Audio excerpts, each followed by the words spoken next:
Test Tower. The fire was burning in the hall. The swords were stuck into the floor. The number of attempts was reported to be 79, and the number of deaths was 315,850. This was all the result that humanity achieved. It was reported that the destruction of humanity would occur in 58 minutes and 33 seconds. In the office of the guy who saw this message, he scattered all the documents and hit the table with his hands. The destruction of humanity was reported to be in 58 minutes and 32 seconds. People on the street were very excited when they saw the message about their destruction. The destruction of humanity was reported to be in 58 minutes and 31 seconds. People looked at their phones in horror as they received a shocking notification. Test Tower, 48th floor. The whole hall was on fire. Dead players lay on the floor. There were messages in the chat from Raccoon Man, who wrote that everyone did their best. His message was answered by Claymore123, who wrote, "Just a second." A man, enveloped in a strong blue aura, landed on the burning floor in a hall shrouded in flames. It was reported that a challenger had set foot on the territory of the 48th floor of the Red Dragon Destia.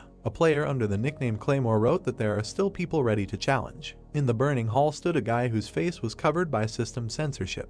In his hands was a small blade. In the chat, a player with the nickname Current Writer Josian wrote that this is a challenger in a very bad situation. At the same second, the number of viewers who connected became more and more, breaking the mark of 7,500 players. A huge monster, with a bunch of sharp teeth in its mouth, growled loudly. It was a dragon. He was so huge that the challenger was just a fly in comparison. Fire burned in the dragon's eyes. Bowing his head to the newcomer, the dragon said that people do not know how to give up at all, after which he asked if, having lost such a huge number of their fellow tribesmen, they had really returned again. The challenger immediately said that there was still a lot to be done to prepare the fried lizard, adding that he was still on time. Raising his head proudly, the dragon angrily asked if the newcomer knew that even with such a death the process could be made much more painful. He raised one of his front paws, which began to accumulate enormous magical power. "But what's the point of talking to you?" the dragon suddenly said. At the same second, chains began to envelop the challenger's legs. Below him was a huge magic circle. His legs were quickly wrapped in chains, preventing him from moving.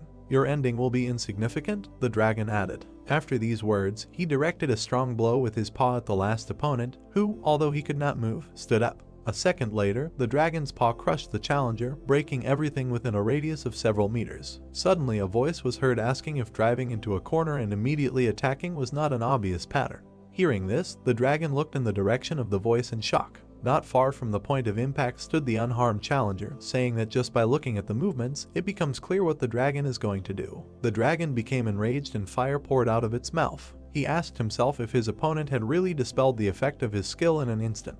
"Not bad, man," the dragon said angrily, after which he added that, however, after that, he majestically raised his head, preparing to spew out flames, and concluded that the challenger had simply chosen the path to a more painful death. After these words, he released a huge stream of fire at the challenger. By moving its head, the dragon controlled a stream of flame across the entire battlefield. The unharmed challenger suddenly rose above the fire. Deftly turning over in the air, he rushed towards his opponent. Suddenly, a huge and ominous force enveloped the blade in his hand. Within a second, he delivered an incredibly powerful blow to the dragon's face. Jumping into the distance, he looked at the dragon, who bowed his head and cursed. The challenger hit the monster right in the eye, from which the player's powerful magic subsequently oozed out.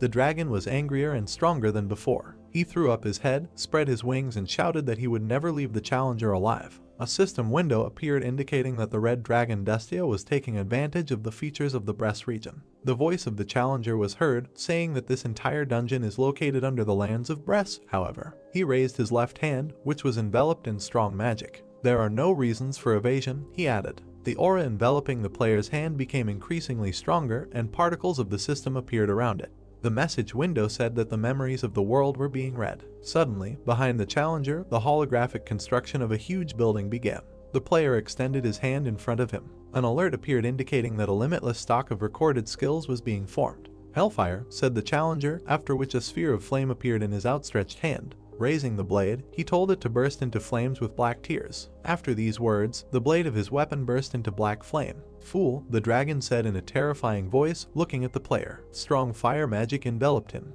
The dragon asked the player if he really believed in the power of some skills and was now shouting at the top of his lungs, after which he added that he would never kill his kind. Raising the burning blade to his face, the challenger calmly said that at this level it was truly impossible, after which he said that this is why he would create it himself. "Hellfire and black tears," the player said, waving his blade, when suddenly he shouted, ordering the two skills to unite. At that same second, the hellish flames began to mix with the dark flames. A notification immediately appeared, informing him that the S-level Hellfire skill and the S-level Black Tears skill had been combined. Both flames mixed, forming something new. In his head, the challenger said that this would be a skill higher by a whole rank. Then he added that even a dragon is not able to resist him. The notification window said that the merger was successful. The main character raised his hand, which a few minutes ago contained hellish flames. Instead of his previous skill, there was a huge cloud of magic above him, shrouded in a terrifying aura. The notification that appeared said that the breath of Etherian, an SSS-rank void dragon, had been received.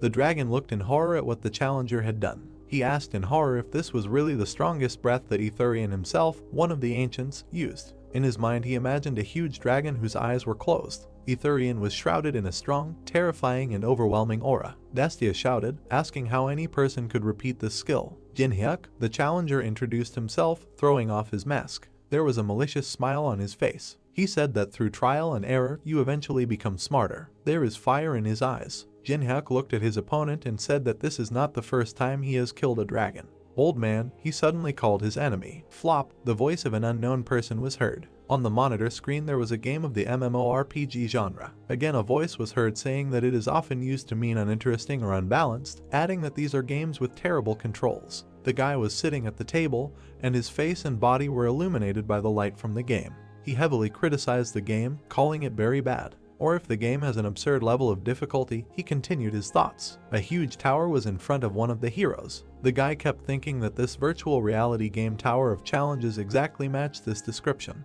After adding that after the launch of the game, Korean old men, each of whom considered it their hobby to outplay its creators, rushed to conquer this game. He introduced players of different classes who rushed to attack. The guy added that old people will refuse to eat and sleep throughout the year. However, after 3 years, people realized, he added, after some thought. Presenting various bosses and mobs, deadly traps and slugs that destroyed players with ease, he said that Tower of Challenges is a game that impossible to pass. He remembered the huge and great Gate Guardian, who deserves to be called invincible. Afterwards, he remembered the many heroes frozen to death who arrived in the polar region with a temperature of -60 degrees, where it is possible to freeze to death in just an hour. The next thing he remembered was a huge labyrinth, more than 10,000 kilometers long. This was not entertainment, but real torture, he said suddenly. After that, he forcefully threw the virtual reality glasses to the floor. After that, the game went bankrupt, the guy said. Or rather, it almost went bankrupt, he added, remembering the destroyed wall.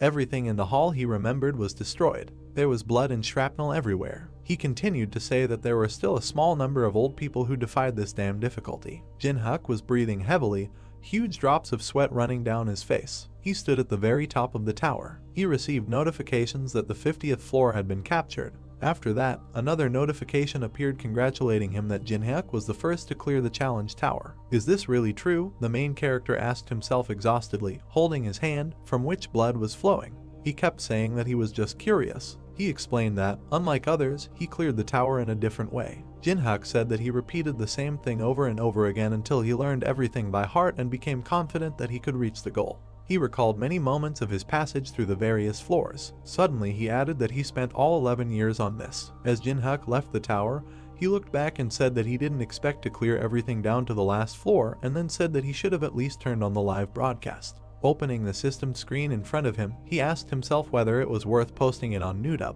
after which he said that even though it was a flop, the video would still get a certain number of views. Suddenly, a notice in the form of an envelope appeared next to his head. Opening it, it contained a message thanking Jinhyuk for still playing their game. The next notification that appeared stated that there would be a reboot update in 12 hours. Reading this, Jinhyuk smiled contentedly, asking himself how much money the company uses to make updates. He sat down on the floor, leaning back against the broken wall behind him. Suddenly he laughed, saying that he couldn't understand because the game didn't bring much profit, after which he said that the guys were apparently up to something. The playing space began to collapse. He said that no matter what reboot update there was, he was no longer going to return to this game. After that, the main character took off his virtual glasses and said that he was going to broadcast the broadcast, which can be considered the source of his income, for the last time. He reported that he had no family to take care of, although he was already 27 years old, after which he said that with all this, he could not live forever on only 500,000 won a month. Jin-hyuk looked at his room, which was littered with bags of trash. There were energy drink cans on the table. "It is necessary to tell the captain that he will not be involved in sports for some time," he added. The main character went to the window and opened it. Afterwards, he looked up at the night sky, dotted with stars, and said that he had once been told that he should aim to become a professional fighter, but now money is definitely more important than sports. It was late at night outside. The moon was already at its peak. Jin-hyuk started a stream, and 20 people joined in 3 minutes. In the chat they asked why he started the stream too early. The main character laughed while reading the chat. His table was filled with various foods and sodas. People in the chat noticed this and laughed and joked. Suddenly the face of the main character changed. He became very tense. He immediately turned to his chat, saying that he wanted to tell them something. People in the chat began to be outraged. The main character gathered his strength before speaking about the end of his career. Suddenly, taking a mug of alcohol, he laughed and said that he was just catching up on the atmosphere. Having emptied his glass of drink, he said to himself that tomorrow he needed to officially announce that he was winding down this business. After some time, he drank 3 bottles of alcohol and began to fall asleep. Opening his eyes, the first thing he saw were those same empty bottles, which were illuminated by the rays of the sun. Jin-hyuk lay on the bed in a depressed state. Standing up, he grabbed his aching head and stomach, saying that he needed to quickly post a video about passing the test tower. By pressing the power button on the power supply, the main character turned on the computer. Suddenly, a certain shock appeared in his eyes. He saw a stream called Tower of Challenges actually appear. There were 331,417 people attending the broadcast. He looked at it confused. "I don't know what to say. Has the Tower of Tests really appeared?" he asked himself. After that, he clicked on the login button. Once on the broadcast, he saw that all the people on the street were looking at a huge tower that had appeared in the middle of the city. The camera suddenly turned to the guy who started this broadcast. He shouted that this tower was from the game Tower of Challenges, launched 11 years ago. Immediately the camera focused on the sky, which took on a blood red color. "It can't be," the main character said to himself, who watched the broadcast in surprise, after which he said that this happens when you first start the Tower of Tests. At that very second, a notification appeared in front of him, which greatly frightened Jin-hyuk. It said that the first stage of updating the new version of the Challenge Tower had been completed. The city was engulfed in darkness and the sky was red. The new message stated that all players must move to the next floor of the tower within 90 days. Exactly the same message appeared in front of all people, no matter where they were. In case of failure, it was written on the next system window. Mothers and their children read in amazement what was written before them. Humanity appeared in the following notice. The chair in the main character's room fell with a crash. Shocked, Jin-hyuk looked at the system screen in front of him. A drop of cold sweat ran down his face. He was confused. "Will be destroyed," the last notice stated. It was again reported that the first phase of the update had been completed. The main character was no longer in the room, only an overturned chair remained. A notice appeared indicating that people's level of adaptability and acceptance of reality was increasing amazingly. "You need to remain calm," Jin-hyuk said, but he himself didn't really live up to his words. Drops of sweat were running down his face, and there was hidden fear in his eyes. As he left, he quickly put on his jacket. In his head, he said that if the Tower of Testing had actually become a reality, then now was not the time to hesitate. Opening the door, he ran out of the apartment like a bullet, saying to himself that he should hurry to the place where he could get this item. Running out onto the landing, he said that the world might be destroyed. Grabbing the handrail, he began to quickly descend, saying that nothing could be done. In one leap he jumped over all the steps, and there was a malicious smile on his face. Jin-hyuk said that his heart felt like it was going to jump out of his chest. Central City. There is panic on the streets. One of the guys was looking on the internet to find out what time and how quickly he could get to Busan. Another of the townspeople shouted that it was impossible to stay in Korea at all. The guy in the yellow jacket, pointing with his hand, said that you can only survive abroad. Immediately the girl, showing everyone her phone, said that there was no point in going because these towers are everywhere. The main character rushed past all the townspeople. He ran to the subway descent. Stopping, he looked down, thinking to himself that now is not the time to run, but the time to move forward. He began to hastily go down the stairs with the thought that in the north of Korea this place was chosen as one of the territories outside the tower, adding that if you look at the countries, there are only 40 of them, and this place is the closest of all. At the top of the sign it said Central Underground. Below there was a beautiful fountain with statues of angels. Once below, a notification appeared in front of the main character, informing him that he had entered the event area. Jin-hyuk was serious. Looking at all the people below, he said that they were all people who played the first part of the Tower of Trials. He walked calmly between all the people who cast quick glances at him. In his head he said that everyone was just watching each other and there was nothing else left to do. Then he realized that the number of items that would soon appear here was limited, and, if he was lucky, there would be about 5 of them. Suddenly the guy behind called out to the main character. Jin-hyuk turned around in surprise. The guy had a wide smile on his face. Recognizing Jin-hyuk, he said that it was a miracle that he really came, because the main character spent all day playing with toys, hiding in the corner of the room. It was Jongsu, BJ partner of Paprika TV and owner of 500,000 subscribers on YouTube, a so-called successful celebrity, and at the same time, a representative of the company of which the main character was a part. Looking at him, Jin-hyuk displeasedly asked if now is not the time for a live broadcast. Pointing to everyone gathered behind him, Jongsu asked if he could see what was happening there. What other broadcast? Having slightly pushed the main character, Jongsu, with a smile on his face, asked what floor he had risen to and why hide this from a colleague with whom he works in the same company. Colleagues, the main character asked himself displeasedly in his head without answering anything to the guy who approached him. Remembering how they did live broadcasts, Jin-hyuk said that in the company created by Jongsu, many BJs were deceived due to an unfair contract, and the more broadcasts BJs did, the deeper they sank into this quagmire, and their protesting voices were mercilessly drowned out by the force of enormous lawlessness, the main character added after a short pause. He remembered one of the BJs crying while doing a live broadcast. He looked at the webcam in the corner of the monitor, when he suddenly grabbed her. Having pulled it out, the guy threw it at the contract. Then Jin-hyuk said that as a result, the colleagues with whom he was so close, all the friends with whom he rose from the very bottom, gradually left the company. Interrupting the main character, Jongsu grabbed him by the shoulder and said that he knew that he was a good player and made delicious mukbang. Jongsu had a kind smile on his face. He said that especially for Jin-hyuk, he was ready to change the terms of the contract to more favorable ones. Jongsu, the main character, coldly addressed his interlocutor. The world has changed. After that, he hit the guy hard in the nose, from which blood immediately sprayed out. Jin-hyuk shouted at him not to throw around words. At that same second, 2 of Jongsu's teeth fell to the floor. He covered his face with his hand, from which blood flowed non-stop. Jongsu fell to the floor, and the main character, looking down at him, said to himself that he even felt better in his soul. Turning away and walking away, he said that gradually he should begin to appear. Particles of magic were flying around the fountain. Suddenly something began to bubble in the water of the fountain. Elsewhere in the fountain, the water also became agitated. At that same second, a huge stream of power burst out of the water. It was a huge tree. Its foliage was lush and green. A strong warm aura emanated from him. As soon as the players saw this, they looked at the mangrove tree in shock. Jin-hyuk smiled contentedly and said that everything was the same as in the Tower of Tests, after which he said that his memory was all right. The message that appeared was that the mangrove of greed continued to grow. Suddenly people saw red fruits appearing on the tree. Seeing them, the main character said, "These deliciously ripening fruits." The fruits were in drops of water, and under the warm aura that barely illuminated them, they seemed magical. Jin-hyuk added that they have an effect that increases the stats of agility, strength, and mana. Suddenly it dawned on him. His view changed. In his head he said that this was all without a doubt very good, but there were only 4 fruits. People around looked at each other. Quite harshly, said the main character. All those present at that very second climbed the tree for 4 fruits. They pushed, fought, kicked, just to get to the fruit. Suddenly a bloody handkerchief fell to the floor. It was Jongsu's handkerchief, who was covered in blood, and said, turning to Jin-hyuk, that if they unite, they will divide the fruit in half and it will be a victory for both. Suddenly he shouted that otherwise the main character would miss the fruit, adding that he was already late. Jin-hyuk looked at Jongsu coldly and did not answer. Turning away, he told him to sit quietly if he didn't know anything.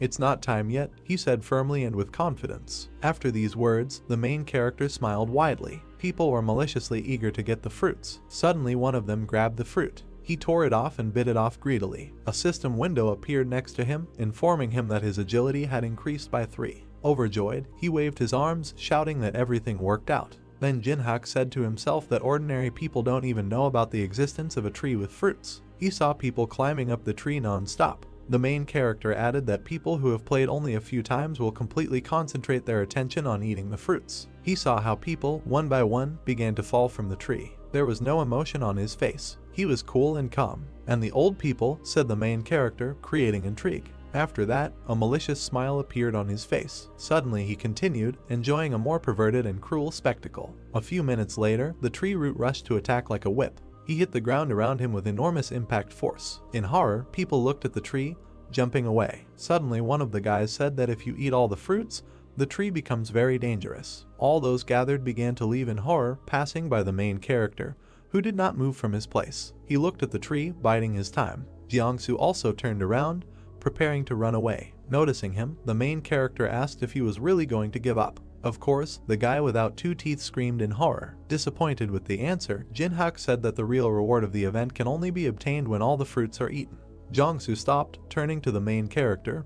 He asked, "Is he really telling the truth?" Looking at his interlocutor, Jinhak asked why he stayed here if it wasn't true. A bead of sweat ran down Jiangsu's face. Looking at the main character incredulously, he said in his head that he thought why he didn't show any interest in people, after which he said, so that was the reason. When suddenly he smiled madly and said in his head that he could definitely smell the sweet smell. Putting his hands in his pocket and spitting to the side, Jiangsu asked what he was going to do. In the eyes of the main character there was only confidence. He did not doubt anything. Jinhyuk replied, "That you need to get inside." Pointing to the raging tree, he said that if they moved close to each other, they would become easy targets, so be sure to approach the tree from both sides. "Are you really suggesting that we should focus our attention?" Jiangsu asked, interested. "Exactly," the main character answered, putting his hands in his pockets. They both prepared to begin the plan. Suddenly Jinhyuk said, looking at his comrade, that if at least one of them begins to hesitate, then that will all end. Jiangsu immediately replied that the main character should not worry, because this was not his first day in this game either. After a few seconds they moved. "Now," Jinhyuk said, after which he immediately ran in one direction. Jiangsu did not stand aside and also began to run, but only in the other direction. They surrounded the tree from different sides. Suddenly it stretched out huge and long roots. Jinhyuk deftly dodged the first root. Looking towards his comrade, he wanted to know how Jiangsu was doing. Jiangsu stood still with a crazy smile on his face, asking the main character who would listen to him.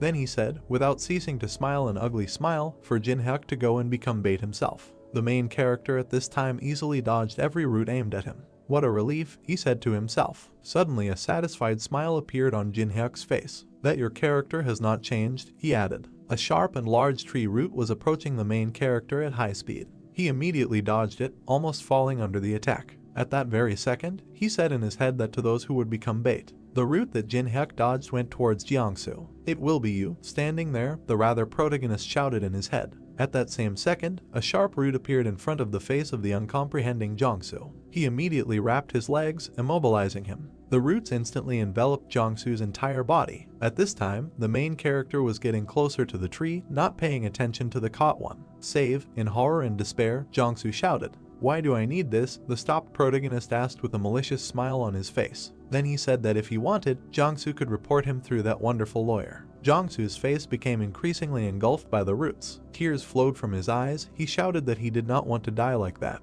But before he could finish speaking, the roots of the tree squeezed him, turning him into a bloody mess. "Have a nice trip, trash," the main character said to himself as he approached the tree. He has very little left to reach his goal. The roots of the tree again headed towards the main character. "To the left, 22 degrees, Jinhyuk said. His eyes quickly ran around the entire battlefield. He watched all the roots attacking him. The roots were getting closer. Looking in the other direction, he said, "To the right, 35 degrees. In his head, he immediately said that it would be easy to evade. At that very second, the roots surrounded him. Suddenly they collapsed, but Jinhyuk was no longer between them. Having collapsed, they bounced off each other and hit the trunk itself in the very center, breaking it. The roots began to break apart the tree bark even more. And finally, the main character said, "The roots have made a passage to the heart of the tree." It was small, but it beat quickly and was filled with powerful energy. In his head, the main character said that a mangrove tree core appeared. After that, he smiled sarcastically and added that there really wasn't a single bit of error here from what he went through in the game, because he knows the exact trajectory. It's difficult to attack himself. Next to him, he saw a fragment of one of the roots. Immediately, Jinhyuk grabbed him. His eyes glowed bright scarlet. Rising, he looked at the tree and asked how about not boring each other and calmly parting with the tree heart. The tree was raging. The main character, looking at him, said that since this is an event mob, there is no experience from him. At most he can raise the honor level for a day. The tree once again raised its tentacles and roots to attack and defend itself. At that very second it directed them towards the main character. Immediately, a message appeared informing that the mangrove tree of greed was using the blood-sucking vine skill. "Even though I'm an old man, it will be difficult for me to dodge this," Jinhyuk said after seeing the monster's attack. The roots of the tree, shrouded in an ominous aura, flew towards the main character. Jinhyuk became very tense and prepared to defend himself. "However," he said. After that, he turned the blade over in his hand. With a deft blow, he repelled the attack of one of the roots, but he passed so close that he scratched the protagonist's cheek. The reflected root hit the ground with enormous destructive force. The following roots, Jinhyuk also accurately reflected. In his head he said that he had the power to twist the trajectory and change it to his heart's content. Suddenly, several roots united into one large root and were preparing to rush towards the main character. At the same second, picking up great speed, the huge hero headed towards Jinhyuk. "There's no need to be scared or worried," the main character said right away. His right eye glowed with bright blue fire. He reflected all the roots aimed at him without taking damage. He skillfully redirected all the roots to another place. They fell elsewhere, breaking through the floor. Carefully and deftly, he moved closer and closer to the tree. There was only one scratch on his face, as well as a contented and wide smile. "After all, I've already been through this many times," he said suddenly. The main character, whose face was covered with black hair, waved his hand in the air. His face began to sweat and he thought he was almost there. Behind a tree with a green crown there was a bright light. A blue butterfly was visible. Many of these insects flew out of the leaves of the tree and rushed upward. Jinhyuk frowned when he realized that they were sleep butterflies. He pressed his hand to his face. While dodging the glowing insects, the main character thought that they release sleeping pollen as a defense mechanism, and the sleeping pollen is inhaled instantly, and if you don't know how to protect yourself, you can instantly fall under this influence. Jinhyuk waved the butterfly away with his hand and thought that the method of defense was very simple. He rushed towards a tall tree and thought that the butterfly would not be dangerous if he simply held his breath. Bright winged insects flew around the tree, inside of which there were red veins. Jinhyuk extended his hand forward and attacked the hollow tree. Then the branches shook. The main character clenched his teeth tightly, raising one hand. He slammed his palm down on the trunk. A shock wave passed through, the space was illuminated. Jinhyuk's black hair flew away from the wind. His face became sweaty and bright red sparkles appeared in his eyes. The roots of a tree rushed towards him from below. The burnt leaves smoldered. The system reported that Jinhyuk was the first to bring down the World Tree of Greed. This tree was cut into two halves, it became pale and dry. The main character opened his mouth. He then smiled and thought that he didn't expect that the grip pattern and timing study he had been repeating so diligently and tediously would come in handy like this. Jinhyuk was once again grateful for everything he had been doing all this time. The system reported that within 24 hours the level of honor would be recorded as an achievement of the main character. The system asked for the player's name. The main character frowned in confusion and thought that this was a system that required personal information to raise the level of honor. The word name was visible on the blue screen, and Jinhyuk came to the conclusion that he would remain anonymous. He looked to the side and thought that he was categorically against the dissemination of his personal information, because it would cause widespread interest if it was revealed that he was an old man. The dark screen said that the face would be hidden by a mosaic and the voice would be altered, and Jinhyuk concluded that the system could not achieve complete anonymity, but it still made a compromise and hid his identity. The main character extended his hand to the tree and said that this is important now. He stuck his hand inside the trunk, trying to find something there. Suddenly a satisfied smile appeared on his face. There was a small jade ball in Jinhyuk's palm. He clenched his hand into a fist, grinning contentedly, and the system reported receiving the core of a tree heart. The main character imagined a red fruit with green leaves and thought that if every year the tree fruit raised strength, agility, and mana by 3 points, then the tree heart would provide at least 12 bonus stats.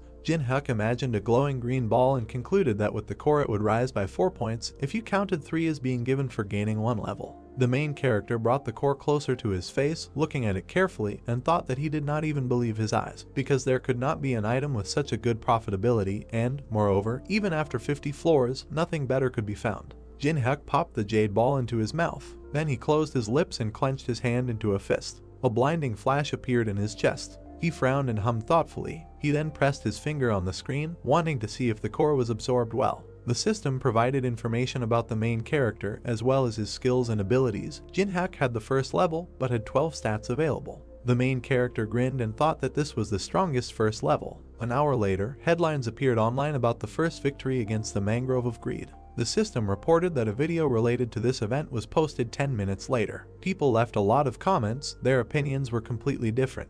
Jinhyuk imagined people typing on phones and computer keyboards and thought that, except for a few comments at the beginning, everyone was sure that this news was absurd. The system reported that the video was downloaded. On the screen was Jinhyuk, whose face was hidden by a mosaic. He thought that as soon as the video was uploaded online, all doubts disappeared instantly. Netizens left even more comments expressing their admiration. A shot of the main character attacking a tree appeared and Jinhyuk thought that some people were excited and some were not, but people who saw the video had the same reaction. The main character pursed his lips, his gaze looked serious. The user under the name Kingsman introduced himself as Director Park Hoshik. He offered the main character to enter into a contract. A user named Black Dragon commented that Jinhyuk would definitely contact him and that he would give him as much money as the main character asks for. Jinhyuk looked at the phone screen, asking if it was really that incredible, and then said that defeating the mangrove tree of greed while being at the first level is not easy. Sitting in his chair, he added that at the same time it was not so surprising. The main character looked to the side and thought that other people had never reached the second part of the tower. He constantly forgot that he should not judge others by himself. Jinhyuk looked at the computer and thought about the mentioned 1 billion, and then remembered that he lived a hard life during which he could hardly even earn enough to eat. There was a video camera on the windowsill, and the main character thought that he was often late on rent. There was fast food on the table. Jinhyuk thought that there were even times when, saving money for food for mukbang, he could go hungry for several days. Jinhyuk was holding a drink in his hand and eating. He thought that if he had been offered this money a day ago, he would have accepted their offer without hesitation. He remembered standing in front of the destroyed tree and thinking that now he was not going to share the information he had, even for $1 or $10 billion. Jinhyuk clenched his hand into a fist and grinned contentedly. He remembered his fight with the tree and thought that the most important thing now was the monopolization of information. Holding the phone in his hands, the main character thought about the next place he would go. He imagined a tall, dark building and thought that while he was busy playing the game, the mana flowing out of the Tower of Trials had filled all areas of Seoul. And if anything had been changed, it would be the relics that were outside the tower and subsequently became sacred. Behind the glass was a long sword, illuminated by 2 small spotlights. The weapons began to evaporate, and the main character thought that the sacred relics, which have abilities from legends, are in the tower, so now Jinhyuk is talking about a replica, or in other words, a duplicate. Looking at his phone, he thought about the place where he could get the most lines. The main character stood in front of the People's Central Museum. A jug, a shield, a sword, and a scroll with hieroglyphs were floating in the air, and Jinhyuk thought that the National People's Museum was a place where many relics were kept, and it was like a kind of treasure warehouse. The protagonist frowned and thought that the problem was that he was not the only one targeting them, and unlike the mangrove tree of greed, which only appeared in 7 places in Seoul, the People's Central Museum was only one, and many would definitely gather from all areas those wishing to obtain relics. He imagined 4 people whose faces were difficult to see, and came to the conclusion that among them there would be old people. Jinhyuk grabbed the doorknob. The system reported that he had entered the event area. The main character opened the door and thought that it was quieter than he expected. He assumed that no one had come yet. Suddenly, Jinhyuk clenched his teeth tensely. Putting his hands in his pockets, he thought that, as expected, someone had managed to come first. Someone's burnt corpse could be seen against the charred wall. The main character put his hands in his pockets and thought that the world had changed, so he assumed that people were also changing after him. But the difference between expectation and reality turned out to be significant, and within a day everyone became too fearless. He looked at the stairs and thought that they were targeting the sacred relics that were kept in the halls of the Middle and Modern Ages. Jinhyuk presented the Didoyanjido map, a relic that everyone wants to get their hands on. The main character thought that they did not want to look at the 8 provinces of the Republic of Korea, and since the ancient map is saturated with mana and stores information about the Tower of Trials, everyone wants to possess it. There were marks on the map, and Jinhyuk thought that it described in detail where to find the labyrinth with ruins, and what objects and monsters there were. The main character imagined many human hands reaching up, and thought that there was no information above the 10th floor, but this was enough to light a fire in people's eyes. He thought that everyone only wants this card, but they don't know that the truly valuable sacred treasures are hidden in the clay. A pitcher fell to the floor as someone screamed furiously. Many people were fighting among themselves. There were shrapnel on the floor and bloodstains were visible. Someone opened his mouth wide, deafeningly ordering everyone to freeze. The young man with black hair, who was holding his opponent by the clothes, turned around. The broad-shouldered man crossed his arms and said that whoever moves from now on is considered dead. The young man in the blue t-shirt frowned and told him not to talk nonsense. The young man with a plaster on his cheek said with a grin that no one here would be afraid of such words. Blood dripped from the hammer, and the man listened with a displeased look as he threatened to crush his skull. Suddenly the man clenched his teeth, his eyes turned red, and he hissed angrily that they really didn't understand the words. He clenched his hands into fists and began to scream loudly, tearing the fabric of his clothes. The girl with short hair asked in shock if this man had a personal ability, and the boy with the bandage on his face said that it was dangerous. The man turned into a gray-skinned monster and declared that the card belonged to him. He clenched his jaw angrily, his eyes emitting a red light. The old man in the blue vest closed his eyes and said with a laugh that he could not agree with these words. The man frowned, asking if he was crazy. Janu walked closer to the man and introduced himself. He frowned and yelled loudly so that the old man would already understand the situation and disappear, and that he could wring John's withered neck like a shaking chicken's head. John said with a slight smile that the man was very rude. Then he snapped his finger. With an angry expression on his face, the old man asked whether the man would quickly break his neck or turn him into a coal. Fire appeared on John's finger. The man frowned in shock, suggesting that it was magic. The old man extended his hand forward and released a fiery attack towards the enemy. The man's eyes reflected the flames approaching him. The fire completely engulfed his body, causing him to turn black and scream in pain. All that was left of the man was smoldering flesh. He opened his mouth wide and thick steam came out. John, who put his hands behind his back, turned away and said that this was a disaster brought on by the man's tongue. The old man smiled as Yuri came up behind him. He asked her to get the items and take care of the rest after that.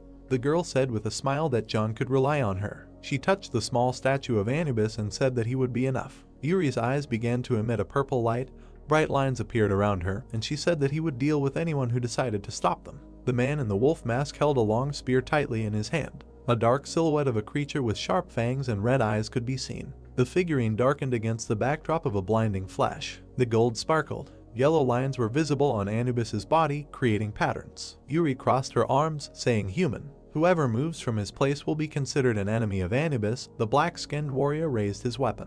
The girl smiled and offered to cooperate. The young men looked at her in horror. One of them asked why there were so many awakened old people here. Bloody weapons fell to the floor and they screamed that they were giving up the card or anything else. Yuri clapped her hands happily and thanked them. Suddenly a look of surprise appeared on her face. Someone stepped on the fragments. The main character put his hands in his pants pockets and walked around the room. He tilted his head and pointed at the mess. Jinhak walked over to the crumpled scrolls and came to the conclusion that these people didn't even have basic antique etiquette. Shaking off the yellowed paper, he said it was a relief that nothing had been torn. The main character bowed his head and fell silent when he heard his name called. Yuri, her eyes burning with rage, asked if it looked like she was joking with him. Anubis stomped his foot, sending dust into the air. The girl with a crazy smile ordered him to kill Jinhak. The monster opened its mouth and rushed towards the main character, holding a spear in its hand. Jinhak stood motionless. He frowned as the spear blade came in front of him. The main character waved his hand. The weapon fell to the floor behind him. Yuri opened her mouth in surprise. There was a deep crack on the floor behind Jinhak. Those around him couldn't believe what he had just done. Two guys looked at him with their mouths open in surprise and discussed what had happened. They did not notice how the guy dodged. Besides, his hands were fine. The main character smiled and thought that these people did not know how much stat he had. He looked at the dark figure of the ancient Egyptian deity and asked Yuri what she was going to do after losing her only weapon. The schoolgirl bowed her head, opened her backpack and said that no one said that she only owned one figurine. She pulled out dark objects from her school bag. A magical glow surrounded the figurines of ancient Egyptian gods. They hovered in the air. The system notified that a replica of a sacred relic called the Incarnation of Anubis had awakened. The main character's eyes widened in surprise. He watched what was happening with his mouth open. Sweat flowed down the girl's face. Dark streams of energy surrounded her. She asked Jinhak what he thought about it. Yuri stood behind a group of dark creatures. She asked the main character if he still felt the urge to laugh. The guy smiled, called her idea a good one and thought that she had a good level if she was able to maintain 5 of these things with such a small amount of mana. The main character imagined an old man with glowing eyes and thought that there were many experienced players like John. He remembered how the fire engulfed the body of the guy who insulted the man. Yuri looked at him displeased, clenched her teeth and quoted his words. Jinhak raised his hand to show the approximate level and said that to be precise, he rates it somewhere between good and acceptable. The girl looked at him with displeasure and said that he was trying to act cool and that she didn't like him. The main character squinted, looked displeasedly at the schoolgirl, opened his mouth and said that in this case it would be better to show her himself. He clutched an old piece of paper in his hands and thought that it was impossible to feel the difference if the skills were too different. Jinhak threw a piece of paper into the air and thought that a small demonstration would be enough for Yuri to see everything with her own eyes and understand what he was talking about. A tiger was drawn on the sheet, and streams of magical energy emanated from the raised palm of the protagonist. The system window said that he had injected mana into the Pine Tiger Sacred Religion replica. The guy tilted his head forward and smiled. The system notified the appearance of the ruler of the mountain. The main character extended his hand forward, guiding the tiger that appeared at his side. Yuri's eyes widened in fear. She clenched her teeth and said that this was impossible. The ground shook from the paws of the animal. The tiger's eyes glowed yellow. The system window said that it was an unnamed creature from the Joseon era. The ancient Egyptian creature bared its teeth. Jinhak stroked the tiger and asked how dare some jackal show his teeth to the ruler of the mountains. He waved his hand. The main character pointed his finger at his opponents and said that food was served. The tiger opened its mouth and rushed forward. The opponent raised his shield and growled. The ruler of the mountains raised his clawed paw. A horizontal stripe appeared as the tiger cut off the enemy's head with a wave of its paw. The 3 other incarnations of Anubis bared their teeth and raised their spears. The tiger opened his mouth wide and roared. The animal knocked down another opponent. The muzzle of the ruler of the mountains was stained with blood due to the fact that he tore his enemies to pieces. His eyes continued to glow and he moved so fast that the image was blurry. Sweat was running down the girl's face. She couldn't believe what was happening. Yuri froze in front of the black figure and thought that she had heard of different ways to use sacred relics, but had never heard of this method. She raised her head and thought that the mana emanating from the creature felt like her skin was being torn off. A white flash appeared in front of the girl. She realized that she could not win. Yuri fell to her knees. Her eyes were shining with tears. She was upset because she thought that she had obtained the most powerful items, but she was wrong. The guy put his hands in his pockets and walked up to her. The girl thought with irritation about who this man was. Jinhyuk stopped in front of Yuri sitting on the floor. She pressed her hand to her chest. The main character smiled and ordered her to give the item. Sweat ran down the girl's face. She opened her mouth and asked what he was talking about. The main character sat down next to her, looked displeasantly at the schoolgirl and demanded that she give up the Tutankhamun mask. Yuri frowned, clenched her teeth and asked where he was going to use this item, since it was useless in Korea. Jinhyuk narrowed his eyes and looked at her intently. He raised his finger and moved it, calling someone to him. A tiger's face appeared in front of Yuri, and she stuttered and said that she would give everything up. An open backpack lay on the ground among the shards of glass. A mask with the face of an ancient Egyptian pharaoh hung in the air. The system reported that a replica of the relic mask of Tutankhamun was received. The main character squeezed the object in his hand and thought that he had easily obtained the second sacred relic. The girl raised one eyebrow and asked if he was targeting Tedunjido's card. Jinhyuk tilted his head and said that it was none of her business, but in reality he just forgot about the card. He stroked the tiger and asked the creature to check everything. The animal bared its teeth when the protagonist said that no one should follow him. Yuri pressed her hand to her chest and looked at the tiger in horror. The ruler of the mountain opened his mouth. Dark streams of power emanated from his paws. The main character watched what was happening over his shoulder and thought with satisfaction that all preparations were completed. He looked at the steps leading up and thought that the time had come. Jinhyuk raised his hand and thought that he should get the strongest skill of the trial tower. There were numbers and letters written on the wall indicating the floor. In a dark room, under protective glass, there was a luminous vase. Sweat was running down the old man's face. He didn't understand how Yuri allowed this to happen. The elderly man and the main character stood nearby. Jinhyuk clenched his fingers into a fist and thought that it was not so easy for John to get here. Continuing to sweat, the man thought about how this guy was able to get past Yuri. The doorway in front of them glowed blue. The guy pressed his hand to his face and said that it looks like this is a level 1 barrier. John closed his eyes and said that it looks like the guy knows about it. He reached out, touched the barrier and said that this was the first time he had seen something like this. The man shook his hand and said that physical impact and magical attack would be useless. Jinhyuk extended his hand towards the barrier. He closed his eyes and thought that he needed to find a place where the flow of magic diverged. Blue smoke emanated from a white ball, inside of which there was some kind of inscription. The main character opened his eyes and mentally said the word Carpo. Without lifting his hand from the barrier, he turned to John and said that he seemed to know how to destroy the barrier, but he had one condition. The man closed his eyes and asked what he meant by condition. Jinhyuk opened his mouth and said that if John Woo continuously applied his flame magic to the barrier, they would be able to weaken it. The guy pointed at himself and said that this would have to be done until he returned with the necessary relics. John rubbed his chin, smiled and said that it turns out he should stand outside and influence the barrier while the main character is inside. Jinhyuk gritted his teeth, waved his hand, and said that he himself cannot continuously use powerful attack magic that can damage the barrier. Although his proposal sounds dubious, but they have only one way out, because dawn will come soon, so he is ready to give the old man the card and take something else for yourself. John Woo frowned and thought that the worst possible outcome would be that he would receive nothing for his work. The man closed his eyes and asked the main character, and he promised that he would give the card to him. The guy smiled and said that he did not want to become an enemy of a person who possesses high-level magic. The main character narrowed his eyes and looked at Jonah in confusion, who sighed and thought that he had no other options but to trust this man. The man hid his hands behind his back and told the guy that he believed him. The young man looked at the barrier and asked to take care of it. The fire enveloped John's hand. He bowed his head and said that he would do his best. He gritted his teeth with effort and summoned even more magic. He directed a stream of fire at the barrier, preventing them from passing. The shield cracked from contact with the fire. Jinhyuk frowned, shouted that he went and mentally said the word Carpo. He covered his face with his hands and jumped through the barrier. The guy landed on his feet. With sweat running down the man's face, John opened his mouth and told the guy to hurry up. The main character smiled, waved and thought that he planned to try his best. The guy turned away and mentally added that he would do everything his own way. Behind the glass lay a book with ancient hieroglyphs on the cover. Magic sparks came from the traditional Korean outfit. The rectangular object also released magical energy. Jin-hyuk hid his hands in his pockets, looked around and thought that, unlike the lower floor, everything here looks as if no one has been here. He looked at the broken display case.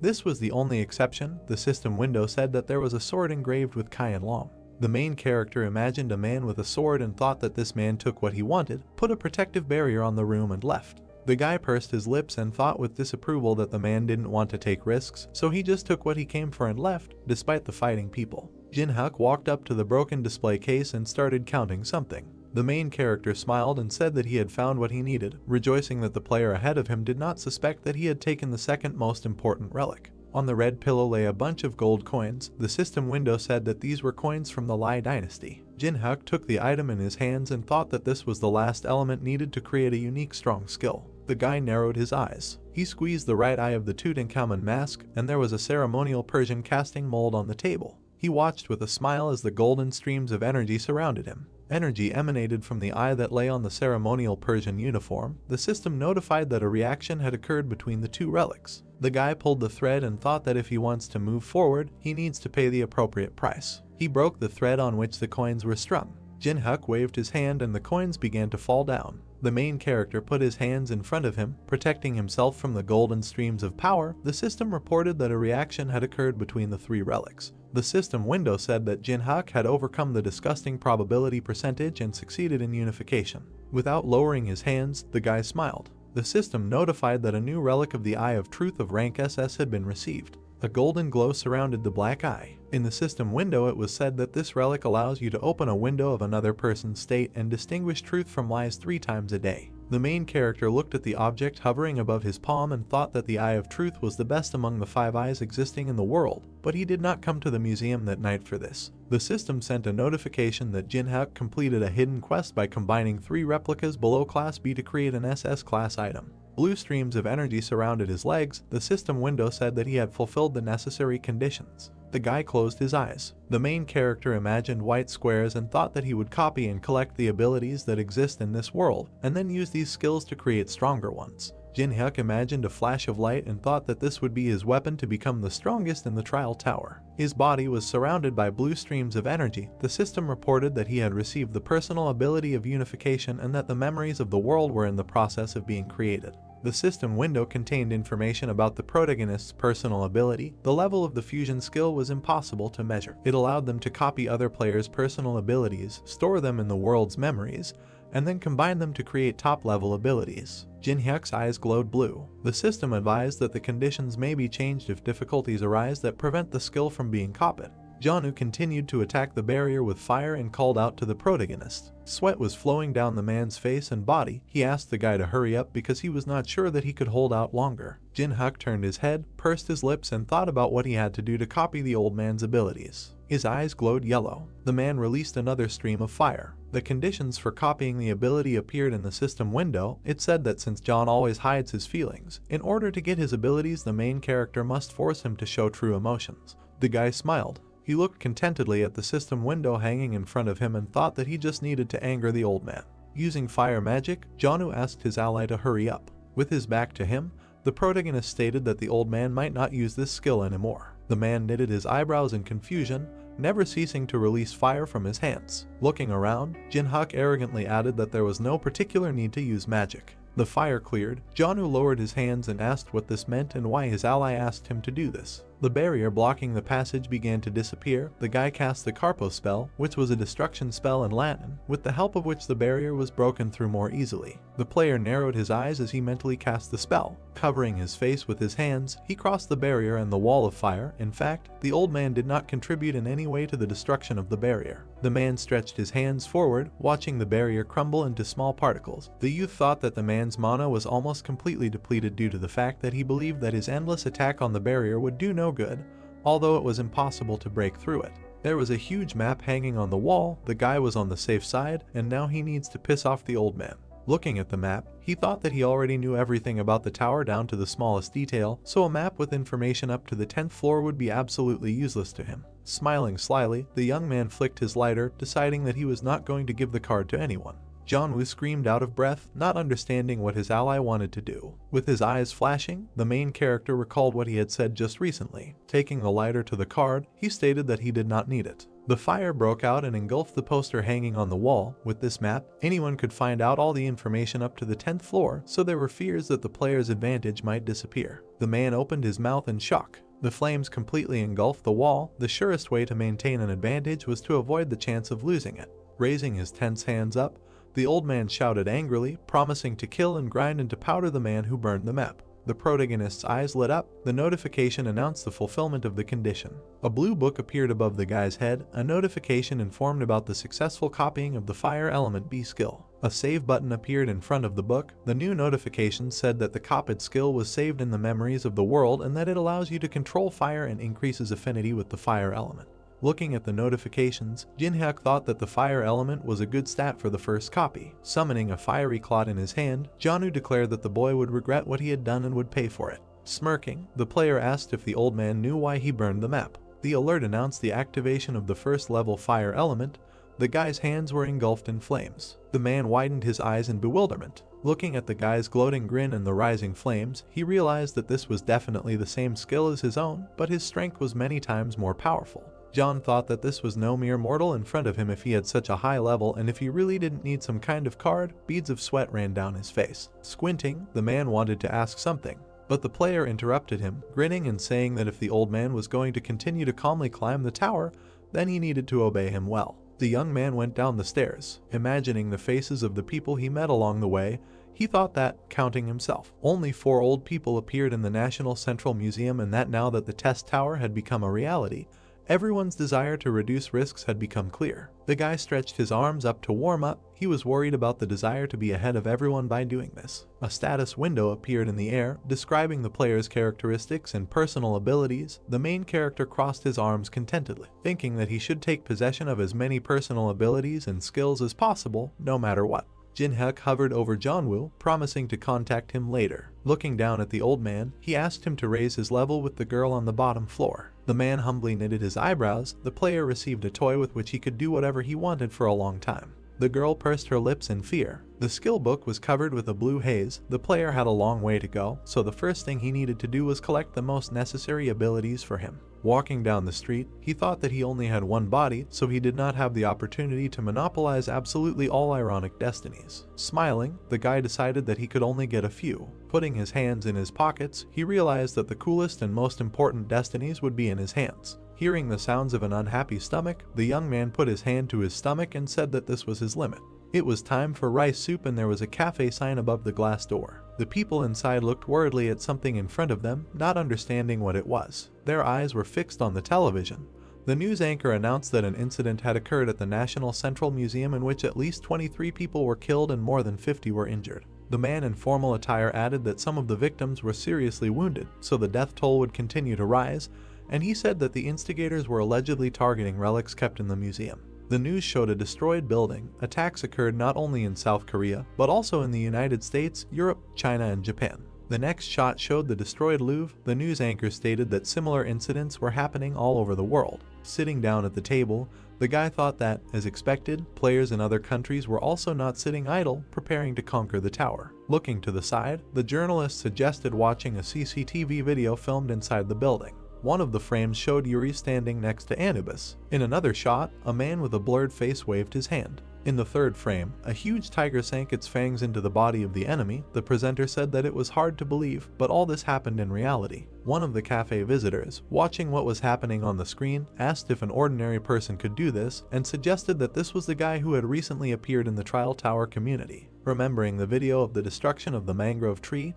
he remembered the familiar movements, scratching his temple. The main character thought that there were too many people who began to recognize him, and that he needed to think about how to hide his identity. Looking at the camera, the news anchor announced that the government was investigating the origins of a building of unknown origin called the Test Tower, and that a special department, the Association of the Awoken, had been founded for employees who could now use special abilities. Curling his fingers thoughtfully, Jin-hyuk decided that the government had reacted faster than one might have thought. Pouring water into a glass, he thought that, Judging by the fact that they had formed a department of people who had already awakened personal abilities, they had decided to accept what happened in the museum as something inevitable, although, in his opinion, it would take at least a few weeks before such a decision is made. The news anchor offered to meet with the participants and listen to the details. Holding a glass of water in his hands, the guy looked at the TV. A man with a scar on his face appeared on the screen, introducing himself as Sanjin, the head of the Awoken Association. The player frowned when he saw him. The man knitted his eyebrows sternly, saying that the reason he was here was to recruit awakened ones, and that everything would depend on the level of the players. But the government promised that the pay would be that of a 7th grade civil servant,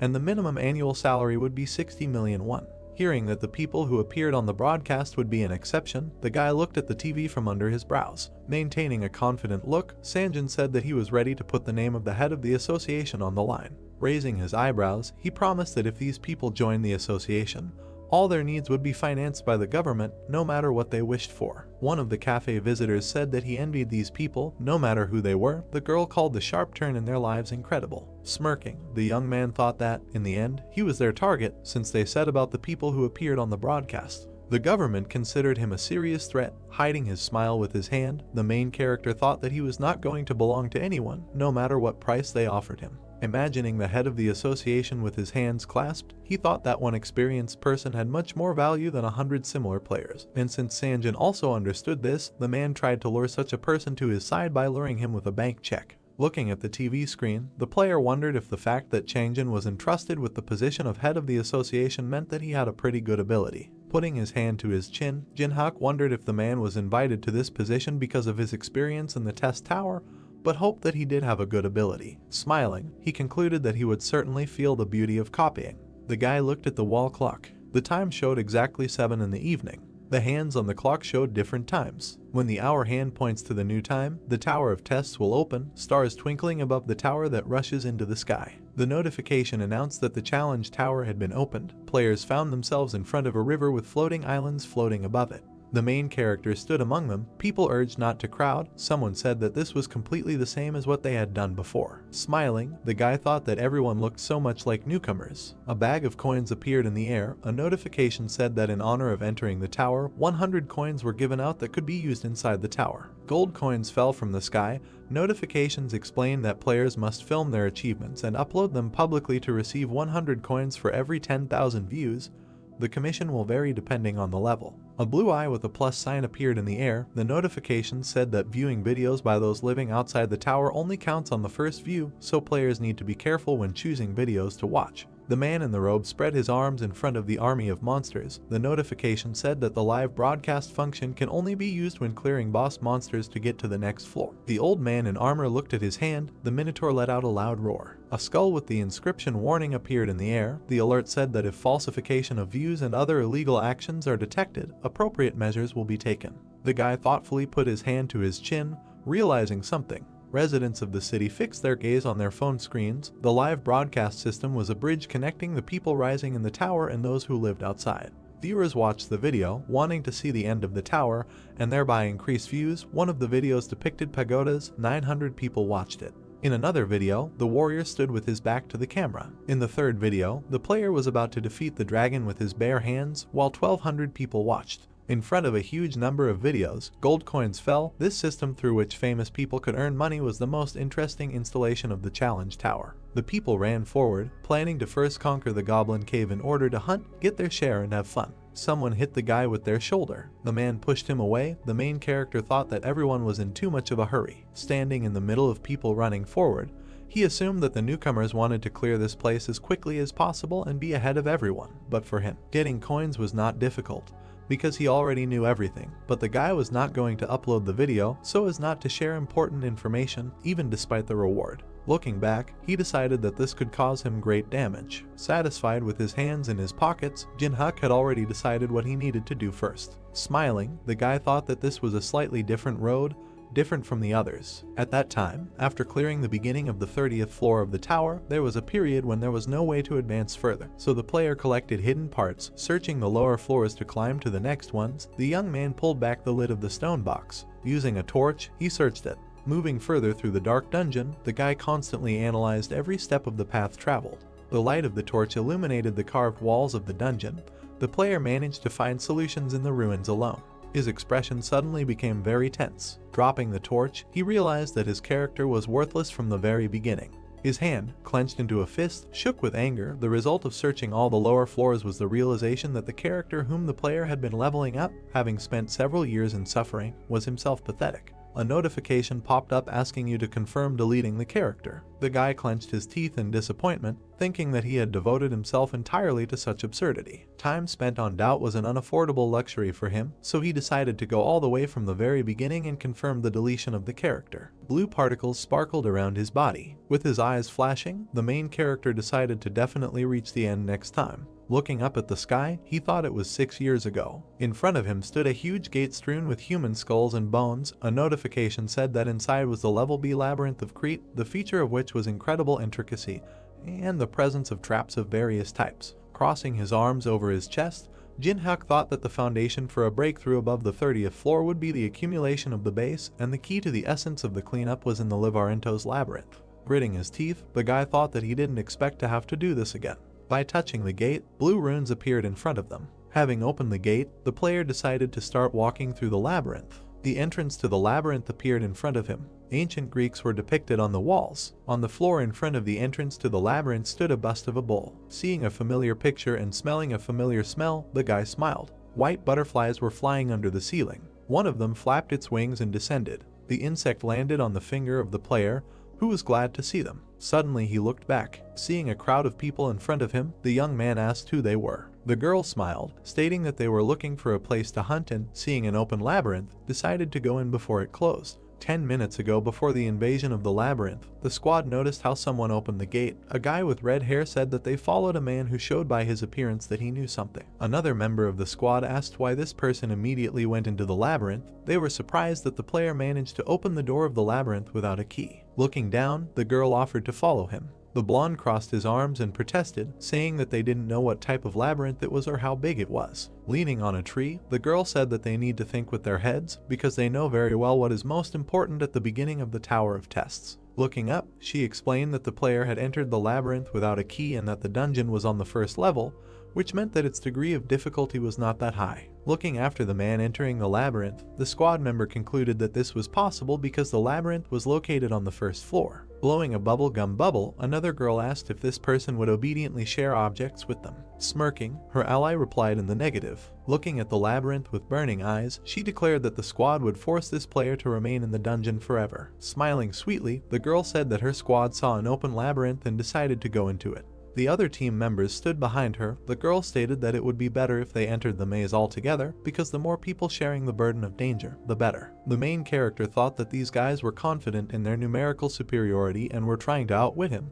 His eye lit up. A notification announced the activation of the Eye of Truth. Pointing at herself with her hand, the girl said her name and said that she was 22 years old and that earlier she had reached the second floor of the test tower. In the status window that appeared, it was said that Pakana had the skills Contact, Quick Step and Weak Healing. Seeing the inscription Skill Contact, the guy thought that this was a rather interesting ability, allowing one to get closer to an object encountered for the first time in a natural way. The notifications that popped up also suggested that a feature of this skill was the ability to get rid of the feeling of awkwardness, and the condition for copying was being alone with the owner of the ability and for 240 hours. Remembering the woman with demonic wings, the main character thought that Contact would help control her. A guy with red hair standing behind the leader of the squad introduced himself as Kalsik and said that he curled up in the process of passing the first floor. The girl in the lilac sweatshirt introduced herself as Hemin and added that she also only went to the first floor. Blowing up a bubblegum ball, the girl named Jangmina said that she went to the third floor. The blonde introduced himself as Minguk and stated that he had never played the Tower of Challenges. The guy with glasses scratched the back of his head, introducing himself to Quan and saying that this was also his first trip to the tower. The main character smiled and said his name. Turning away, he thought that the squad could hit him in the back of the head at any moment, so there was no need to remember their names. Pakana hugged his hand and called him by name. Looking into his eyes, the girl asked which floor in the test tower he had reached. Pressing close to him, the squad leader activated the first level Contact skill. The girl smiled sweetly. Red flowers appeared around them. Turning her back to him and replying that he had risen as far as he could, Jin-hyuk understood how this skill worked and thought that if he did not know about the existence of such an ability, then it would have worked. Raising her eyebrows in surprise, Pakana asked herself what went wrong, because the effect of Contact should have already manifested itself. Hiding her hands behind her back, she asked her new ally to tell her what types of monsters there were in the labyrinth and what abilities they had.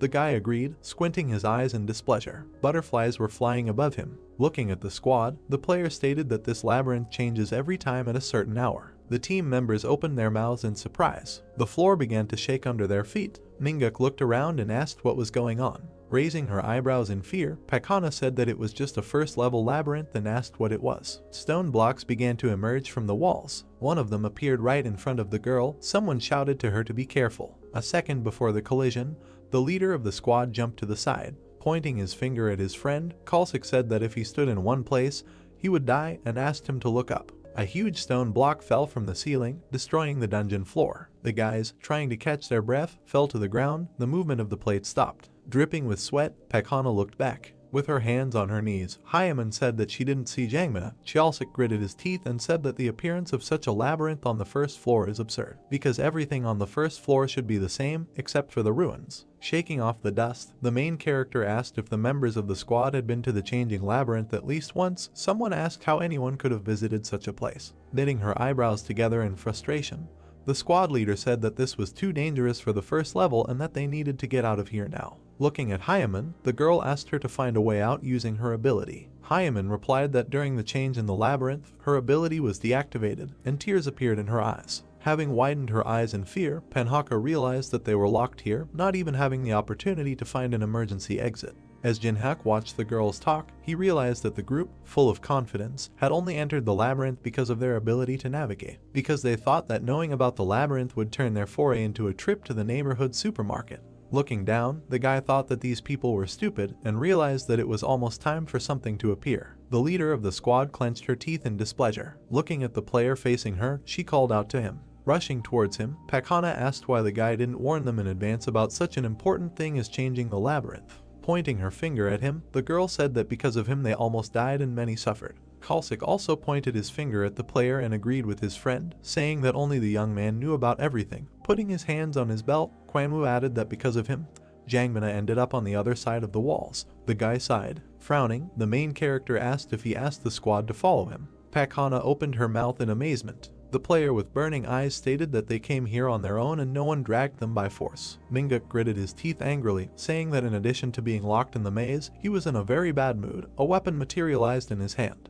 Holding a sword in his hands, the blonde shouted that he didn't like the player from the moment he first saw him. Furiously knitting his eyebrows, the boy wanted to say something, but a strange sound was heard. The axe hit the wall with a crash. Minguk fell to the ground, dropping his weapon as blood gushed from his body. Holding her hands to her chest, Hyaman fearfully called out to her friend, her mouth open. Quanwu asked how this happened. A huge hoof hit the ground. The Minotaur opened its mouth wide and let out a loud roar. The squad watched in fear as the enemy appeared. Weapons appeared in the hands of the guys. A bloody axe was sticking out of the wall. Suddenly he disappeared, leaving a crack on the wall. Taking the axe in his hands, the Minotaur swung it to strike. Raising her eyebrows in shock, Pakana thought that now they would definitely die. The main character jumped out of his seat, ordering the squad to move aside. Putting his hands behind his back, he rushed towards the enemy, leaving the guys behind. The leader of the squad watched him in fear, not understanding what he was doing. Just as the monster was about to strike with his axe, Jinhyuk ran up close to him. The monster hit the ground in front of him with force, throwing shards of tile into the air. The player ended up in the air directly above the enemy's head, a notification announcing that the dodge was successful. Smiling, he thought this was a great opportunity. The wound on his shoulder didn't bother him at all. The notification said that the hidden breach stat had been obtained. In the new notification it was written that this stat reduces the excessive difference in levels in a battle with a strong opponent and, conversely, increases it in a battle with a weak opponent. By grabbing the horn of a monster, the player thought that the difference in levels decreases for every 3 points. The Minotaur clenched his teeth in anger when he noticed him. The guy landed on the floor. This skill allowed him to grow even while remaining at the first level. The monster's eyes lit up. The young man thought that this was the only way that he had learned about through countless trials and errors. A satisfied smile appeared on his face. Opening its fanged mouth, the monster again raised the axe above its head. Having dodged the attack, the main character thought that he had already been hit by these attacks tens of thousands of times. The notification reported that the breach stat had been increased by 500s. After another evasion, another similar message appeared. The player's body remembered all the patterns of this monster. Thanks to numerous evasions, identical notifications appeared in the air one after another. The Minotaur once again swung his axe. Jumping at the right moment to dodge, Jinhyuk thought that he was an old man. The breach stat was increased again. Jumping back, away from the enemy, the guy thought that no matter how strong his attacks were, they were of no use if they did not reach their target. The squad members opened their mouths in surprise. Manga asked if they really wanted to deceive such a person. With her eyes widening in fear, Pakana thought that it was crazy to plan to kill such a monster and take away the rewards. The Minotaur clenched his teeth furiously. The player smirked, stating that his enemy was swinging the axe very slowly over and over again, but still hoped to hit at least once. The monster bared its fangs and growled. The axe headed towards the enemy. The blade ended up right at the guy's neck, but the way to become stronger in a short time was simple. This method was to take a chance by placing a bet and putting your life on the line. The blade flew past. A small cut appeared on the neck. The reward was given based on the life-threatening danger. The notification said that the player managed to evade a fatal attack at the last second, so the breach stat was increased by 1.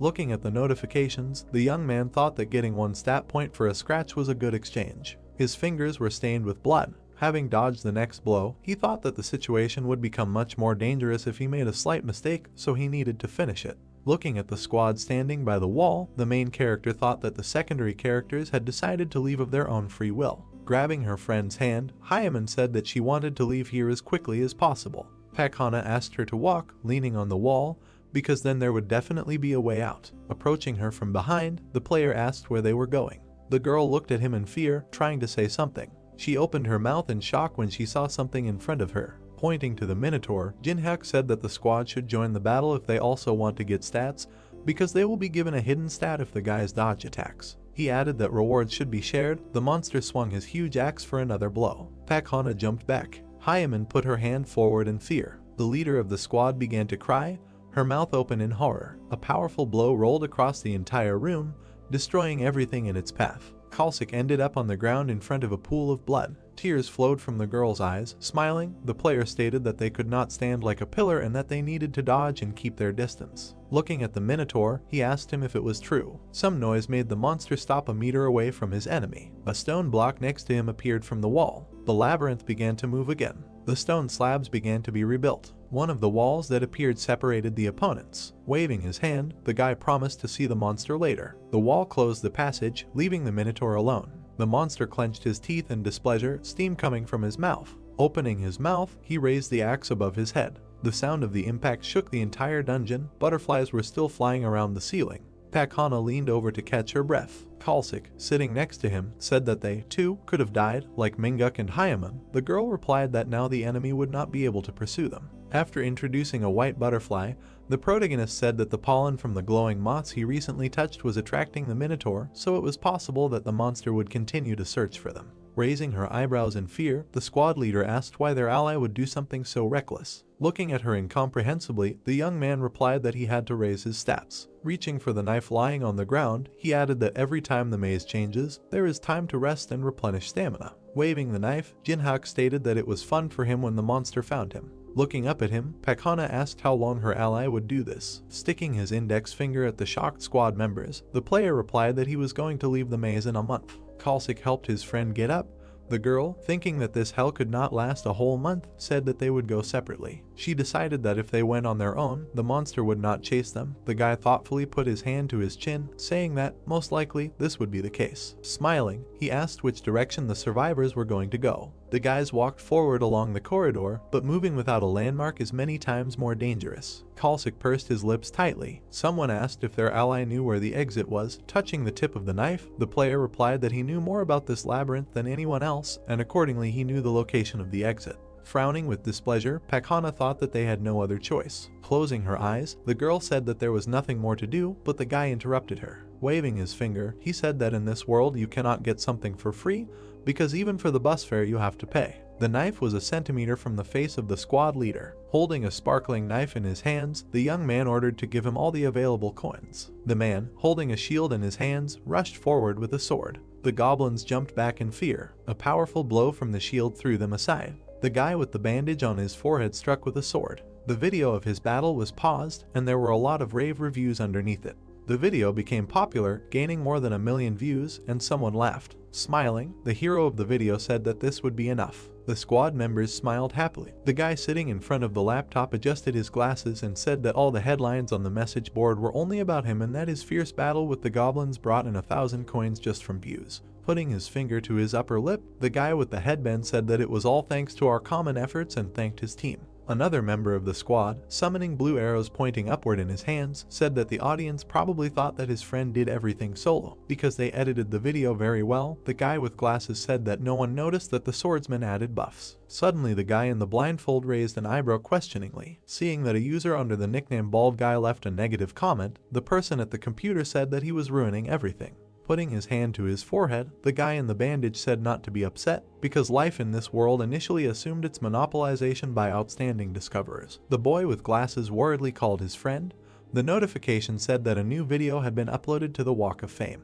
Because of the new video, the squad's video ratings immediately dropped. Approaching the screen, the guy in the blindfold asked why this happened. The preview video, titled "For the First Time in the World, Succeeded in Strengthening an Object Tenfold," showed a shining knife. Looking at the many positive reviews, the young man called it absurd. The number of views exceeded 1 million. 10 minutes ago, the main character crossed his arms over his chest and asked everyone to mind their own business. Waving his hand, he asked the squad to pick moss and prepare a sleeping place, as well as find logs to start a fire. Kalsik agreed and walked away. Gritting his teeth in dissatisfaction, he looked back at his maliciously smiling ally. Looking to the side, Jinhyuk called up the status window and opened the exchange. The message that popped up in front of him said "Welcome to the exchange." Moving his hand over the notification, the guy thought about what he needed to buy. Enchanted tarot cards worth 70 coins appeared in the air. Then a fragment of an old worn bronze key appeared, worth 80 coins. Behind him appeared a piece of a wooden cartwheel worth 300 coins. Then a scroll appeared, a lotto booster worth 10 coins. The player smiled contentedly.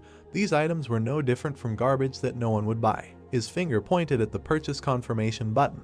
The notification thanked for the purchase. The most important thing was the knowledge of how to use these items. Holding his hand over the wave of blue energy, the guy decided to combine the key, tarot cards, and a piece of the wheel. Blue energy surged through his body, a notification announcing that the merger was successful. A wheel of fortune appeared in the air with a picture of fortune in the center. The notice said that this artifact could raise luck to its highest value for 10 minutes, but since it was not completed, the scope of use was limited. The wheel of fortune shone in the air above the young man. Summoning a knife in his hand, he thought that if you do not know the limit of its use, then, to the best of your ability, the luck you receive can be what pushes a person from heaven to earth. Grasping the wheel with his hand, the main character thought that its limit was known to him, because his life remembered everything.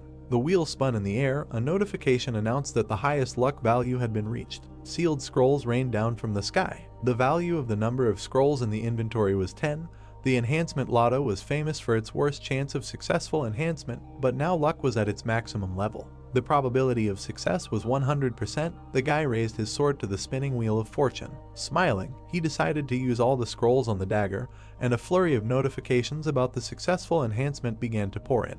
The tip of the dagger began to sparkle. It flashed in the owner's hands, a notification announcing that an old level 10 dagger had been received. The new notification said that the player became the first on the Korean server to succeed in creating a level 10 item, for which he was awarded 5,000 coins. The corresponding achievement appeared on the pedestal. The notification stated that starting tomorrow it will be placed on the Walk of Fame for the whole day. The main character swung his new weapon several times. Placing it on his shoulder, he thought that finally a truly worthwhile thing had fallen into his hands. The 10th day of life in hell, Kalsik and Pakana sat on the floor, hugging their knees. There was a fire made from collected branches on the floor. A moss bed lay nearby. There was no food in the dungeon except mushrooms and moss. The girl watched with disgust as her friend ate fly agaric. She looked away. Jinhyuk was lying on a bed next to the fire. A memory surfaced in her head of how they were attacked by a minotaur who regularly came at a certain time. Pakana remembered how she barely managed to slip under a falling stone block. Because of the changing labyrinth, their life turned into a constant struggle on the brink of death. Imagining her forced ally swinging his sword, the girl was amazed at how easily he took it all. Holding her knees tightly, she said that they would die if this continued. Kalsik agreed, saying that this demon would use them and abandon them at the first opportunity. Anonymous comments began to appear before the eyes of the squad leader, giving advice or simply discussing the situation in the labyrinth. Knitting her eyebrows, the girl asked in a whisper if anyone had found information about this man. Users said that no information could be found because YouTube, personal blog, and all information were blocked, and he did not have a broadcast channel. Seeing this, Pakhana lowered her head, thinking that they had chosen terrible people for the support group outside the tower. Frowning, she asked if they had passed on the information to the Elder and what the Raven Guild was saying. The anonymous man replied that nothing was known about this labyrinth and that it would take the guild 3 weeks to find them. Putting her hand to her face in disappointment, the girl thought that 3 weeks was too long. Throwing the last piece of mushroom into his mouth, Kalsik asked what they were saying in the guild. His friend replied that there was no information. Looking at her ally sleeping on the floor, she decided to share her thoughts with her friend. The guy was lying on his side with his back to the fire. Pakahana said that if you kill him and hold out a little longer until the Elder arrives, you can survive and get out of this hell. Knitting her eyebrows decisively, the girl said that the main question was how exactly to get rid of the guy. Kalsik picked up a stone lying on the ground, saying that killing it while he was sleeping was the best solution. Raising his hand, the young man said that few people could live with a broken skull. His girlfriend suddenly stopped him, grabbing his arm. Kalsik looked at her incomprehensibly. The girl said that this man has a reaction speed like a real monster. The main character did not move, lying on a moss bed. The leader of the squad said that they were powerless, because there was a high probability of a counterattack, even if they attacked on the sly. Throwing an incredulous look at her, the guy asked what they should do then, because they could not just tolerate this and continue to suffer. Starting to look for something in her purse, Pakhana recalled that her friend was a member of the Black Raven Guild and said that he had given her something in case of danger. The leader of the troop took out from her bag the poisonous sting of a giant immature pumpkin wasp, 1 drop of which could kill 100 trolls. Smiling evilly, she proposed to act in a way that could not be resisted. The main character lowered his eyes in displeasure. In his hands was a wooden board with fried moss and mushrooms. It felt like they were making a survival movie. Taking the mushroom with improvised sticks made from mouse bones, the girl said that she needed to catch a mouse or a moth, then there would be something edible besides mushrooms. Jinhyuk, sitting farthest from the fire, asked to give him some more mushrooms and water. The guys immediately fulfilled his request. Putting more mushrooms on the plate, Kalsik noticed that they still had plenty of this nasty stuff. Throwing a disapproving glance at him, the girl mentally called him weak-willed. The main character put a piece of mushroom in his mouth. Anonymous comments were glad that he swallowed the poison. Pakhana smiled contentedly. Kalsik watched him, chewing his portion. The plate of mushrooms fell to the floor. Black liquid gushed out of Kalsik's mouth. The guy grabbed his throat. The veins on his body swelled. Jumping up from her seat, the leader of the squad was frightened to see her friend squirming in unbearable pain.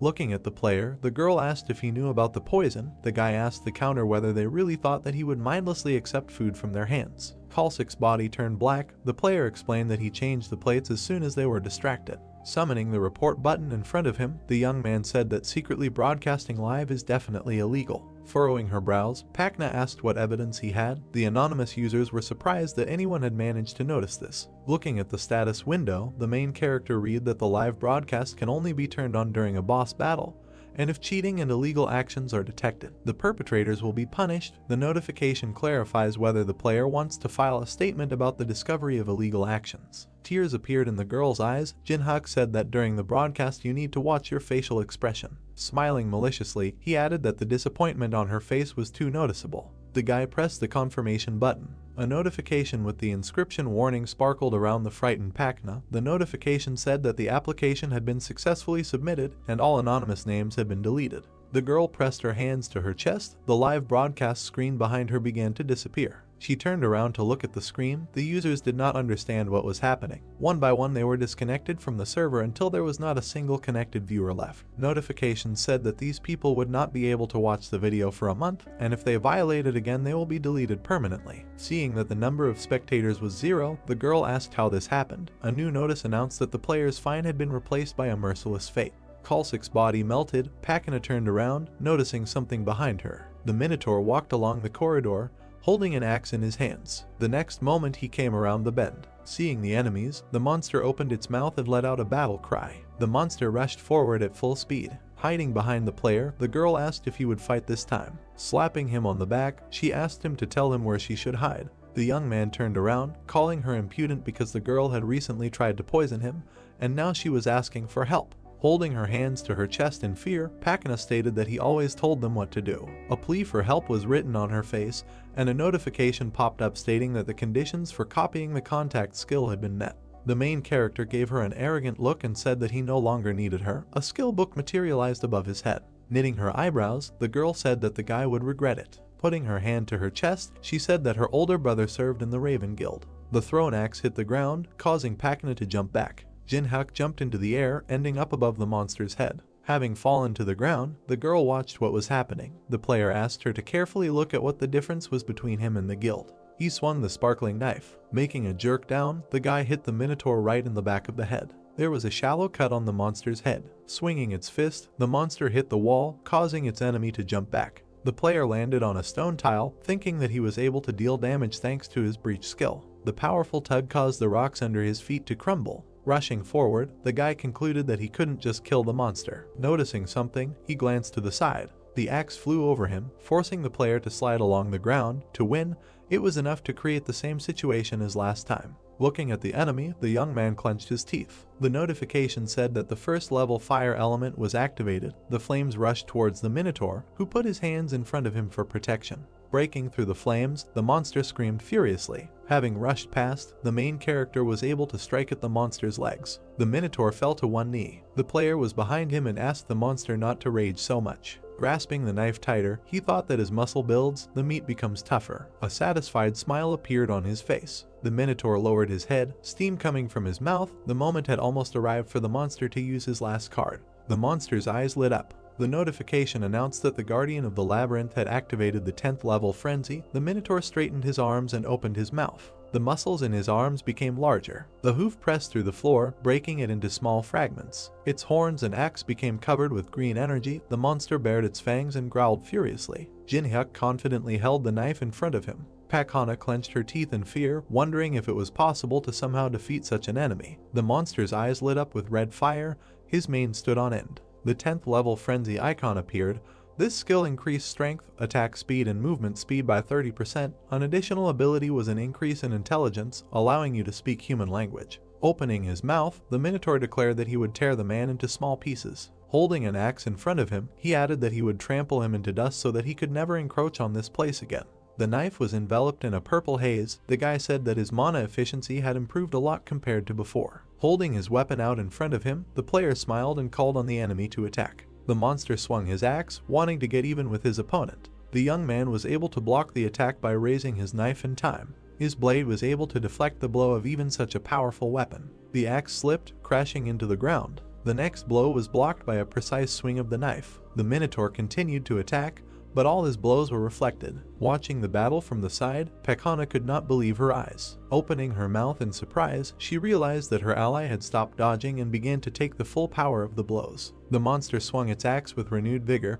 Even if all the guild members were here, they would not be able to defeat a boss-level monster that had activated a level 10 skill. The girl called the guy crazy, a drop of sweat running down her tense face. The blades of the two weapons crossed again. The young man parried the blow. Pakana did not understand how he could smile in such a situation. Frowning, the main character thought that he was stuck. Imagining how he was drowning in a bottomless abyss, Jinhyuk thought that with all his soul he hated the reality in which he felt helpless. The notification said that the player had died. That in reality, that in the game the difficulty was like hell. The notification said that the number the breach stats received were 57.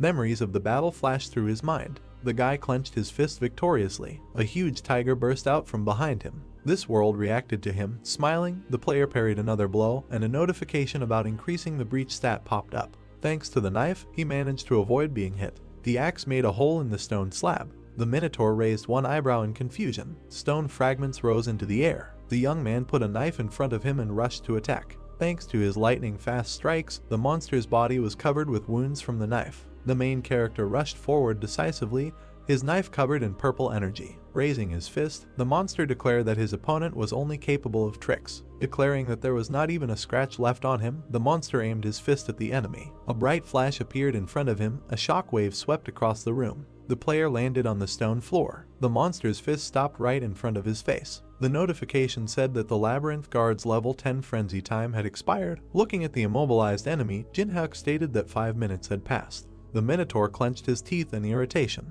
The demon with horns was shrouded in flames. Frenzy was capable of exerting its maximum strength in 5 minutes, but after that there would be a penalty where the user would fall into a state of suspended animation for 24 hours. A corresponding notification popped up warning of a penalty. The Minotaur fell to the ground, causing a status window. The guy said that he had 50 breach stat points, which could reduce the difference of 19 levels. Smiling, he thought that over the next few days he would reach 100 points. Pakana looked out from behind the stone, asking if the battle was over. The player replied that the rage was over, but they managed to get rid of the monster only for a while. Hearing that the monster would appear again if the labyrinth changed and a day passed, the girl opened her mouth in horror. Sticking 2 fingers forward, the young man declared that there were still 20 days left. 20 days later, the stone floor of the dungeon was destroyed. The Minotaur raised his axe over his head. The young man easily dodged a sharp cutting blow from the right.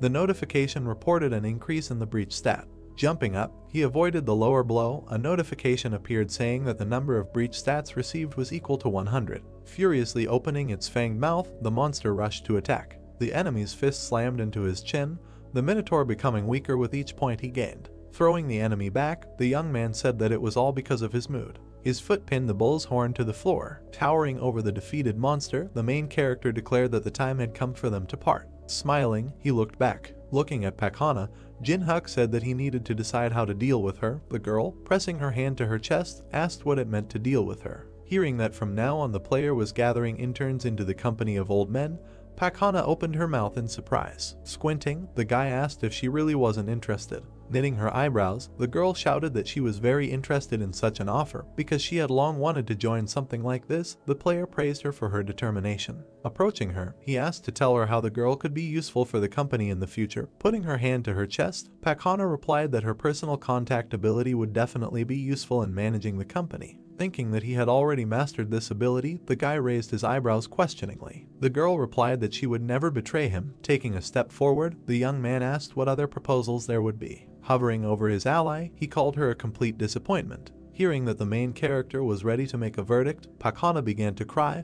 begging him to give her more time. Smiling evilly, the player stated that there were no interns who had joined the company of old men. Raising her eyebrows in fear, the girl shouted that she would give him Braham's ring. Clutching his leg, she asked for her life and stated that her older brother had made a deal with China and provided ginseng to Koryo as payment. Looking at her from under his brows, Jinhak wondered how Braham's ring could have fallen into the hands of the Black Crow Guild. In the center of the golden ring, a red gem sparkled. It was one of the best items that can be obtained on the first floor. The ring increased movement speed, resistance to magic, and allowed it to restrain the mana of monsters. The guy's eye sparkled. Thanks to the Eye of Truth, it became clear that the girl's words were true. The corresponding notifications reported this. Putting his hand on her shoulder, the player congratulated her on gaining the status of an intern in the company of old men. Holding out 3 fingers in front of him, he said that the interns were not paid and that the interns should arrive whenever and wherever they were called. Hearing that the contract remained to be signed, Pakana widened her eyes in surprise, not understanding what she was talking about.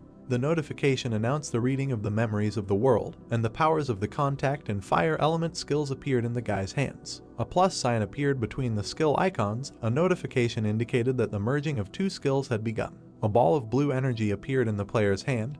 He stated that it would be a little hot. The notification said that the soul brand skill had been obtained. The young man put his hand on the girl's shoulder. She asked in fear if this was really a contract. Raising his hand over her, shrouded in energy, the protagonist asked if Pakana really thought that she would just need to put a stamp on a piece of paper. Tears appeared in the girl's eyes. The player congratulated her on joining the Black Enterprise. The notice stated that the soul brand was carved on the intern's face, and a woman's scream was heard in the depths of the labyrinth. An icon for the soul brand skill appeared. The description said that the object on which the mark was placed was obliged to obey the orders of the owner of the skill. If the rules were violated, the object's body would ignite.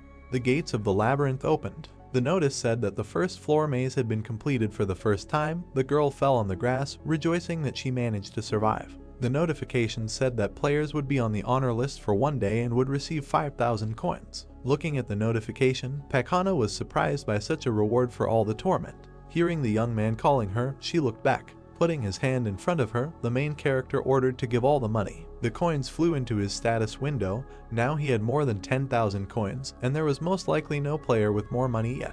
Pointing his finger at the intern, Jinhak ordered Braham's ring to be brought within 3 days. The girl objected, saying that 3 days was too little. Gathering blue energy in his hand, the guy stated that the time had been reduced to 2 days. A burn in the shape of a human palm appeared on Pakana's face, and she promised to bring the ring.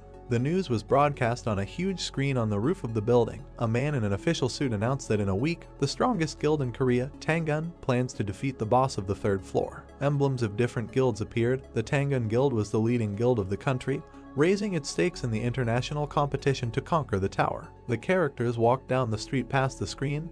The news anchor asked if there were any statements from the Chinese. Knitting his eyebrows in confusion, the man said that it was better to try to capture the tower on his own rather than wait for help from another country because the Tangun Guild was able to cope without outside support. Watching what was happening on the screen, the player wondered if these people would regret their decision to go after the boss of the third floor. Imagining the tower, he realized that they were in such a hurry because they wanted to get as many resources as possible. Presenting the map of the tower, the young man decided that there was no need to go to the third or even the second floor because only 90 days were given to each floor. A message appeared about moving to the next level. Many monsters appeared in front of the player. In his opinion, the guild would not be able to cope with completing the floor due to the constantly increasing level of difficulty, and humanity would not have a second chance. The light was on in the window of the apartment building.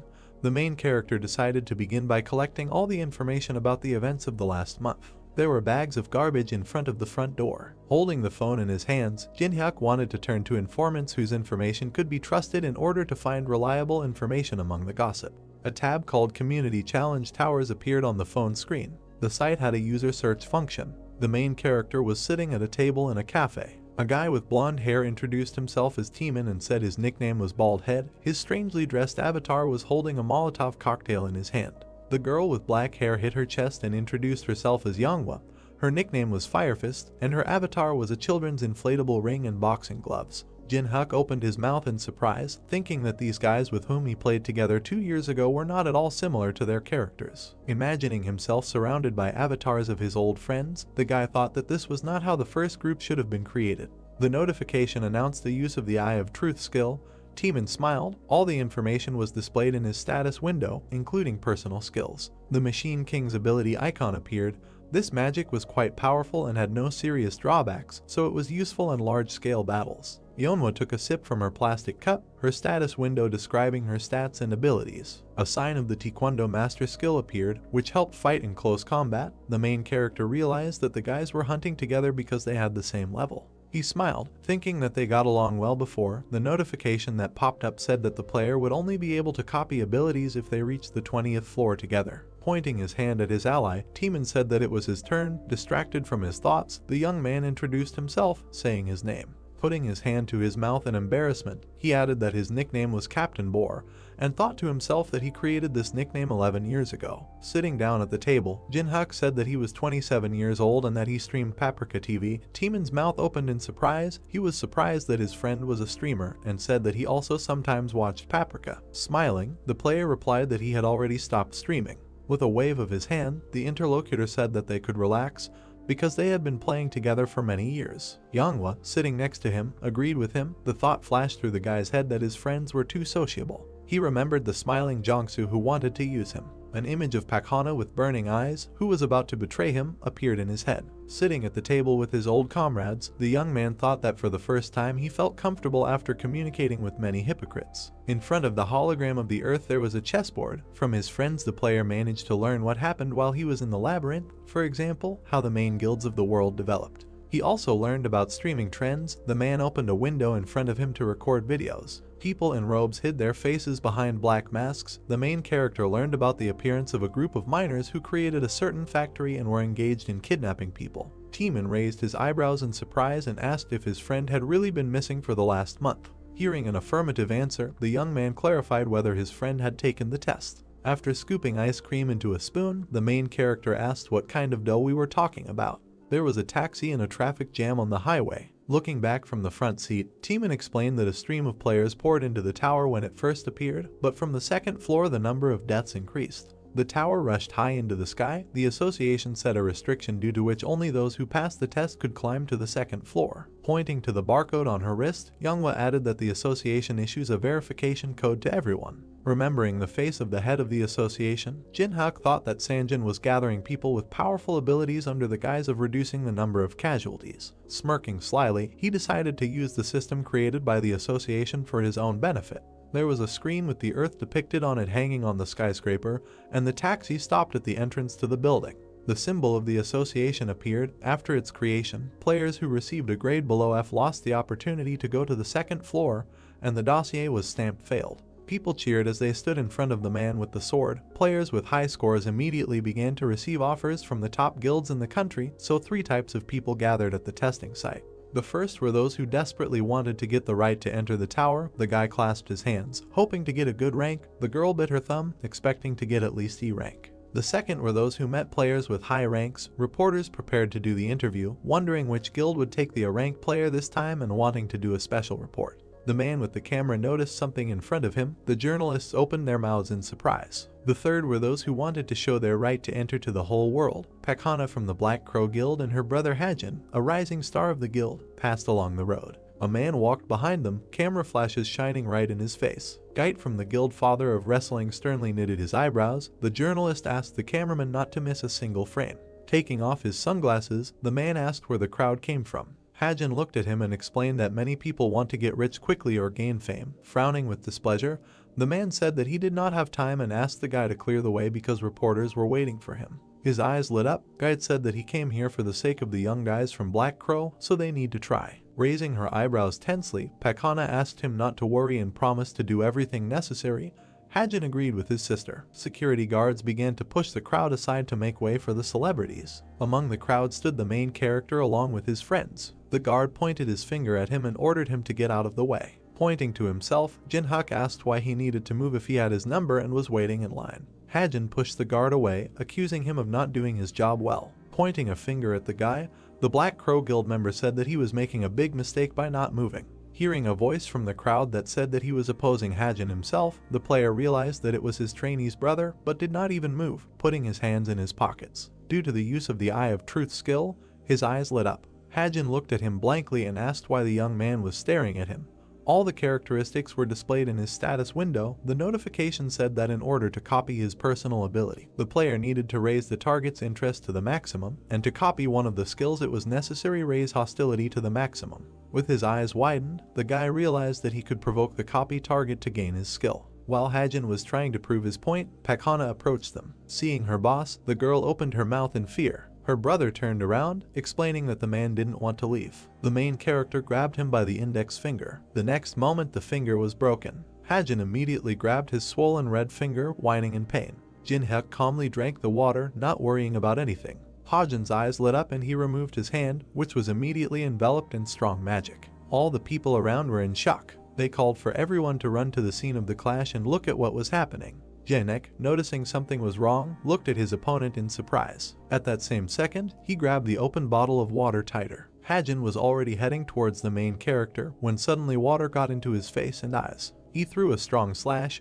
but Jinhyuk was no longer there. All that was left was the bottle, which flew towards the attacker, when suddenly he received a strong blow to his leg, causing his stance to buckle. Within a second, Hajin fell to the floor with a loud cry, holding his knee. Not far from him, with his back turned, stood the main character. Everyone around was in shock. No one understood what happened. Among the uncomprehending crowd was Hana. She looked at Jinhyuk in horror. Drops of sweat were running down her face, and there was fear in her eyes. She asked herself why the main character was here. Quite suddenly it was heard from the crowd. It was Gait, who was holding his hands on his chest with displeasure. Jinhyuk looked at Gait emotionlessly. He immediately tried to use the level 1 Eye of Truth skill. At the same second, an error appeared with the inscription, Failure. Immediately another error appeared, informing that the use of the skill was impossible due to the difference in levels. There was rage on Gait's face. Gritting his teeth in anger, he advanced on the main character. His eyes burned with a bright, warm flame. This guy's level was reported to be above 20. As soon as Gait approached the main character,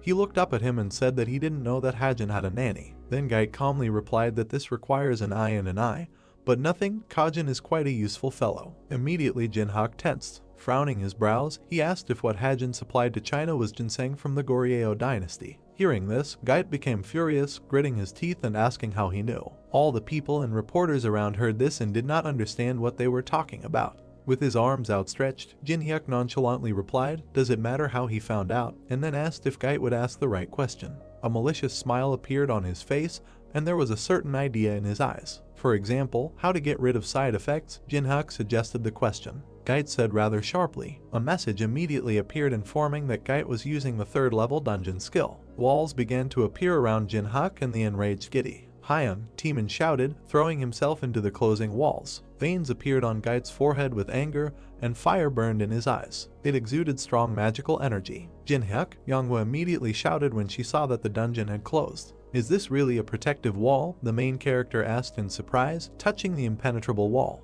Gait did not answer the question, but simply asked if Jinhyuk was really asking for 10 dungeons, after which he asked if then the main character could prove that he was not lying.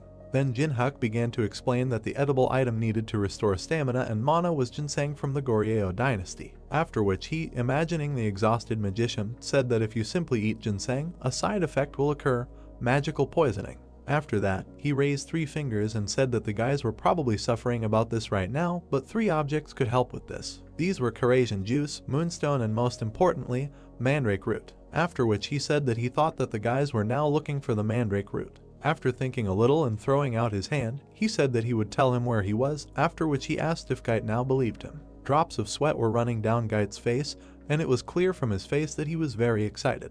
He said to himself that everything he said coincided with the words of the scouts and researchers. "Well, I agree," the main character asked with a malicious smile on his face. After thinking a little, Gait replied that he would believe Jinhyuk. But, he suddenly said, sharply holding out the knife that appeared in his hand. "I'm warning you, no tricks," Gait said in an angry and threatening voice, adding that otherwise it wouldn't seem like much. He clenched his teeth in anger and said to himself that the main character had asked for as many as 10 of the most valuable dungeons, and this was an excessively high fee. He held the blade shrouded in strong magic in front of Jinhyuk's face and said in his head that he needed to end everything here. Suddenly fear and shock appeared in his eyes. Jinhyuk smiled madly, his eyes glowing with a bright purple flame. Looking at his opponent, he said that it seemed that Gait had not yet understood. "Both our deal and your life," the main character continued to say. "In my hands," he added, raising the blade, which was shrouded in strong, terrifying magic. And at this time one of the guards broke through the floor. Jinhyuk's comrades were surrounded, but they successfully defended themselves. "Get away," Yenba shouted furiously, adding that unless, of course, they want to die. There was a raging fire in her eyes. Suddenly a notification appeared saying that the level 3 dungeon skill had been cancelled. The magic has dissipated. The guys went in different directions. The main character, with a smile on his face, shouted to Enwi to calm down the girl. "Are you okay?" The guy's voice was immediately heard. They immediately ran up to him, shouting that he had been kidnapped just like that, and they would kill everyone, he said. Waving his hands, the main character said that everything was fine. Pointing to the departing Gait, Jinhyuk told them not to worry because he and Gait had found a common language. At that same second, Hajin rushed to the enraged Gait in a rage and asked if he would really just let the main character go. Bowing, Hajin, with a drop of sweat on his face, said that if he gave him a chance, he would come up with a good plan. At that same second, he received a strong blow to the neck from Gait. Raising him with one hand high above the ground, he told him to understand that Jinhyuk is stronger than everyone, after which he said that if Hajin does something like this again, he will greatly regret it.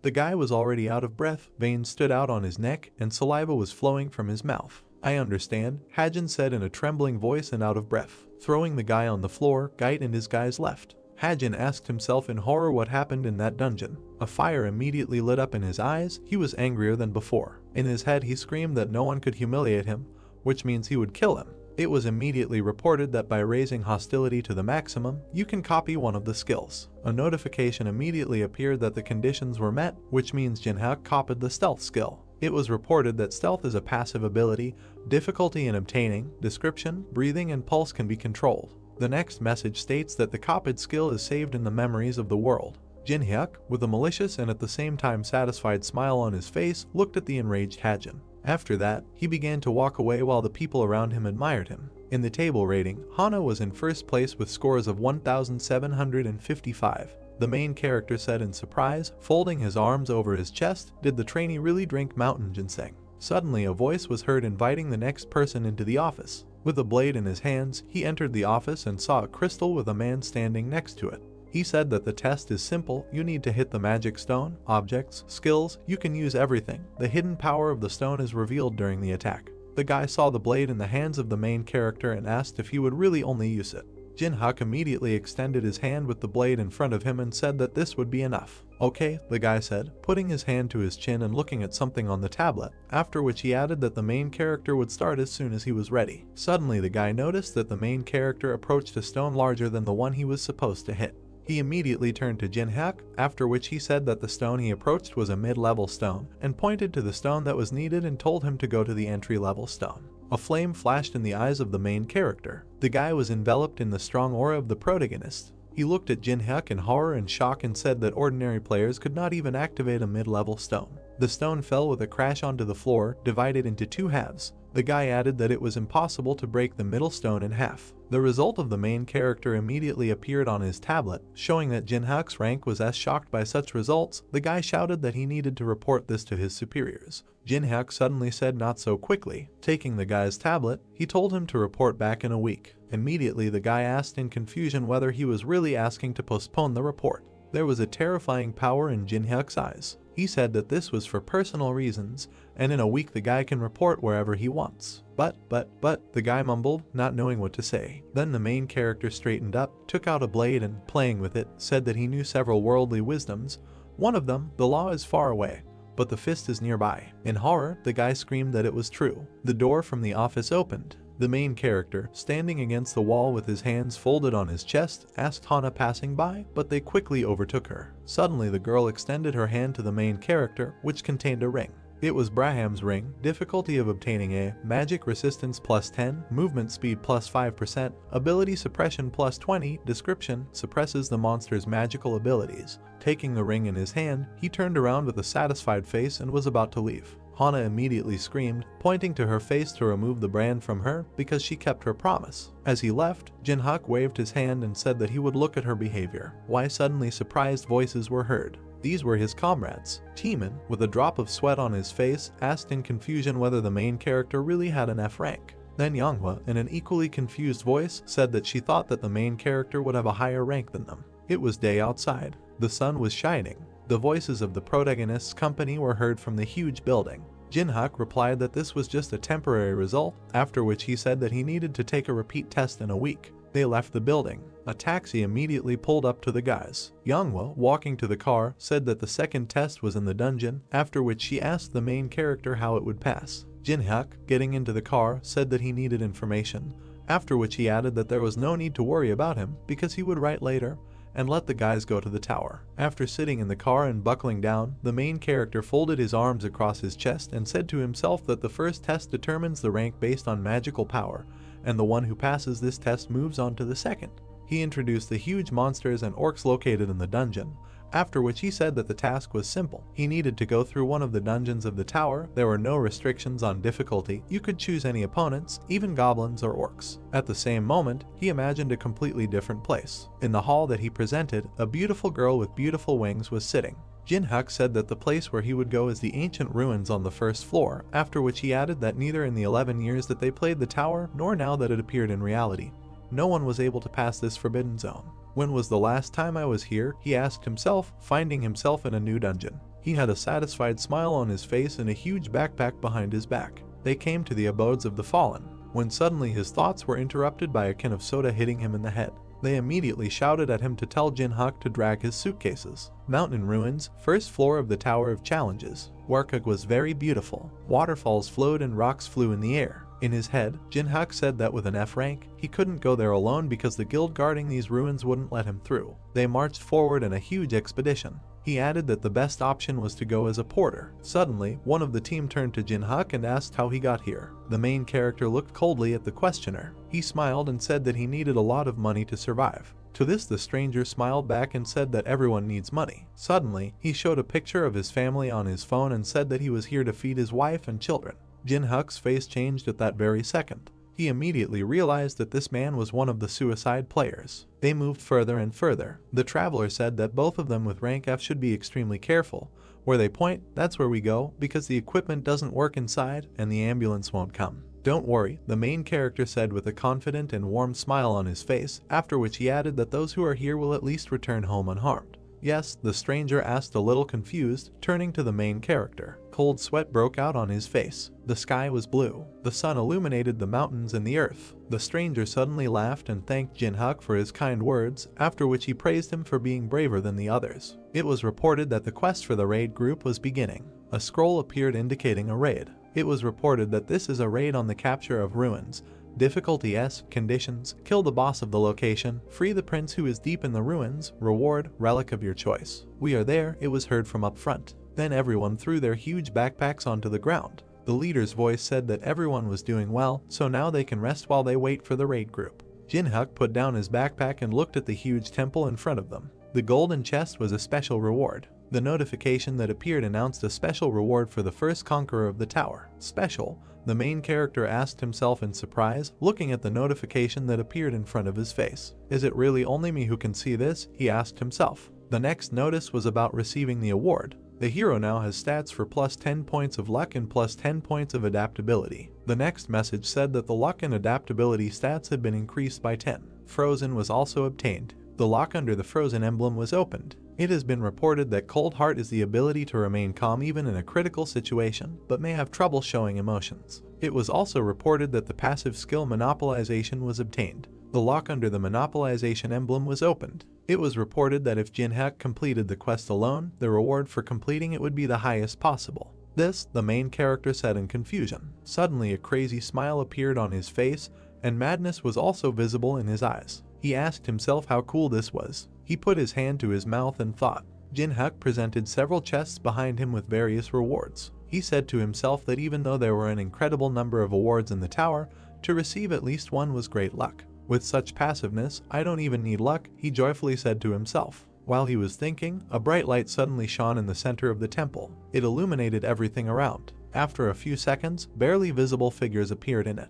It was a raiding party. One of the guys was loudly indignant, saying that he couldn't get used to teleportation, after which he asked what the others were doing. More soldiers appeared behind him. One of them reported that all 50 people were alive. Ordinary workers looked with some horror and distrust at the arriving raid group. It was immediately reported that the Eye of Truth of the first level was being used. We are moving forward, the leader shouted, adding that they will form the formation on the move. The raid group is in the vanguard. It was reported that this guy's name was Jeonghwan, age 29, level 14. Ability, Relief. Jinhyuk was informed that the condition for copying the ability was to gain Jeonghwan's trust during the raid.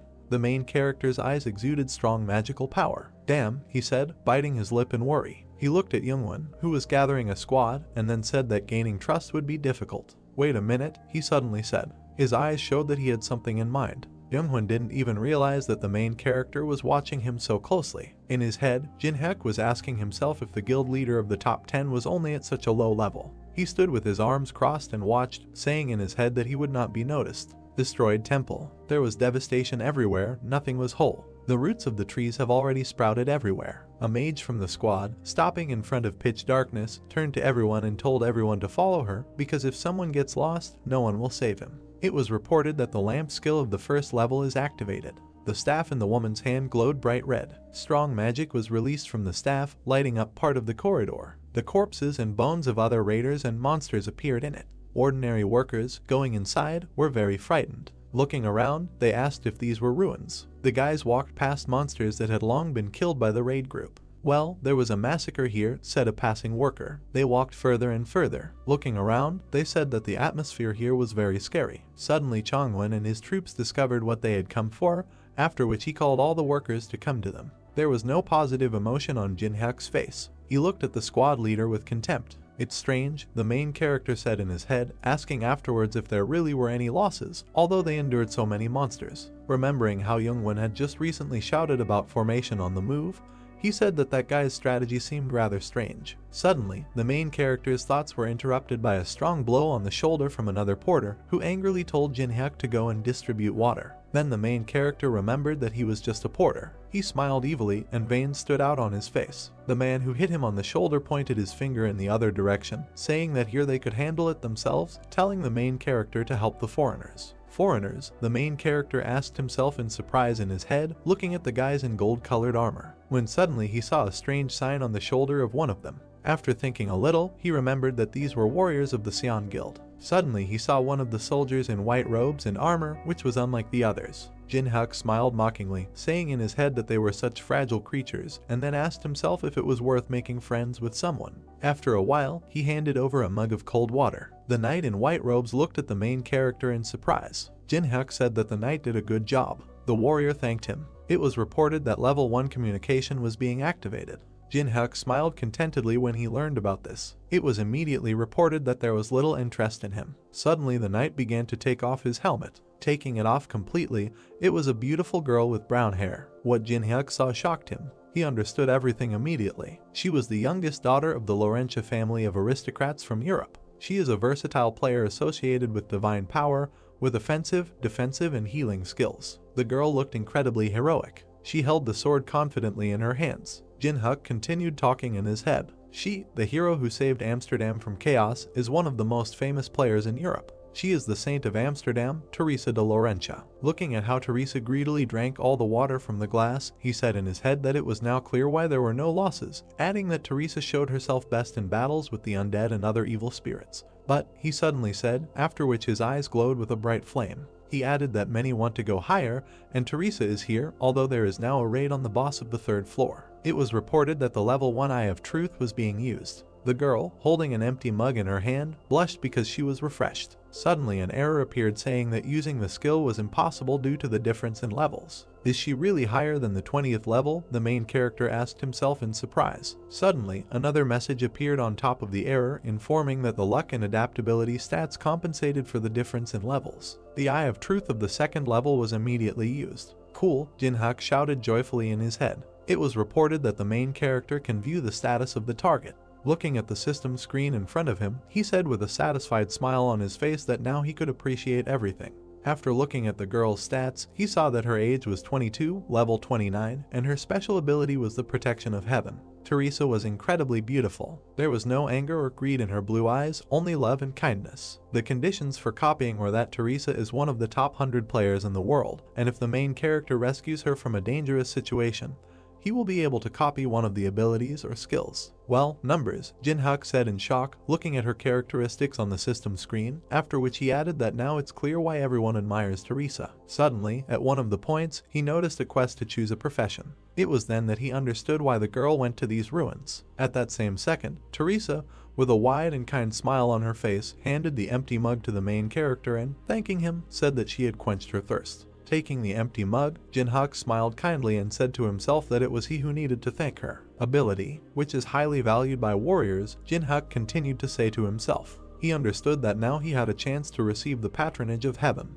Jin-hyuk only had to find out what situation could be dangerous for this paladin and how he could save it. Suddenly the temple began to shake violently and collapse. The warriors called for their leader. He ran as fast as he could towards the soldiers. He was terrified, there was fear and bewilderment in his eyes. What he saw left him speechless. Trouble, said one of the soldiers. Sentinels, he said slowly. Already dead? The girl continued, sitting next to the corpse of one of the guys on their team. Further down the corridor there were more corpses. Ruin guardians were reported to be keeping an eye out for trespassers. A huge mechanism flying in the air looked at the entire raid squad. Remaining time is 10 minutes. Unknown cubes, shrouded in strong magic, began to appear around the guard. It has been reported that the ruin's security system sleeping bomb activates when intruders appear and summons guards when activated. In his head, the main character said that if you don't touch her, nothing will happen. At this moment, Chongwon grabbed his head in horror and panic, shouting to the entire audience who turned on this monster. It's late, only 10 minutes left, Jin-hyuk said to himself. Veins appeared on Youngwon's face. The leader's face was illuminated by the light from the guard.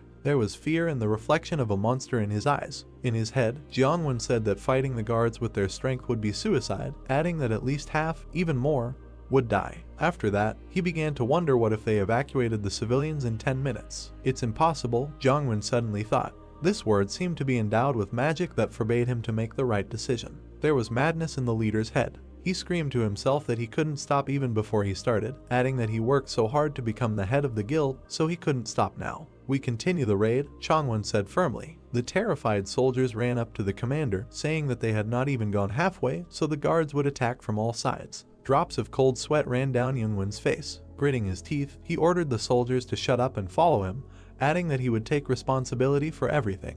Even without a second team there is a chance for success, he said. Pointing to Teresa, he said that they had her. At this time, one of the soldiers ran up to a gathering of guys resting nearby and told them that the guards had woken up. One of the vacationers indifferently said that the one who reported about everything was worried, explaining that such a huge guild as Parhi would not act without countermeasures. True, the informer asked in surprise. Of course, the archer said, jumping up from his seat, adding that loners like them just need to obey the head, after which he said that most likely, the guild had probably already destroyed all the guards. Suddenly, a huge hand appeared behind him. A second later, the archer was turned into a bloody mess. The remaining frightened guys stood in a circle, preparing to defend themselves. We are in a very bad situation, the informer realized. Huge magical armor appeared around the guys, the main forces of the raid group. We are preparing for battle, Chongwon shouted, after which he added that the tanks are forward and the bearers are back. Quickly, he shouted, ordering the porters to distribute buffs to the tanks and the healers to get ready. People immediately began to rush from side to side, following the commander's orders. Taking a stance and raising his shield in front of him, he suddenly began to glow. It was reported that Youngwon would activate level 3 steel defense. It was also reported that Jiangwon had activated level 2 combat concentration.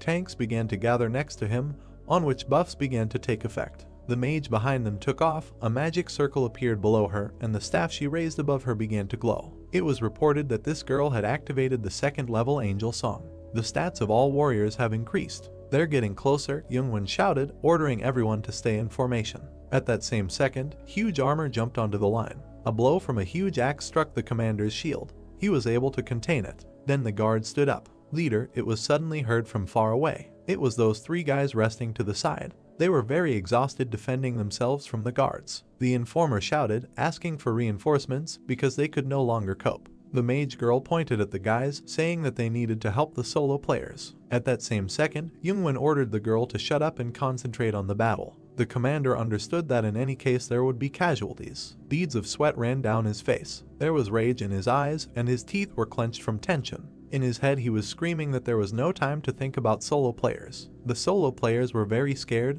They held on with all their strength. Jiangwon explained that, unlike guild players who act coherently, solo players are immediately lost in such battles. They heard it, but, said one of the solo players, lowering his head in disappointment. He realized that they had been abandoned. Tears flowed from his eyes. He screamed, begging for help. Suddenly, quick steps were heard. Teresa soared above the guards, swinging a sword shrouded in powerful magic. It was reported that the 4th level cross skill was activated. There was a warm flash from the ceiling. At that same second, all the guards were struck by Teresa's strong, well-aimed and quick blows. The girl's eyes burned with a bright blue fire. The desperate guy suddenly saw the light. Teresa, he shouted joyfully, looking at his savior. A bead of sweat ran down Teresa's face. There was composure and calm in her eyes. In her head, she analyzed that 2 guards had passed through the raid team's positions. The non-combat units were in danger. She immediately rushed to the defense of the soldiers. Teresa understood that she needed to hurry up and cover the rear. In the rear guard, there was devastation in the hall. Many of the porters were dead.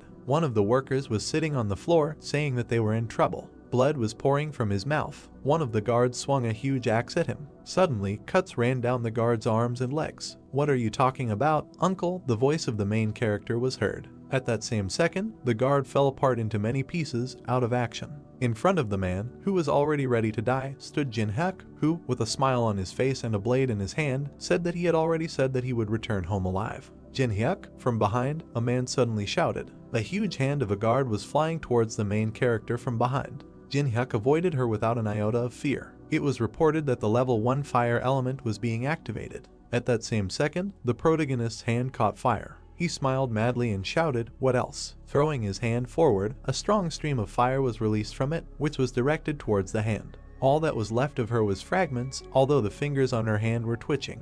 Jin-hyuk, shaking off his hand, turned away and said that he would not finish off, let others do it, after which he said that he needed to remain at the 1st level so he could not kill. "Where did you get such strength?" asked the surviving man, holding his wounds. Scratching his head, Jin-hyuk smiled and said that he was just lucky. In his head, he wondered who woke up the high-level guards of the ruins, because there was no point. The old man looked at his savior in shock, in no hurry to get up. Suddenly, Teresa grabbed the man. A second later, he was already standing 10 meters away from the main character. Teresa stood with her back to the main character and said that she thought Jin-hyuk was a good person, but he turned out to be threatening the man with a knife. Suddenly, she said that perhaps it was he who woke up the guards. There was anger and contempt in her eyes. Turning to the main character and raising her shield, she said that Jin-hyuk was arrested. The main character was very confused when he heard the accusations. At the same second, a strong blow from a girl's sword flashed next to him. The main character barely managed to dodge. She turned to face Jin-hyuk, telling him not to move because she didn't want to hurt anyone. After thinking a little, the guy said that there was a misunderstanding.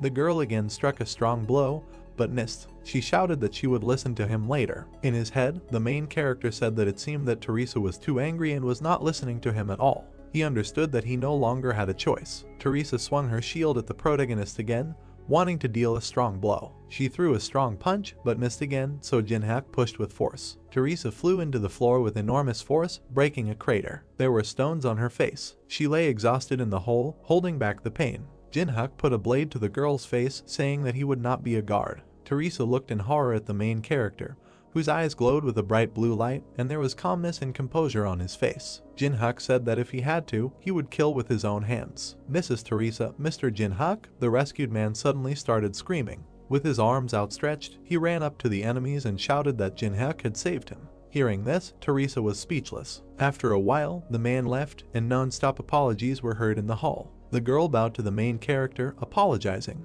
Jin-hyuk asked her to stop, saying that his actions really seemed suspicious. He began to leave, and Teresa followed him, asking why the main character was hiding his identity. For what reason, Jin-hyuk wondered, calmly walking forward. "The same as you," he answered after thinking. After that, he said that Teresa invited the Sion Guild as a cover, after which he added that the girl wanted to secretly obtain the contract of St. Peter for the quest to choose a profession.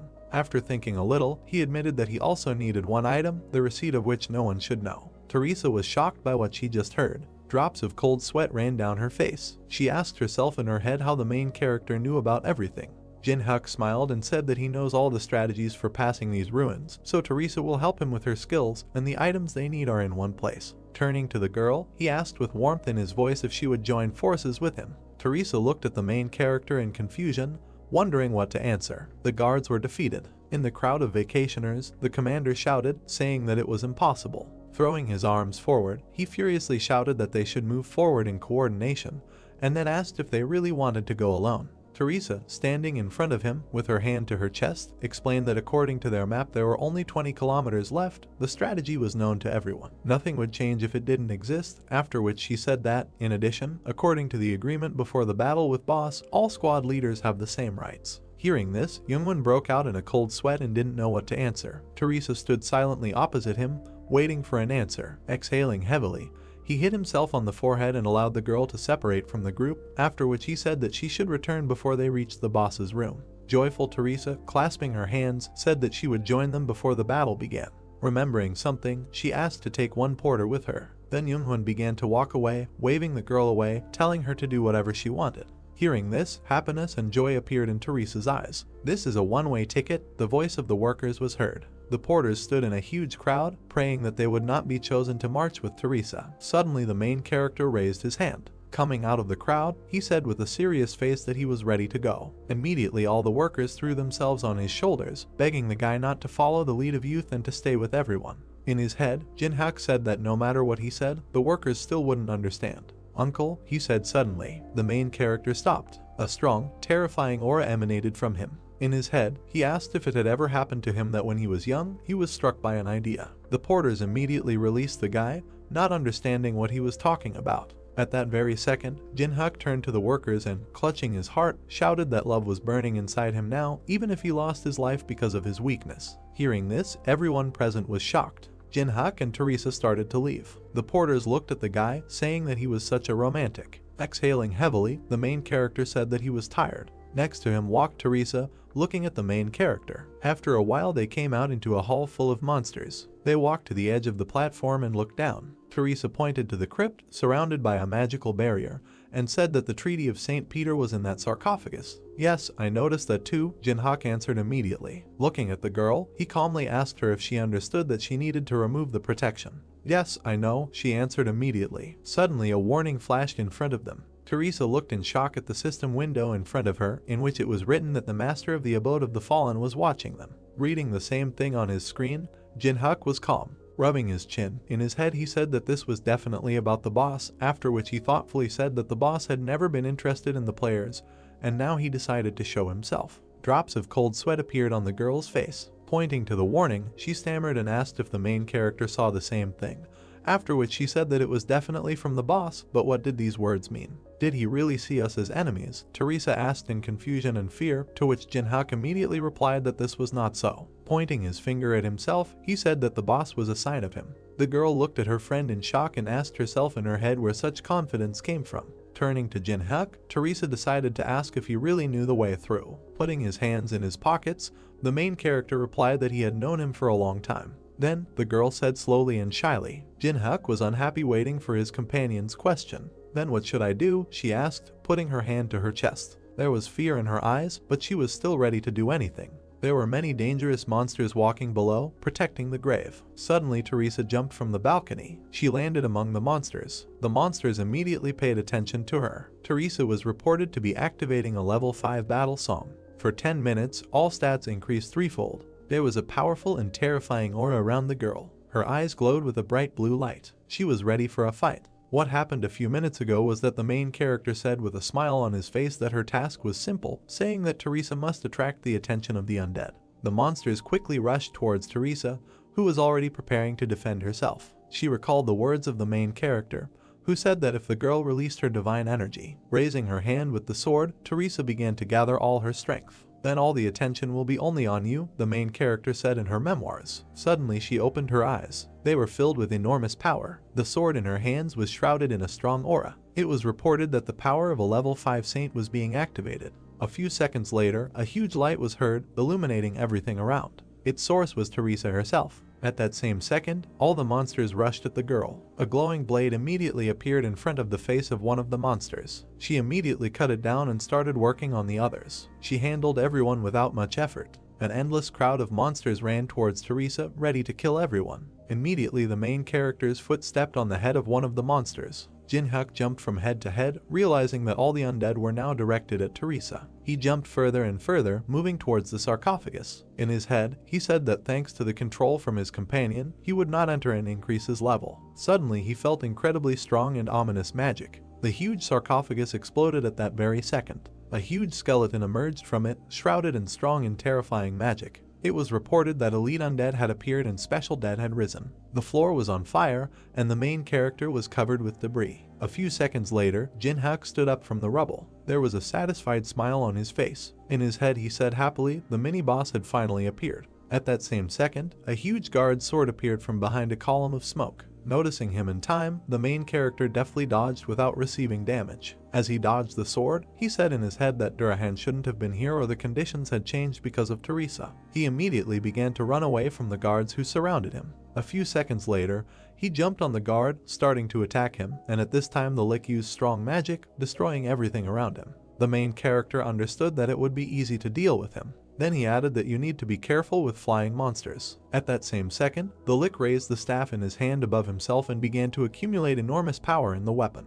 After a few seconds, he pointed his staff at Jinhyuk, about to release strong magic at him. Black lightning bolts of black magic were released from the staff. Noticing them, the main character smiled contentedly and began to dodge. The lightning passed right next to his face, but without hitting him, it rushed towards the protective barrier of the crypt. Upon reaching it, the barrier cracked. In his head, Jinhyuk said that in general, such a defense would not be difficult to deal with. A few seconds later, the barrier shattered into pieces. It was reported that the 5th level magical defense had been destroyed. The lick didn't know what to do because he was the one who destroyed the barrier. Without wasting any time, Jinhyuk ran towards the lick. A blade appeared in his hand, shrouded in powerful, terrifying magic. And there was a crazy smile on his face. He ran through all the guards blocking his path, cutting them down. He looked with contempt and hatred at the severed parts of the guards. Looking at Teresa, who was constantly slashing at the monsters around her, he said that it looked like she would be done soon too. "There is only you left, skeleton," said the main character, looking at the lick, who, apparently, was confused. At that same second, with one powerful and sharp blow,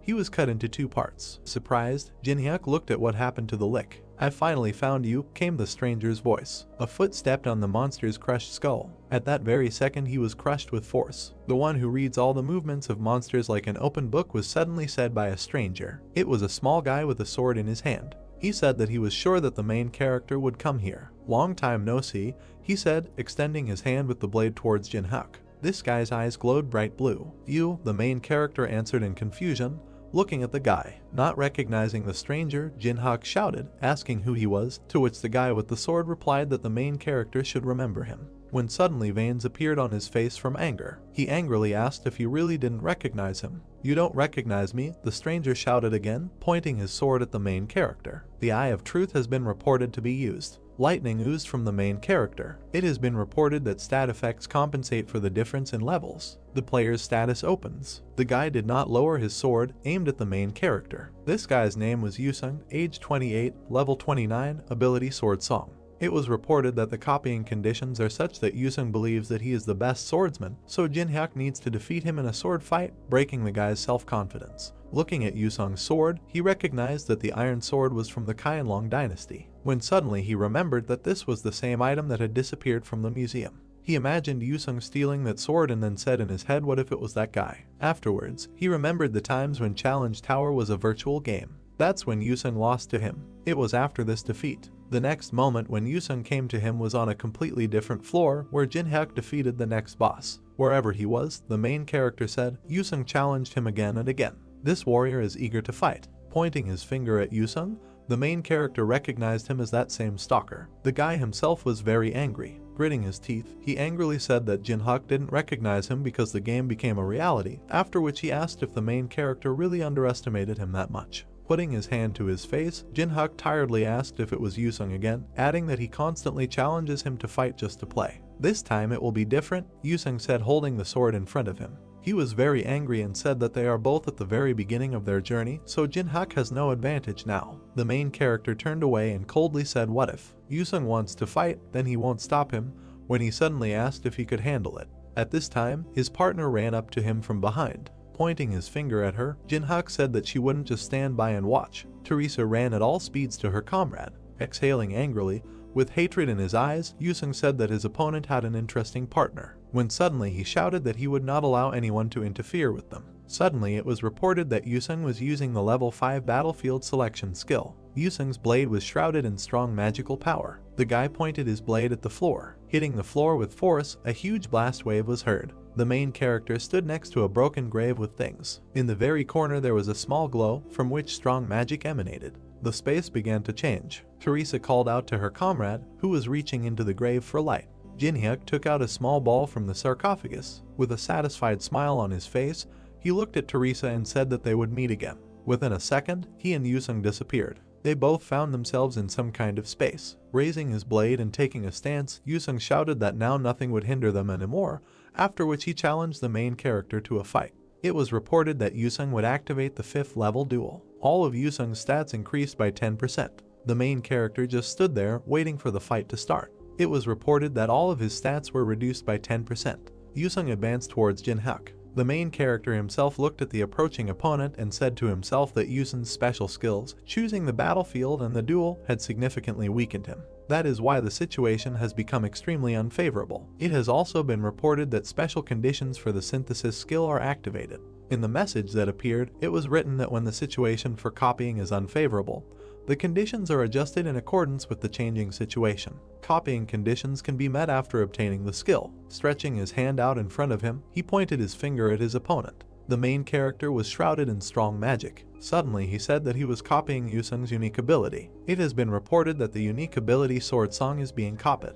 Right there in the notification it was written, Song of the Sword, Jinhyuk's skills as a swordsman are enhanced by 200%. The body itself uses sword fighting techniques and also significantly enhances the player's perception. Behind Jinhyuk, the protagonist's strong skill began to be used. There was a smile on his face. It has been reported that the copied ability is retained in the memories of the world. You're ignoring me again, Yusung shouted furiously. He immediately ran towards his opponent, shouting at him not to relax. A blade appeared in Jinhan's hand. At that same second, a fierce battle began. Every blow was repelled. The main character struck. An enraged Yusung, parrying his opponent's blows, shouted, asking what he was counting on, adding why he was fighting at medium range, using only a dagger. Jinhyun had a sly smile on his face. Inflicting and repelling blows, Oo replied that it seemed to him that this was enough, because fighting with swords was also interesting. Hearing this, Yusung's rage awakened. He pulled his sword behind his back and shouted that Jinhyun was still underestimating him. After that, he pointed his sword at the main character. It was reported that Yusung would activate the 6th level Sword Soul skill. At that same second, waving his sword, which was filled with enormous strong magic, he sent a shockwave towards the enemy. Easily dodging, the main character asked if he was trying too hard, adding that Yusung was just using the highest techniques in a fight with a newcomer. Hearing this, Yusung sent his opponent away and shouted that Jinhan was no longer a beginner. It's a pity that the main character once said to himself, after which he rushed towards his opponent.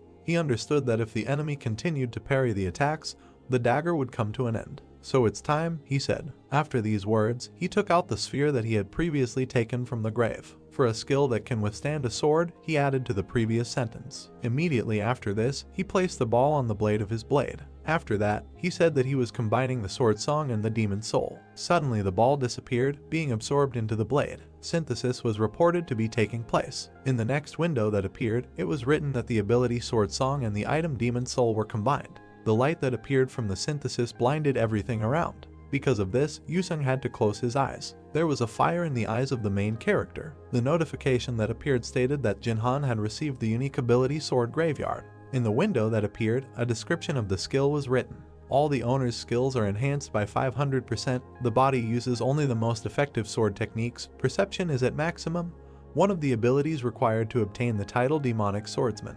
The glow faded, and then the main character extended his hand with the blade to the side. There was not an iota of fear on his face. It has been reported that the unique ability Sword Graveyard will be activated. It was immediately reported that the skill Knight of the Dark Moon of the first level was activated. A huge force spread through the protagonist's hand. In his head, he said that the ability so far produces barely a tenth of its total power. He understood that he did not have enough mana to control this power, so he needed to increase its supply as soon as possible. Yusung stopped. He didn't understand what was happening. A huge strong magical wave flew next to him. Cold beads of sweat ran down his face. He didn't dare move. In his head, Yusung only asked himself what kind of incredible power this was, after which he added that this is the most convenient battlefield for him. He tries not to fight at the distance familiar to his opponent in order to maximize favorable conditions. Yusung was furious, causing him to bite his lip and veins to appear on his forehead and cheek. He screamed to himself why he couldn't win. He remembered how many times he died in the game. And out of the game, he said. Yusung recalled how he collected many articles and photographs in the room in order to reach the main character. Because of his anger, he broke his virtual reality glasses. He kept saying that he did everything to defeat Jinhak. Throwing his head up and spreading his arms, he shouted, asking why he could not surpass the main character. "I will not put up with this," he shouted again, after which he sent many strong blows towards his opponent. Noticing them, Jinhak stood up. His eyes burned with a bright violet flame. Yusung's punches were right in front of his face. At that very second, he repelled them, cutting them with his blade. Did he really parry these attacks too? Yusung shouted in shock, looking at his opponent's results. Suddenly the main character appeared behind Yusung. With a malicious smile on his face, Jinhyuk said that he had already fought with someone who was much stronger and faster than Yusung, but now he was tired of it. Immediately after these words, he raised his blade, shrouded in terrifying magic, above his head. And within a second he struck a strong blow at Yusung, who managed to block it with his sword. Due to such strong pressure, he lost his balance and began to fall. His sword began to crack due to the enormous strength of the protagonist's blade. With a deft movement, Yusung's sword was knocked out of his owner's hands. Jinhyuk had a crazy smile on his face. The sword landed 10 meters from its owner and stuck into the floor. After lowering the blade, the main character said that it seemed like he had won again, after which he added that he didn't even remember how many times he had won against Yusung. "This is the 138th time," Yusung answered, standing on one knee and bowing his head. "Kill me?" he suddenly asked. Hearing this, Jinhyuk smiled contentedly. Suddenly he said that next time, it would be his 139th victory. Hearing this, Yusung was shocked. Waving his hand on his face, the main character told the defeated man that he himself knows that the Tower of Tests is no joke, because even the strongest players sometimes die here due to negligence.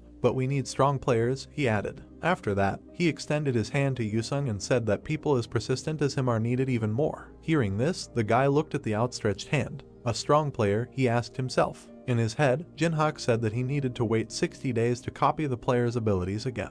In reality, he smiled, looking at his opponent, but in his heart he laughed insidiously, saying that there was no need to waste energy on searching if there was an excellent target to copy. Yusung took the main character's hand, rising from his knees. It was reported that the first level communication ability is activated. Standing up, Yusung immediately turned around and began to leave, saying that he accepted defeat, after which he added that next time the outcome would be different. Hearing this, Jinhyuk laughed. He said that he would wait. It has been reported that the effect of the battlefield selection skill has been cancelled.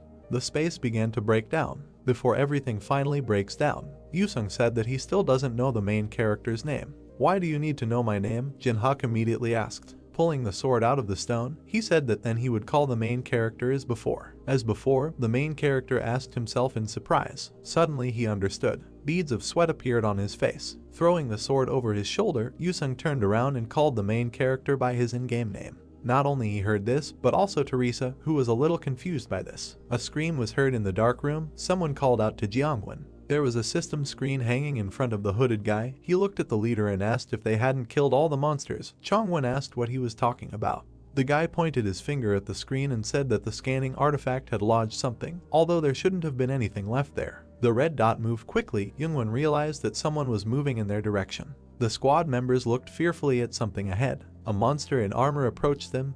It was an iron golem. A man with long blonde hair sat on a golem. Youngwon frowned. From the stranger's appearance, he guessed that this was a high vampire. The man put his hands behind his back and went down to them. He bowed, greeted the guests, and said that his name was Baluz. The vampire smiled and said that he was accompanying the lord, the owner of these ruins, and also his blood relative. Chongwen pointed his sword at Baluz, opened his mouth and asked why he came, because it's unlikely that he just went out for a walk. The vampire looked with hostility at the swords pointed at him and said that he had a proposal to the leader of the group. He held out his finger to the blade and said that he was giving them a choice. The first option was to simply follow him without arguing. The vampire pressed the tip of the sword, blood flowing down his fingers. A scarlet stream fell to the floor. The system reported the activation of a bloody plague of an unknown level. Red streams of magical energy wrapped around people's bodies. Youngwon opened his mouth, sweat running down his face. Magical currents engulfed the bodies of his team members.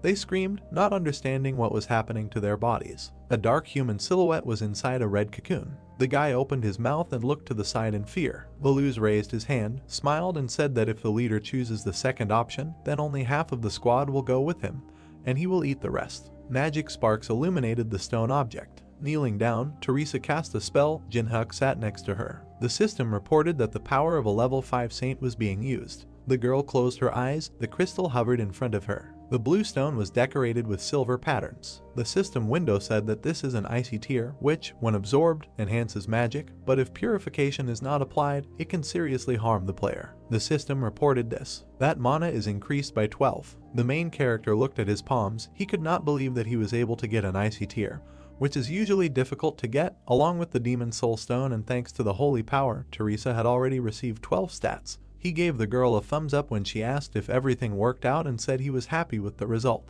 Her eyes widened in surprise as the system window appeared in front of her. A system for notifying that an invitation has been received from the owner of the monastery. In the system window it was said that if Teresa wants to save the members of her group, then she needs to go to the farthest room. The reward for this will be a meeting with the owner of the monastery. The system also notified that upon accepting the invitation, all monsters and traps will be deactivated. Her eyes glowed blue. A drop of sweat rolled down her face. She opened her mouth and said that the entire squad had been taken hostage. The girl could not believe that someone could kidnap an entire group. Jin-hyuk pursed his lips as he watched Teresa lower her head and say that she needed to act quickly to save anyone. She clenched her hand into a fist. Something was bothering her. Teresa imagined a woman with black wings and wondered if he could defeat the Lord. The girl imagined a dark figure with red eyes opposite her and thought that they might fall into a trap prepared for them. Teresa opened her mouth and said that without a raid group they could not defeat the Lord, and thought about whether the outcome could have been different if she had stayed with the squad. The girl imagined a multicolored symbol with a cross in the center and thought that she joined the party as a paladin simply because she wanted to protect other players. But perhaps she made the wrong choice. Yusun closed his eyes and sighed heavily. The guy leaned forward and said he would go because it had nothing to do with him. As he passed the girl, he said that he thought she was having a hard time making a decision, so he would like to give her some advice. Yusun looked displeased at the guy standing with his back to them and said that Jin-hyuk doesn't have a drop of honor. He's simply selfish and in general he hates him. The young man frowned, clenched his teeth, and said that he could only guarantee one thing. The main character smiled and crossed his arms over his chest. Yusun said that if anyone could defeat the Lord, it was only him. Teresa pursed her lips and looked ahead in confusion.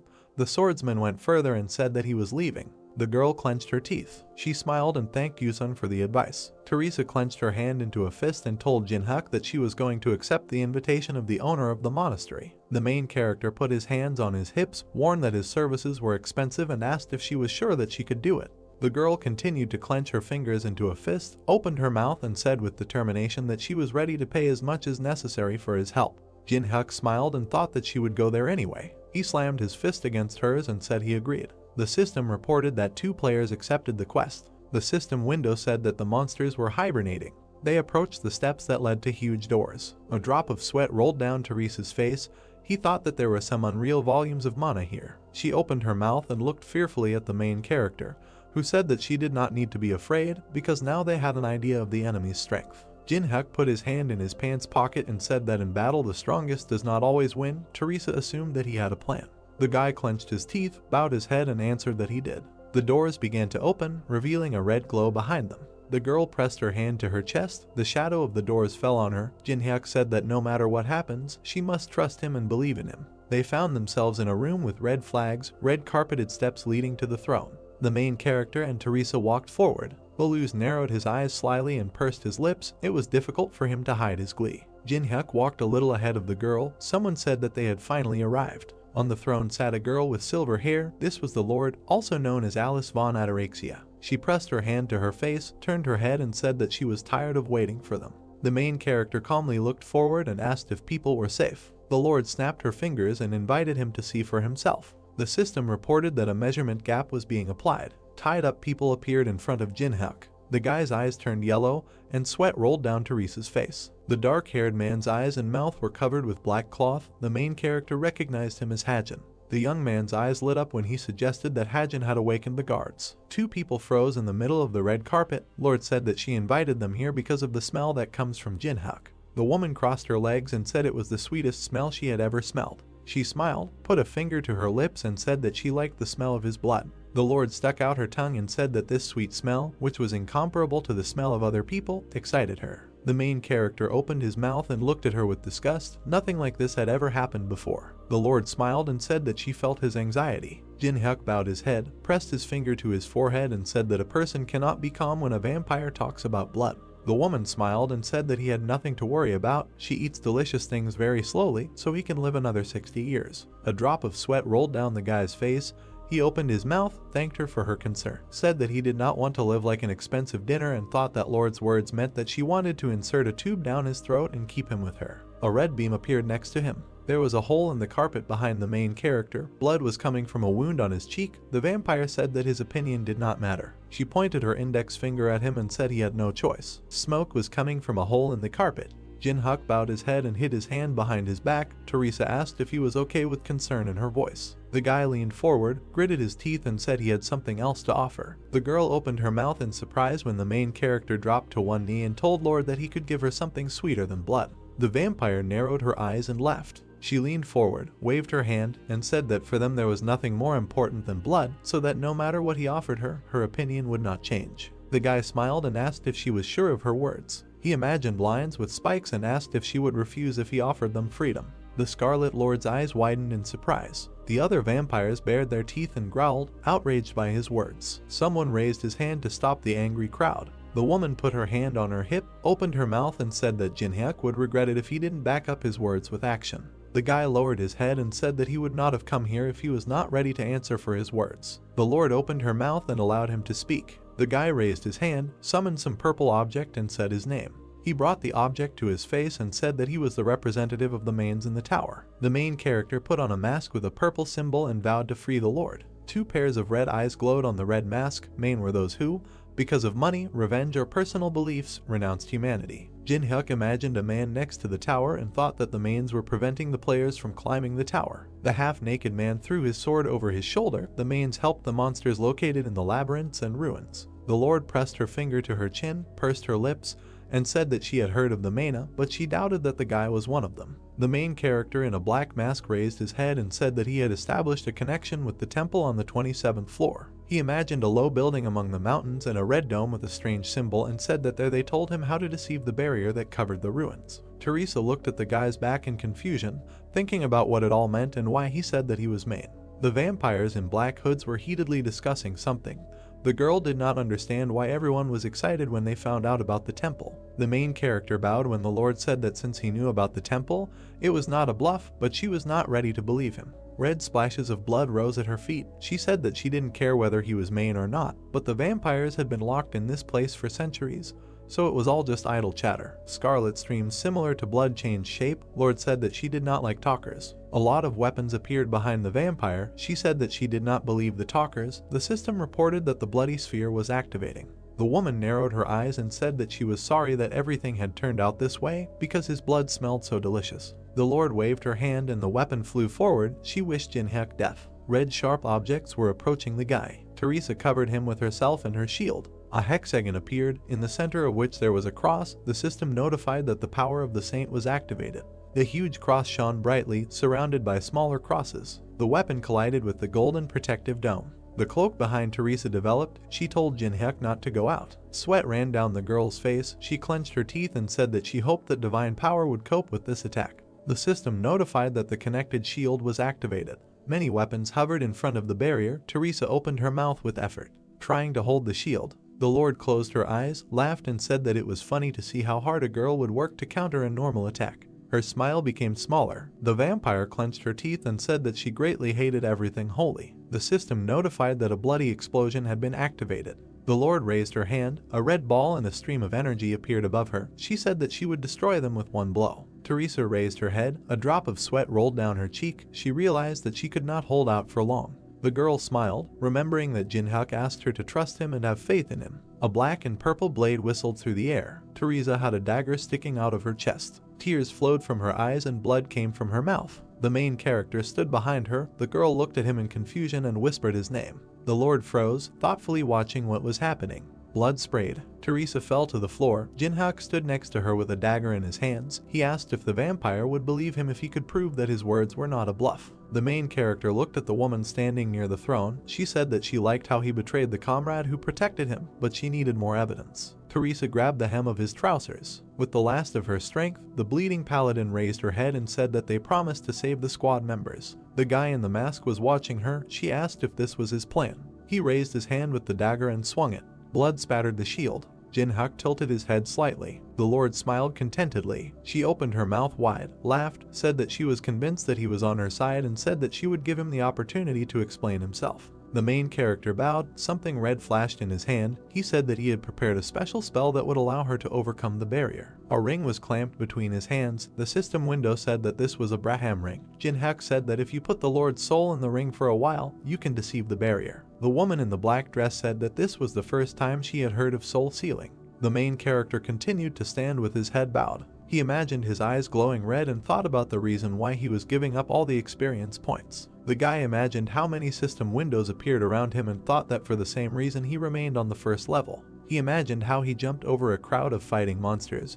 He was holding back because of the skill of moving souls. The main character knelt down on one knee and extended his hand. This special skill could only be activated by a level 1 player. The system notified that Jinhyuk met the criteria. A purple hexagon appeared, inside of which there was a white ghost. The system reported the activation of the magic circle for moving souls. Glowing circles and symbols appeared around the guy. The system window stated that recharging would only occur after 365 days and that only one soul could be sealed at a time. The system sent a warning that the skill will only work after receiving the subject's consent.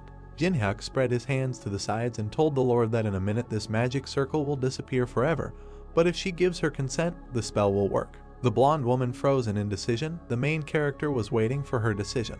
The other vampires watched with their mouths open.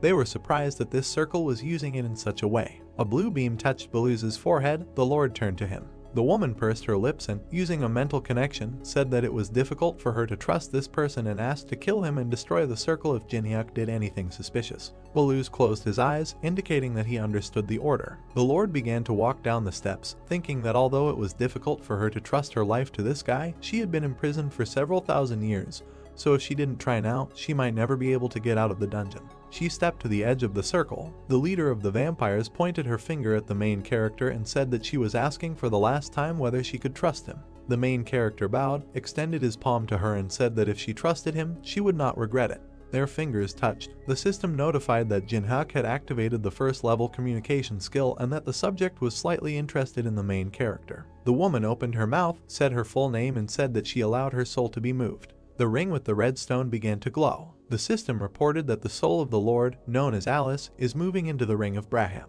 Blue smoke enveloped the woman's body. Blue smoke rose above the ring with the red stone. The woman said it was quite cozy here. The main character picked up the ring from the floor and said that he was glad. He looked at the item in his hands and told Lord that this was now her new home. The system notified that the ability to protect heaven was activated. Teresa moved her hand. The armored paladin stood up, standing behind Jin-hyuk. His mask began to disappear. He turned his head and congratulated the girl on her return. There was a golden cross in the dark blue hexagon. In the system window it was said that the patronage of heaven allows one to return the deceased to life, but instant death did not allow this to be done, and it took 240 hours to recharge. The girl stood bent over and pressed her hand to her shoulder. She raised her head and smiled widely. Teresa lowered her head, keeping her hand on her shoulder. She smiled when the main character congratulated her on her return. Jin-hyuk, whose face was hidden by a purple glow, looked at the ring, from which indignant cries were heard, and thought that he no longer needed it. He put the artifact in his pants pocket. Jin-hyuk then took the purple sword, and Teresa said that she had a lot of questions, but it was better to ask them later. There were enemies in front of them, and Jin-hyuk said that now was not the right time or place. Baluz gritted his teeth, raised his hand and called Teresa and the main character stupid people. He raised his hands above his head and shouted loudly, asking if they thought they would live after betraying his master. The system reported that the 13th level blood wave was being activated. Streams of dark red energy appeared around Teresa and Jin-hyuk. The main character raised his burning hand, and the system notified that the 5th level fire element was being activated. The next second there was an explosion, causing wind. Jin-hyuk waved his weapon, looking at the fire that filled the space. Without looking at the girl, he told her about the team members. Teresa approached the tied-up warriors who were sitting on the floor. The system reported that the girl was using the 4th level cross. With a quick movement of her hand, she cut the ropes on the body of the black-haired youth. He looked at Teresa with a smile and asked her what was wrong with the vampires. While Jin-hyuk stood surrounded by enemies, the girl said that he was facing the vampires alone. Baluz tilted his head and asked with an angry expression how the man was able to reflect his magic. Jin-hyuk, holding the bright sword tightly in his hand, replied that the vampire's magic and his fire extinguished each other. His eyes began to emit a purple glow as he added that the vampires lost even when their mistress was imprisoned. An inscription appeared on the dark screen that Jin-hyuk was activating a unique ability called Sword Graveyard. The system then reported that Baluz was activating a level 9 dark martial art. The white-haired vampire gritted his teeth tightly and extended his hand in front of him, shouting that he would kill Jin-hyuk with his sword if he could not do it with magic. The vampires rushed forward as Baluz ordered them to break the ring and free their lord. Youngwon opened his mouth wide, saying Teresa's name. Then he furrowed his thin black eyebrows. The vampires fell to the floor. Jin-hyuk and Baluz stood opposite each other, and the black-haired youth asked who the main character was. The girl thought with a smile that Jin-hyuk didn't want to reveal his identity if he was still wearing a mask, and replied that they met completely by chance, so she doesn't know much about him. Bellis also fell to the floor and Jin-hyuk turned away from him. He approached Teresa, who said that she had died for the first time, and at the hands of an ally, the main character replied that they still managed. The girl lowered her head and agreed with these words with a smile. A tear rolled down her cheek. The mask on Jin-hyuk's face began to disappear and his eyes were now visible. Teresa closed her eyes and with a warm smile thanked the main character for keeping them all alive. The system reported that Jin-hyuk saved the life of the owner of a unique ability called Protection of Heaven. Then messages appeared on blue screens stating that the conditions had been met and that the main character had successfully copied this ability. The system reported saving. Then a notification appeared that the ability was being stored in the world's memories. A golden cross could be seen inside the pentagon. The system provided information about the Heaven's Favor ability. When Jin-hyuk asked why Teresa was crying, the girl punched him in the chest, saying that she didn't know. The girl remembered how the main character pressed the dark screen and asked if he knew that she would be resurrected, and Jin-hyuk silently turned away. There were red tapestries hanging in the room, and the main character said that he was glad that Teresa survived. He pulled back the red curtain and invited the girl to finally take the relics and leave. Youngwon put his hand on his chest and introduced himself with a smile, and then said that the rights to the relics obtained during this raid belonged to the guild. The main character, whose face was hidden behind a black mask, asked if the young man was asking for relics after he saved his life. Youngwon explained with a smile that they would pay for the relics with money or something else, so Jin-hyuk would not be left out. The protagonist frowned, thinking that after defeat, this leader was still acting overconfident.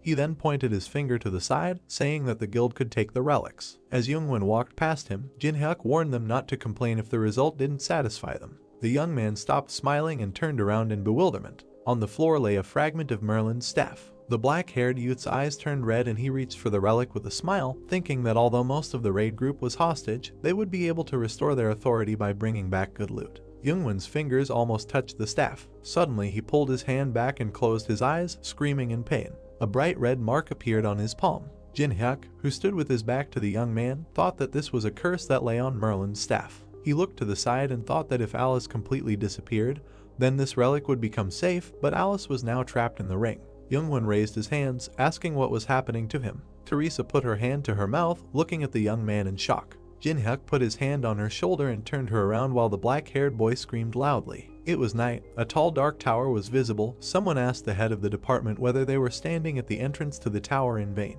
Yi-hyun, with a tired look, said that she was not sure that the guy's words could be trusted. The man opened a pack of cigarettes and replied that he just needed to wait a little. Ti-chun raised the cigarette to his mouth and added that they received the message, so they should at least get something.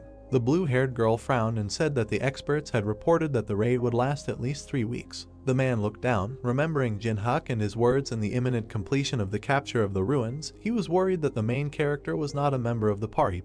Ti-chun flicked his lighter. The system reported that the ruins called the Abode of the Fallen had been cleared. The man opened his mouth in shock and dropped his cigarette. A crowd of people emerged from a bright blue portal. The black-haired boy and girl next to him looked tired. People raised microphones and cameras, congratulating them for clearing the ruins and asking what strategy they used. Opposite the bald man stood a crowd in which many flashes were visible. The guild members covered the face of Jeonghyun, who had lost not only his hair, but also his eyelashes and eyebrows. The man in the suit opened his mouth in shock. Ti-chun and Yi-hyun stood in front of the crowd, asking what happened inside there. Teresa said with a wide smile that the ruins were not cleared by the Chongwon raid. People took pictures of the girl on their phones. Someone in blue pants and black sneakers took a step forward. Teresa looked at the main character and said that he managed it almost alone. Jin-hyuk's face was hidden behind a black mask, and the girl added that the others were just watching from the sidelines. Yi-hyun, with a bead of sweat appearing on her face, asked if she should call the association leader, and Ti-chun smiled, saying that was a good idea.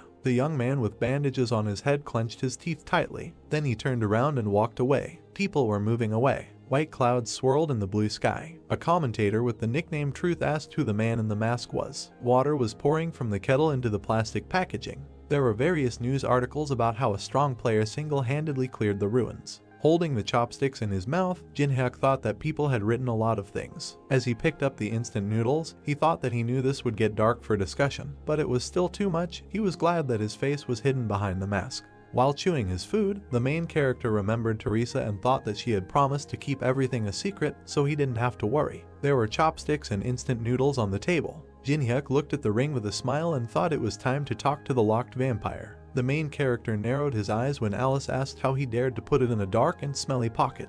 The girl frowned angrily, asking if Jin-hyuk didn't know who she was. With a malicious smile, the main character shook the ring, and Alice asked what kind of earthquake it was. The main character began to wave his hand, and the vampire screamed that she was dizzy. Jin-hyuk looked at the ring with a smile and asked if Alice had come to her senses. The girl lay on her back, saying that vampires never forget an insult. The main character narrowed his eyes suspiciously, and Alice ordered him to stop. He waved his hand and said that she still hadn't realized anything, so he would have to explain. The girl opened her red eyes wide and screamed that she was going to throw up. With a crazy smile and burning eyes, Jin-hyuk began to rotate his hand in the air. Alice screamed loudly as her white hair flew around. A red light was visible. 3 hours later, the ring was on the table and Alice was begging it to stop. The main character raised his hand to the artifact, which began to emit a red glow, and ordered the vampire to leave. The system reported that Jin-hyuk was releasing the power from the Braham ring. Alice sat on the floor, resting her hands on it. She then smiled widely and said that it was finally time for revenge. Suddenly the vampire looked at Jin-hyuk,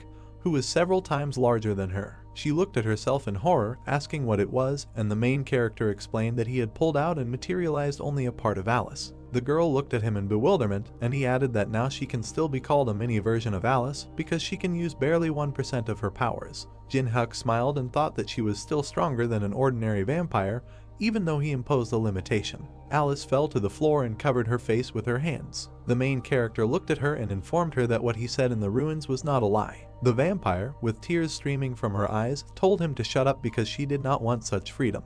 Jin-hyuk grinned and said that he would give Alice the true freedom she craves. The vampire opened her red eyes. She looked at the main character and asked what this meant. He crossed his arms and said that he would destroy everyone who betrayed Alice if she helped him and return her place as head of the Anorexia clan. The system reported that a new video was uploaded to the honor roll. Alice stood half-turned. Jinhyuk held his sword out in front of him as someone said that during a raid that was supposed to fail, a masked player turned the tables. Netizens wrote comments saying they were nervous while watching the video. Jinhyuk raised his burning hand. Commentators wrote that his actions did not look like a newcomer. There was an explosion. Someone wrote that the main character's magic and technique were at an incredible level. Jinhyuk's sword blade shone as did his eyes. Belso suggested that this is the same guy from the video about the tree. Other commentators wrote that everyone should recognize the main character. Jinhyuk stood with a lot of camera flashes around him, and another viewer wrote that he is the country's new hero. A user with the nickname All the Girls in the Country asked if all the guilds wanted to get the main character. These comments were visible on the screen. Jinhyuk raised his head and said that many guilds have absolutely no money. Standing in front of a tall building, he concluded that this seemed to be true. The main character looked at the mask in his hand with a grin and thought that he was not going to get involved in the affairs of the guilds or the showdowns between them. He didn't care about them. There was a huge explosion and Jinhyuk thought that they wanted to kill him. He kicked the fragment and decided that he was not going to forgive it. In front of the main character stood a huge crowd of men in black suits. He raised his hand, creating a fireball. When his palm became covered in fire, he thought he would tear them to shreds. On the top floor of the building, a man sat with his hand on his face. The young man rested his head on the floor, gritting his teeth, while Gongsu said that Jinhyuk should have died in these runes. The man slammed his fist on the table, shouting that his subordinate had woken up the guards and had achieved nothing in the end. Gongsu frowned and shouted loudly that because of some fool they couldn't handle, their guild would lose its reputation and might cease to exist altogether. The head of the Black Crow Guild kicked Hajin, who let out a painful sigh. Two guards in black glasses and suits stood at the white door. From the fiery explosion, Hajin flew into the air. A man in black sneakers entered the room. The main character clenched his hand into a fist, asking Gongsu if he was the master of this guild. Gongsu grabbed the arm of the chair and ordered his subordinate to grab Jinhyuk.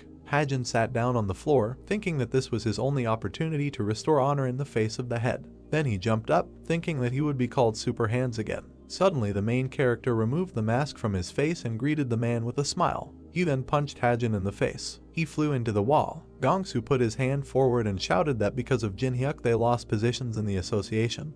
He asked if the main character thought that he could just walk around here. Jinhyuk sat down in the chair and said that this is not what Gongsu should worry about. The man frowned. His hand reached for the sword, which lay on the stand. The system reported that Gongsu was activating a level 5 flash sword. He jumped onto the table, stretching his arms out to the sides and looking at Jinhyuk. Gongsu frowned in confusion, thinking about the main character being so relaxed even though a sharp sword would pierce him right away. He brought the blade to Jinhyuk's head, deciding that he should die. The man opened his mouth in shock when something hit his sword. He frowned and broke out in sweat, looking at the fragment of the sword, and realized that it was a saber. The main character grinned contentedly. He reached into the bag of checkers and said that they were convenient to throw. Jinhyuk put his feet on the table. With a smile, he invited Gons to start a conversation. A huge level 25 scarab suddenly jumped out at them. Alice screamed in horror that the monster was very nasty. "Alice, stand behind me," the main character said, waving his hand. A moment later, Jinhyuk was surrounded by a crowd of scarabs. Without thinking twice, he extended his hand forward.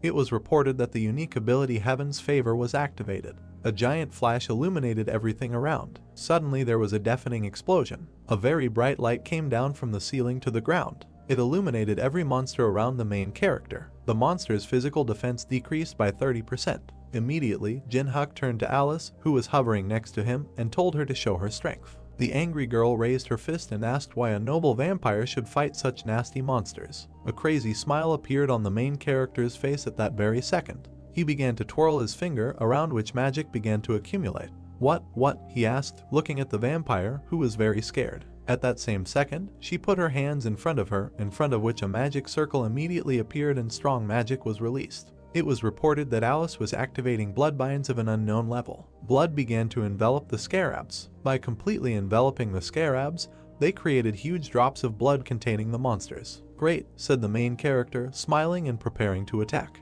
It has been reported that the power surge stat is applied. 100 stats, the difference is reduced by 33 levels. In 1 second, Jinho cut through all the huge drops of blood, destroying all the monsters. Notifications immediately started pouring in that the main character had raised his level by several points. Stopping, he lowered the blade, which was covered in the black blood of monsters, and said that it was very difficult for him to hold back, adding that while he remained at the first level, he had accumulated so much stress. At the same second, a new crowd of scarab monsters surrounded Jinho.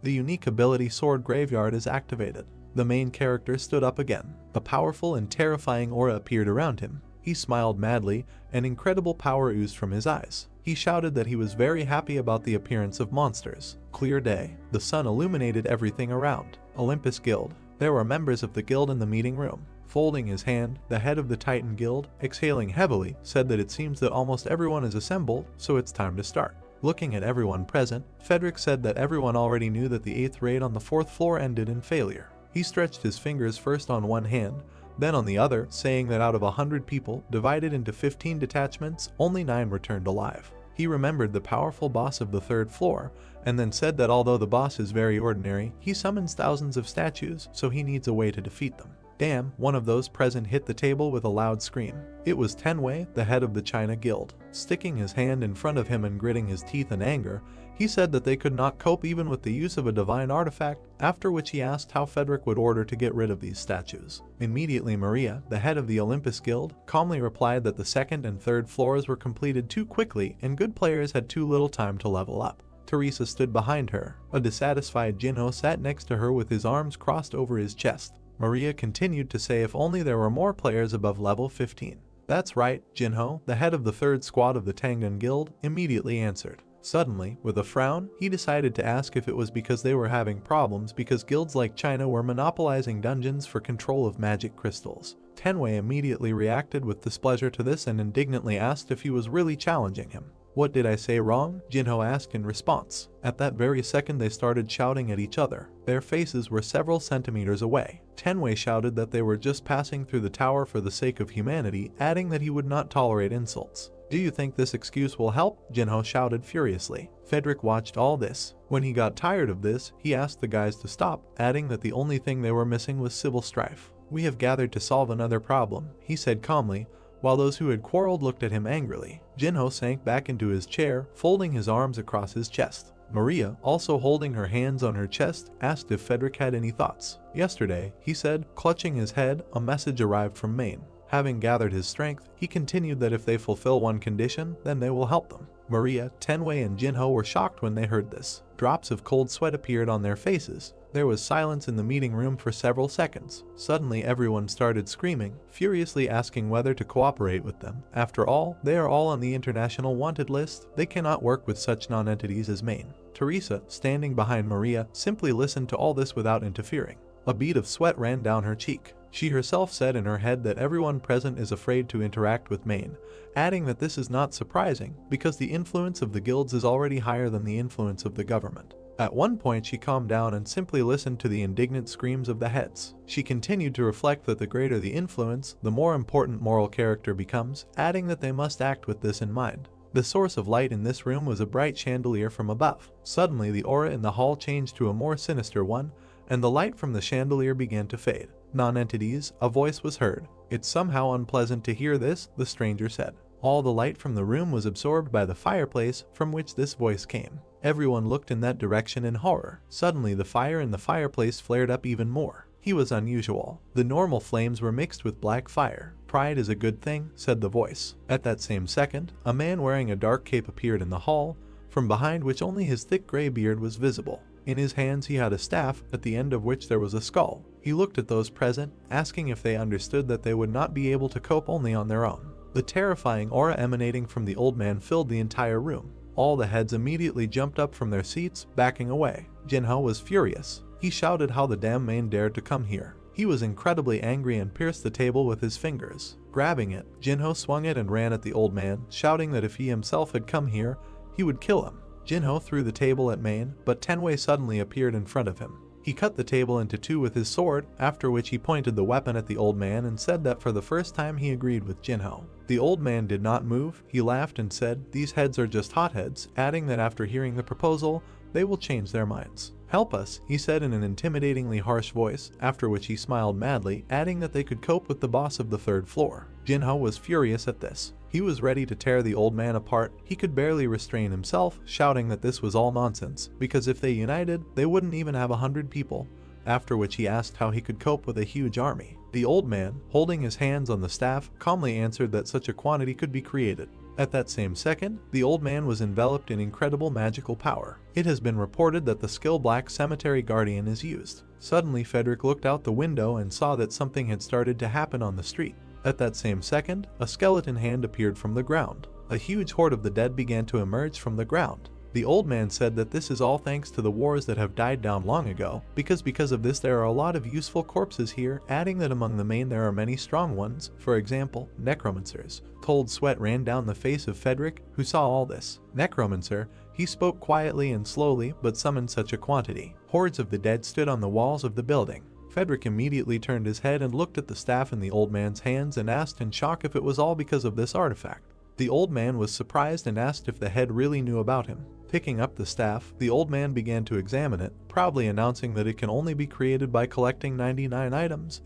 "This is the Staff of Greed." Tenwei looked at the old man intensely, when suddenly, exhaling, he said quietly, "A combination of the Necromancer and the Staff of Greed. There is a chance to deal with the boss of the third floor," he humbly admitted, lowering his sword. At that same second, Maria shouted that Tenwei was even talking, because this was Mana. "We know," Jinho answered, standing 5 meters from the old man, adding that now the right decision would be to kill him right now. There was no more rage and anger on his face. He humbly said that if the public does not know about the agreement, then the game is worth the candle. "Even you, Jinho?" Maria shouted furiously, to which he furiously asked if they had any other choice now. Teresa watched all this from the side. In her hand was a sword and shield. How did it all turn out this way, she asked herself. Everyone went crazy, she added in her head. She silently watched everything that was happening, not understanding anything. She imagined the image of the main character in her head, and then said to herself that if Jinhyuk had been here, then nothing like this would have happened. "What should I do?" she asked herself, abandoning her imagination. She continued to hear how the heads argued among themselves and could not come to a common decision. Suddenly a notification appeared informing that there was a request for a video call from the outside. Seeing the notification in front of her, Teresa was very surprised. The system window asked whether to accept the request from Jinhyuk. Teresa answered the call immediately. "Jinhyuk?" the girl shouted joyfully when she saw the main character appear on the screen, asking the girl how she was doing. When suddenly he heard screams in the hall. "What is this strange situation?" he asked, seeing nothing. Suddenly the old man heard the voice of the main character. Turning his head sharply towards the girl, he asked her who he was, adding that since he had given his voice, then let him show his face. Switch to conference mode. "As you wish," said the main character. He disappeared in Teresa's face. A huge screen appeared in the middle of the hall, with Jinhyuk's face hidden on it. Maria recognized him. Looking at the closed face of the main character, she screamed, was this really the unknown person who had cleared the first floor dungeon? Remembering his image, the image of a guy who possessed enormous power, Maria explained that this was an incredible player who cleared the dungeon alone, unknown to anyone, and large guilds from all over the world wanted to get this player. And now this super rookie is right in front of them. The heads of the guilds crowded around the screen. It was reported that they made such efforts to contact the main character. All the heads smiled madly and confusedly, and drops of sweat ran down their faces. That is why everyone concerned's mouth went dry with joy due to the unexpected appearance. "Interesting," the old man said, smiling madly, after which he added that he also heard about Jinhyuk, about the player who cleared the first floor dungeon. He stroked his beard with interest and asked if the main character knew that this time there would be a capture of the boss of an absoluteness of another level. Hearing this, Jinhyuk asked if it was possible for a necromancer to defeat the boss. Of course, the old man answered immediately. Outside the window was a terrifyingly huge army of the dead.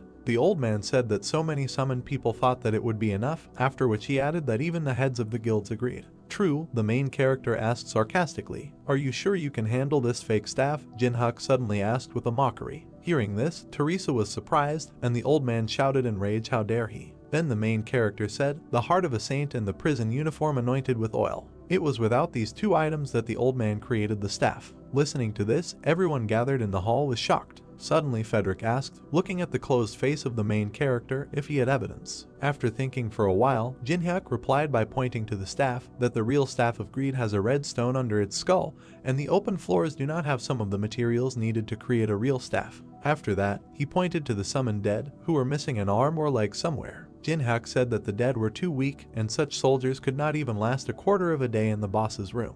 I think that if there is danger, the old man will simply abandon you, running away with the loot like a typical swindler. After these words, all the guild heads were opposed to the old man. The necromancer himself did not know what to say. Suddenly, through clenched teeth, he said that the main character was impudent. At that same second, power enveloped the old man. He immediately waved his staff, dissolving and shouting at the end that they would still regret that they did not accept his offer, after which he added that they would not be as calm the next time they met. I will keep an eye on you, he said finally. After these words, he disappeared, leaving behind only smoke, and the dead collapsed from loss of strength. The sun shone again, illuminating everything around. Seeing the scattered dead, Frederick was very scared. What to do now? He asked, without leaving the window. Leave it to me, the main character immediately replied. All the heads glanced at the screen in which Jin-hyuk said that no one would have to cooperate with Manami because he was taking responsibility for the operation. Frederick approached the screen and asked in surprise if the main character really wanted to say that he could cope alone. Yes, that's true, Jin-hyuk answered without a drop of doubt in his voice. Doubt and fear were visible in Frederick's face. In his head he said that even if the main character does not succeed, he will at least be closer to them. There was some excitement on Maria's face. Unlike the deal with Manami, this one has no serious disadvantages. Frederick continued talking to himself. Tenwei smiled contentedly, realizing that they had a good opportunity. Jinho had a crazy smile on his face. They all understood that such a good moment should not be missed. At that same second, putting his hand to his chest, Tenwei asked Jin-hyuk what kind of payment would suit him. He was immediately interrupted by Maria, who with a malicious smile on her face said that Olympus would fully finance the main character. Friedrich interrupted her, calmly saying that Titan would provide financial support. Behind him stood Jinho, who raised his fist and said that the main character may not want money, which is why he is ready to provide everything necessary. I don't need anything, Jin-hyuk interrupted the guild leaders. He calmly added, in addition, that the heads would restrict the entry of other players so that he could go through alone. I don't need a reward, he said firmly. Confused, Maria thoughtfully asked why Jin-hyuk needed all this. This makes one doubtful, Tenwei added, looking at the screen with some disbelief, after which he asked what the reason was. The reason, the main character said thoughtfully, scratching his cheek. After thinking, he replied that he was simply doing what was necessary, when he suddenly added that this was also for the sake of his dear colleague. Hearing this, Teresa blushed with embarrassment. Behind the screen, the main character pinched his leg to restrain himself. He didn't like so much senseless pathos. Teresa smiled warmly with a slight blush on her cheeks from Jin-hyuk's pleasant words. I'm delighted, Jinho shouted loudly, causing smoke to come out of his mouth. The main character looked at Jinho's face, who said contentedly that as a representative of the guild, he had nothing to add because Jin-hyuk's words deeply touched him. Good atmosphere, the main character said to himself. There was a camera next to him, which notified that a video was being recorded. All the heads moved away from the screen and began to discuss something. At this time, Teresa was left alone with the main character. In his head, Jin-hyuk said that ordinary players would ask for good payment, but here it is worth thinking about the prospects. Behind the mask, the main character had a crazy smile on his face. He said to himself that a player who sacrifices rewards for the sake of his comrades, after which he added that thanks to these words he could get much more than he would have been paid. He also understood that he could not conflict with the guilds, so he would upload a video, editing the moment with Main. Immediately after these thoughts, he ended the video call. Having opened his characteristics, the main character saw that his level was already 12. He was pleased with the results, so he had a satisfied smile on his face. Jin-hyuk said to himself that he had only been in the spawning ground for a day, and was already level 12, adding that everything was going even better than he expected. When suddenly he was called from behind. He immediately turned his head in the direction of the scream. Evil Alice shouted at him, saying that he couldn't leave everything to her. At this time, mountains of scarab corpses lay behind her. Then Jin-hyuk, turning to her, said that since she has the strength to argue, she will not die. Do you really think this is the norm? She shouted. When tears suddenly appeared in her eyes, Alice immediately began to wipe them away with a handkerchief, saying that they did not have equal cooperation, but slavery. Dissatisfied, Jin-hyuk put his hands on his hips and said that this was an unfounded accusation. A few seconds later, he opened a store in front of him and, choosing an order, said that he just wanted to buy the girl mana replenishment.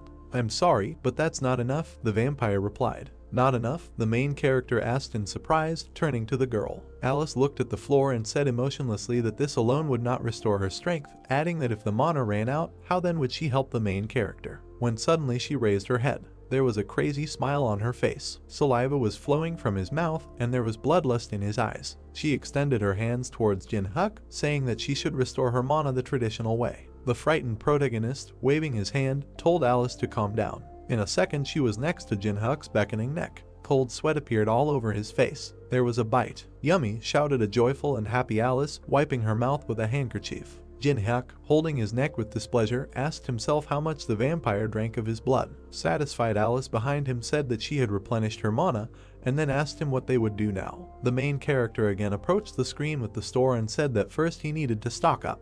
The main character's basket contained a strengthening pill, an incomprehensible cube, an ability counter, a sticky glue, a forest web, and a two-headed ogre's snot. Having purchased all this, a notification appeared thanking you for your purchase. Alice immediately flew up to the main character and said that he had bought some strange rubbish. Jinhyuk immediately told her with a kind smile on his face that although it may seem so, even trash is sometimes useful. Alice, the main character, suddenly turned to his companion. They stood in front of a huge hole in the ground. Jinhyuk said that from now on they will have a lot to do. Alice sat on his shoulder. The main character looked at the girl with a smile on his face and said that they must clear the minus floor in a day. "Hang in there," he added. After these words, he jumped headfirst into the hole. He flew down with a calm smile on his face, and Alice, holding onto Jinhyuk's jacket, screamed that he didn't even know the depth. How could he even jump like that? "Do I know the depth?" the main character asked himself in his head. Opening his eyes, he looked at his approach to the ground and said that he had already jumped here more than 100 times, so he knew everything for sure. "Alice, now," Jinhyuk said with a satisfied smile on his face and purposefulness in his eyes. Alice didn't understand at all what he was talking about.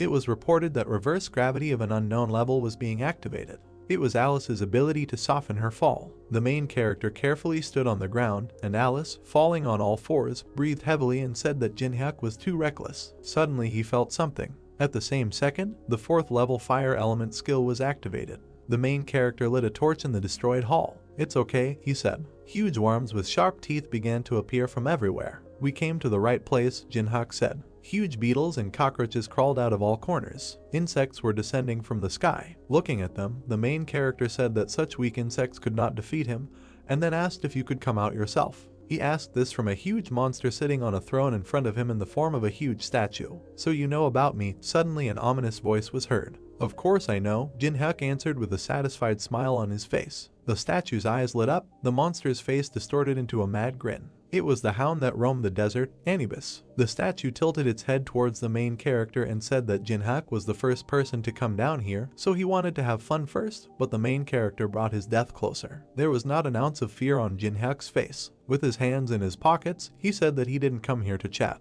"And you are ridiculous," said Anubis. Immediately after that, he laughed, asking if he really thought that the Magnificent he would personally fight Jinhyuk. Alice immediately covered the body of her comrade with hers, saying that Anubis is very dangerous, so she will try to deal with him and let the main character himself leave. Jinhyuk smiled contentedly. In his head he said that Alice seemed to care about him. "Don't worry and just watch," he said as he walked past her, heading towards Anubis. Confused and frightened, Alice stretched out her hands, asking him to moderate his ardor. Then Jinhyuk told the girl that he would show which person she entered into an agreement with. He was heading towards a huge evil monster. "Interesting," Anubis replied, holding out his hand with a weapon. It has been reported that Anubis activates the personal ability Judgment of Anubis. He screamed loudly, and his staff in his hand was shrouded in strong magic. Anubis asked whether Jinhyuk learned about him from this vampire or not. The first question has been asked. A girl from magic appeared behind the main character, in front of whom there were scales. Jinhyuk said in his head that Anubis always uses this ability on the enemy,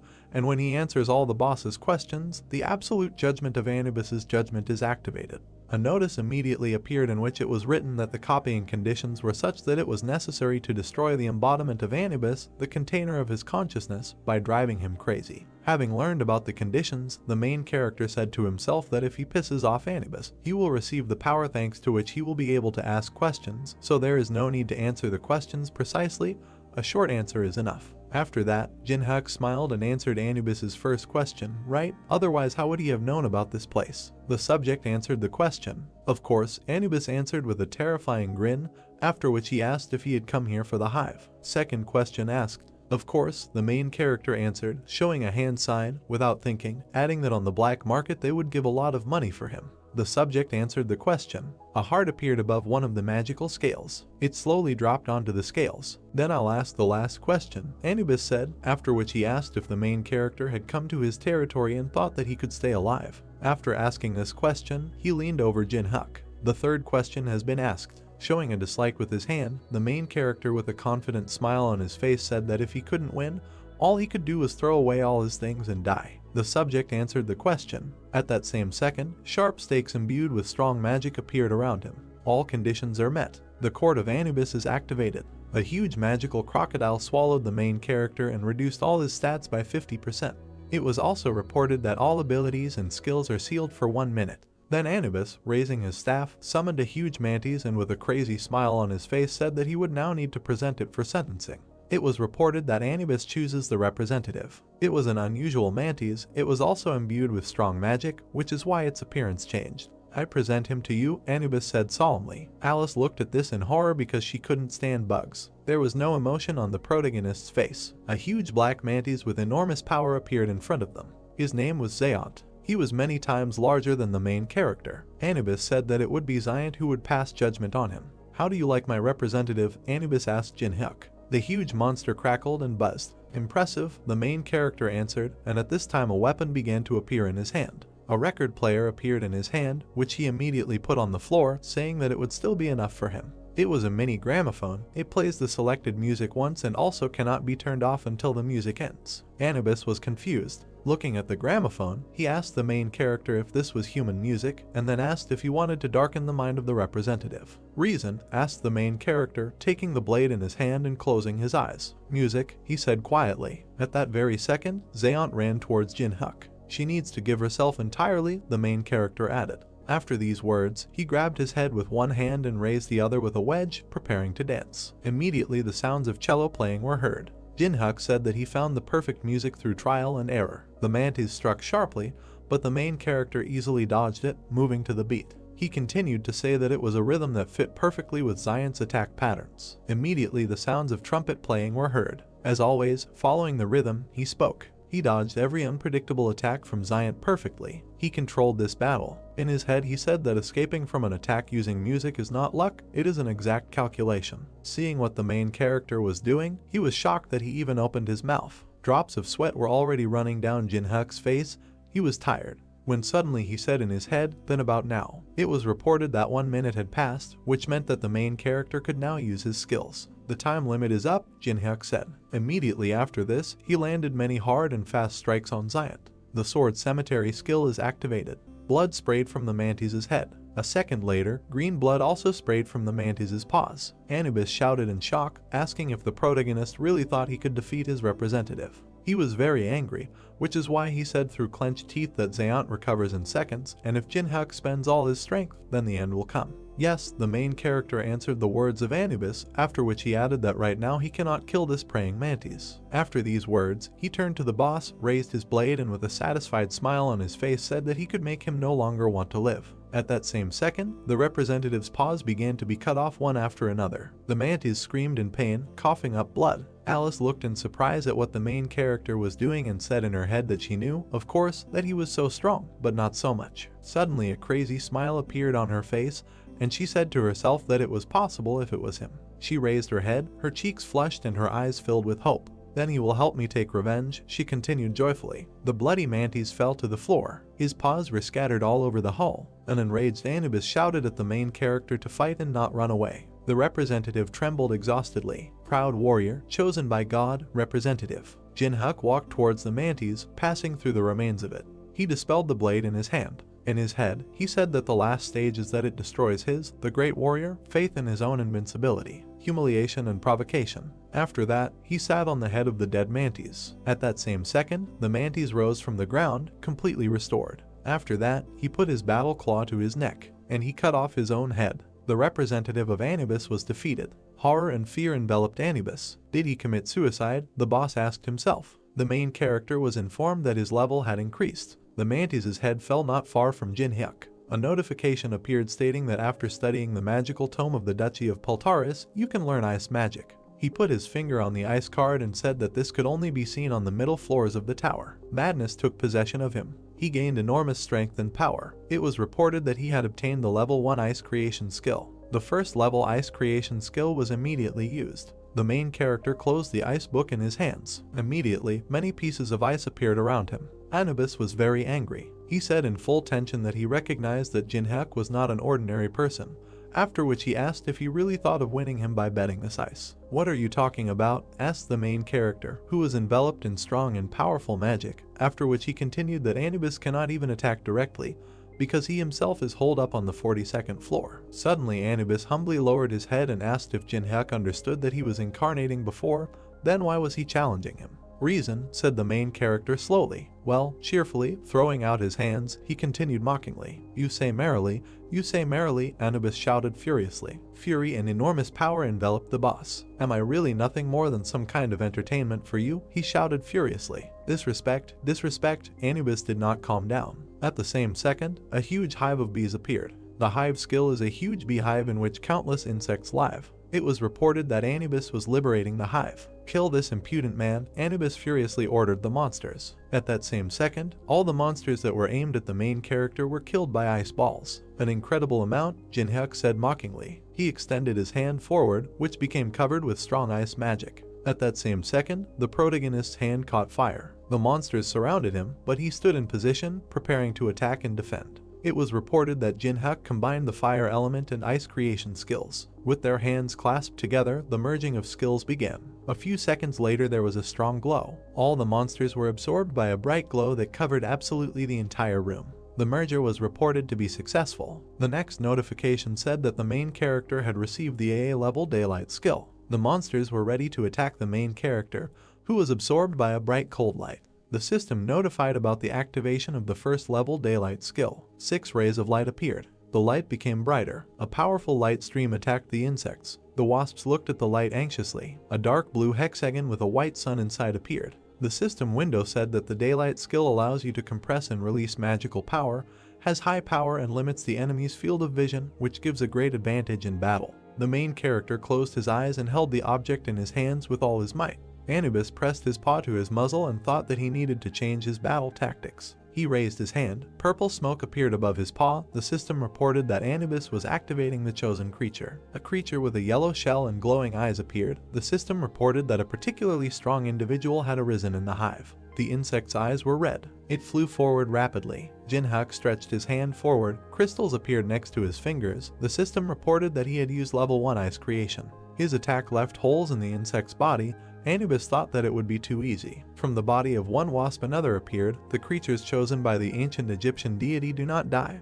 but multiply. 4 insects flew towards the main character. Surrounded by ice crystals, the guy raised his head and looked at the approaching wasps. Anubis thought that no matter how skilled the main character used, it would not matter. Jinhyuk squeezed a small object in his fingers, smiled and said that it had finally happened. The system reported that the enhancement pill increases the size of the object tenfold. The guy waved his hand. The white beam hit one of the wasps. The insect fell. The main character jumped up, hunting for others. The system reported that the effect of the pill would appear in 1 minute. The wasps fell to the ground. Jinhyuk jumped onto the back of one of the insects. He grabbed the insect's antennae. The main character wrapped his legs around the wasp's head and controlled it. Anubis opened his mouth, asked what they were doing and ordered them to kill the guy immediately. Jinhyuk rode a wasp as he flew towards the hive, thinking that their ability to multiply rather than die would drive any opponent to despair. There were many insects behind him. One of the wasps hit the other with its sting. The main character thought that in the terrible absurd conditions the enemy could not sensibly assess the situation.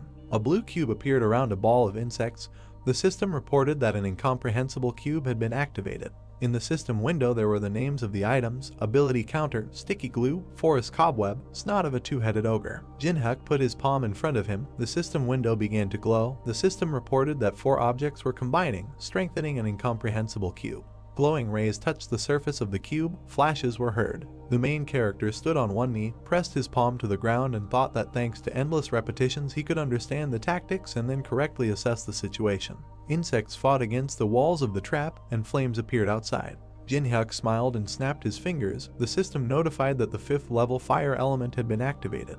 The main character flared up inside the cube. It was an unusual decision that the main character came to. The system window said that the enhancement pill was starting to take effect. The wasps began to grow, then there was an explosion. There were many system alerts that the enhancement pill had dropped out. There were a lot of pills at the bottom of the cube. The main character thought that in order to become an equal opponent for the boss with a huge army, the maximum number of these pills was needed. Many system windows appeared in front of Jinhyuk with a message that the level had increased. Looking at them, the guy thought that thanks to the endlessly multiplying monsters, he received not only a lot of experience points, but also valuable items. Anubis clenched his teeth, sweat running down his muzzle. He could not understand what was happening. The main character smiled broadly. Behind him was a blue cube and a web. Anubis realized that he had prepared the items for unification in advance, learned the features of the hive, and created a trap. The guy's eyes glowed. He put his hands in his pockets and looked up. The ancient Egyptian god realized that he had succumbed to his provocations. Anubis slammed his hand on the armrest. His face contorted with rage. He raised his hand and cursed. God clenched his fingers into a fist. The system reported that Anubis had destroyed the hive. The fragments scattered in different directions. The main character clenched his teeth and, looking at the fragments, said that he was just getting the hang of it. Anubis frowned in irritation and asked how the man dared treat him with disrespect. God leaned forward and began kicking the floor, repeating the word disrespect. Anubis pointed his staff at the guy and said that he must survive and rise to him. Jinhak smiled and said that there was no need to shout like that, because he himself planned to do so. God smiled bloodthirstily and said that she would punish him for his disrespect. His eyes went dark. The system reported that the Anubis container had been destroyed. The system window said that the conditions were met. The main character smiled, and a square with the inscription saved appeared behind him. In the system window there was information that to activate the Judgment Anubis skill, you need to ask 3 questions, after which the enemy's strength is reduced by 50% and all skills and abilities will be blocked for 1 minute. A purple hexagon appeared with an ancient Egyptian symbol inside. The system reported that the skill can be used on one person only once, and if abused, punishment from the Egyptian gods awaits. The main character presented a fresco on which there was a creature with a bird's head and a human body. The system reported that the gods of Egypt were showing interest in him. He also presented an image with green skin. The system reported that some gods were experiencing hostility. Jinhak squinted, sighed heavily, and said that the local gods are quite picky. Lord's eyes were widened in surprise and she asked what happened here. The main character stood with his back to her and said that Anubis was tired. The characteristics of the player Jinhak were written in the system window. The Lord sat on his shoulder, studying the information. The guy thought that for the first time he was able to rise to so many levels in this place. 3 system windows appeared with a message that strength, agility, and endurance had been increased. The main character thought that he would pump up all his skills since he did not know what awaited him in the future. His eyes widened in surprise when the request for a video call came through. The guy in the dark shirt looked at the main character with displeasure when he asked why Yusung was calling him. Jinhak raised his hand when Yusung began to ask about where he was and why this place was not familiar to him. The protagonist said that it was none of his business and repeated the question about the reason for the call. A bead of sweat ran down his face when the guy on the screen said he had a proposition for him. Yusung introduced several people and said that in 24 hours, a martial arts tournament would begin at the Awakened Association, to which players of rank AA and above, including himself, were invited. Sweat flowed down Jinhyuk's cheek. He looked at his interlocutor in bewilderment and said that the association decided to hold the tournament despite more important things, such as the boss of the 3rd floor. Yusung frowned and asked the protagonist to take part in the tournament so that they could fight. The protagonist asked why he should waste his precious time on such nonsense and mentally added that his decision might change if the guy had new skills that he could copy. Continuing to frown, the guy in the dark shirt said that Jinhyuk couldn't refuse. The main character looked interestedly at the screen in front of him. Yusung showed a black card with gold designs and said that he had a pass to the black market. Someone tapped a brown object on the stand. The blonde man said the item was sold. The auction host waved his hands. According to Yusung's explanation, the black market was not a place where players could buy something with coins. The knight crossed his arms and smiled. This was a secret market where invited participants could purchase items exclusively for real money. The main character leaned back in his chair and thought that the Tower of Trials had become a reality and now people began to hold such auctions. And he just needed items to pass the boss of the 3rd floor, so perhaps he could buy a lot of good things at the secret auction for the rich. The guy looked at the system window and was surprised that his actions were already being discussed. He presented a website that posted a video of the upcoming raid. It was uploaded to a new channel by Unknown, and it featured the Unknown Masked Man, Teresa, and the leaders of the other guilds. There were 4 people in the still image from the video. Since Jinhyuk edited the moment from main, no one spoke badly about the guilds. And in any case, it was unprofitable to conflict with large guilds. There was a man in a mask on the screen. People in the comments admired him and asked to show his face. The main character imagined himself with a dagger on his shoulder and thought that people reacted predictably, showing interest in the masked player, who confidently declared in front of the heads of other guilds that he would go on a raid alone. There were red numbers in the corner of the screen. The main character was pleased that the video had 50 million views and expected to receive 50 coins for it, taking into account a commission of 90%. He smiled, looking at the screen, and thought that although the commission was simply incredible, the amount was still not bad. Jin-hyuk yawned and told himself that this was all clear. The guy was sitting on the podium among other people. He couldn't wait for the tournament to end. In the arena, opponents crossed swords. The dark-haired girl blew a pink bubble. The tournament organizers selected 24 players of rank AA and above. What was happening was filmed because after several failed raids on the third floor, the Association of Awakened and large guilds wanted to show the population the strength and greatness of the best players. The main character pursed his lips and thought that a show was happening before his eyes and that it was a good way to defuse the situation. He remembered how Yusung showed him the black card and said that he would give him the pass to the black market right away if Jin-hyuk agreed to the fight. The guy closed his eyes, raised his hand and said that he had not yet reached the rank of AA, so he could not participate in the tournament. Yusung on the other side of the screen ignored him and said that the winner of the tournament would be able to choose a replica relic from the National Museum. With a serious expression on his face, the guy on the screen said that the winner could invite a player who did not participate in the tournament to fight with him. The main character felt anxious. He pointed at the screen and shouted that this time he would defeat him in front of everyone. The guy smiled, waved his sword, told his friend that this was his limit and offered to surrender.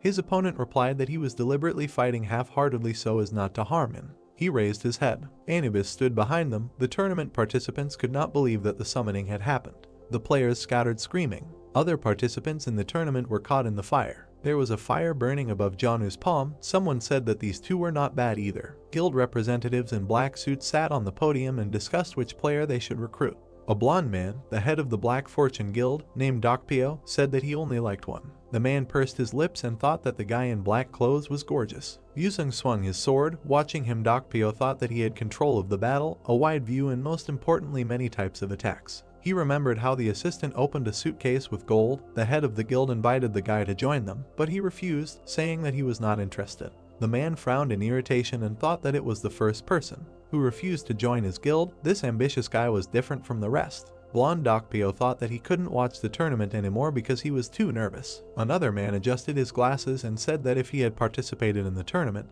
he would have dealt with everyone present and forced the one who refused to join the guild to bend the knee. The man took off his glasses and asked the head of the guild if he was right. His name was Doan. He had the rank of AA and was a member of the Black Luck Guild. He put his glasses back on. Dokpyo said that he should think less about the tournament and focus on the interview because he was invested in for a reason. The player replied that he had nothing to worry about because he knew how to shine in front of the cameras. Doan opened his mouth wide and yawned. The head of the guild thought that the guy had every opportunity to rise to the S rank in a couple of years and that if everyone knew that he had raised a rising star, then the prestige of the guild would greatly increase. The fight in the arena continued. The guy in the green hat turned around. The long-haired girl arched her back and screamed in pain. Yuri put her hands in front of her, protecting herself from the air currents. Janu fell to the ground and screamed from the pain in his back. Yusung held a sword in front of him. The host announced that they had a winner. There was a live broadcast of the tournament on the phone screen. Someone was surprised that the winner had been announced and asked to let him watch. The two girls watched the video and discussed Yusung's appearance. The interview with the winner was broadcast on the big screen.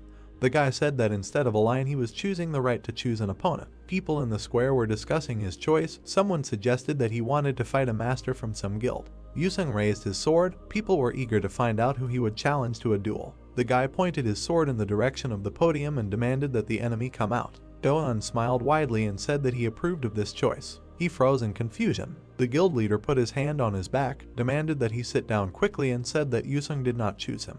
The dark-haired guy frowned. Dokpyo drew his ward's attention to the fact that the tip of the sword and his gaze were directed slightly above them. The dark guy looked at the arena in confusion. He did not understand why the winner of the tournament did not choose them, because no one except him and Dokpyo could become a worthy opponent to him. Behind Doan, someone slammed his hands on his knees and muttered something irritably. Jin-hyuk stood up and told Yusung that he was good at annoying people. The guy lowered his sword. People could not believe that he chose an unknown player. Kwanwoo opened his mouth and began to quickly type something on his laptop. Another man asked him to punch the main character through the bases. Information about Jin-hyuk appeared on the screen. People were surprised that he was an F-rank player. The main character jumped into the arena. Watching him, Dokpyo thought that if Yusung challenged an AA rank player, the fight would be spectacular, but for some reason he chose an unknown guy with a low rank, but there is no benefit to be gained from this. The blonde man frowned and assumed that the winner of the tournament just wanted to publicly mock the weak. Jin-hyuk closed his eyes and asked Yusung to give up if he lost this time too,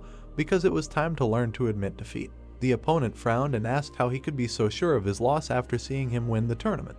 The main character gave him a thumbs up and said that he had definitely become stronger and asked if he had trained hard. The swordsman clenched his teeth and said that, without stopping for a second, she did everything to catch up with him. Yusung waved his sword and said that in order to get a pass to the black market, Jinhyuk must fight at full strength.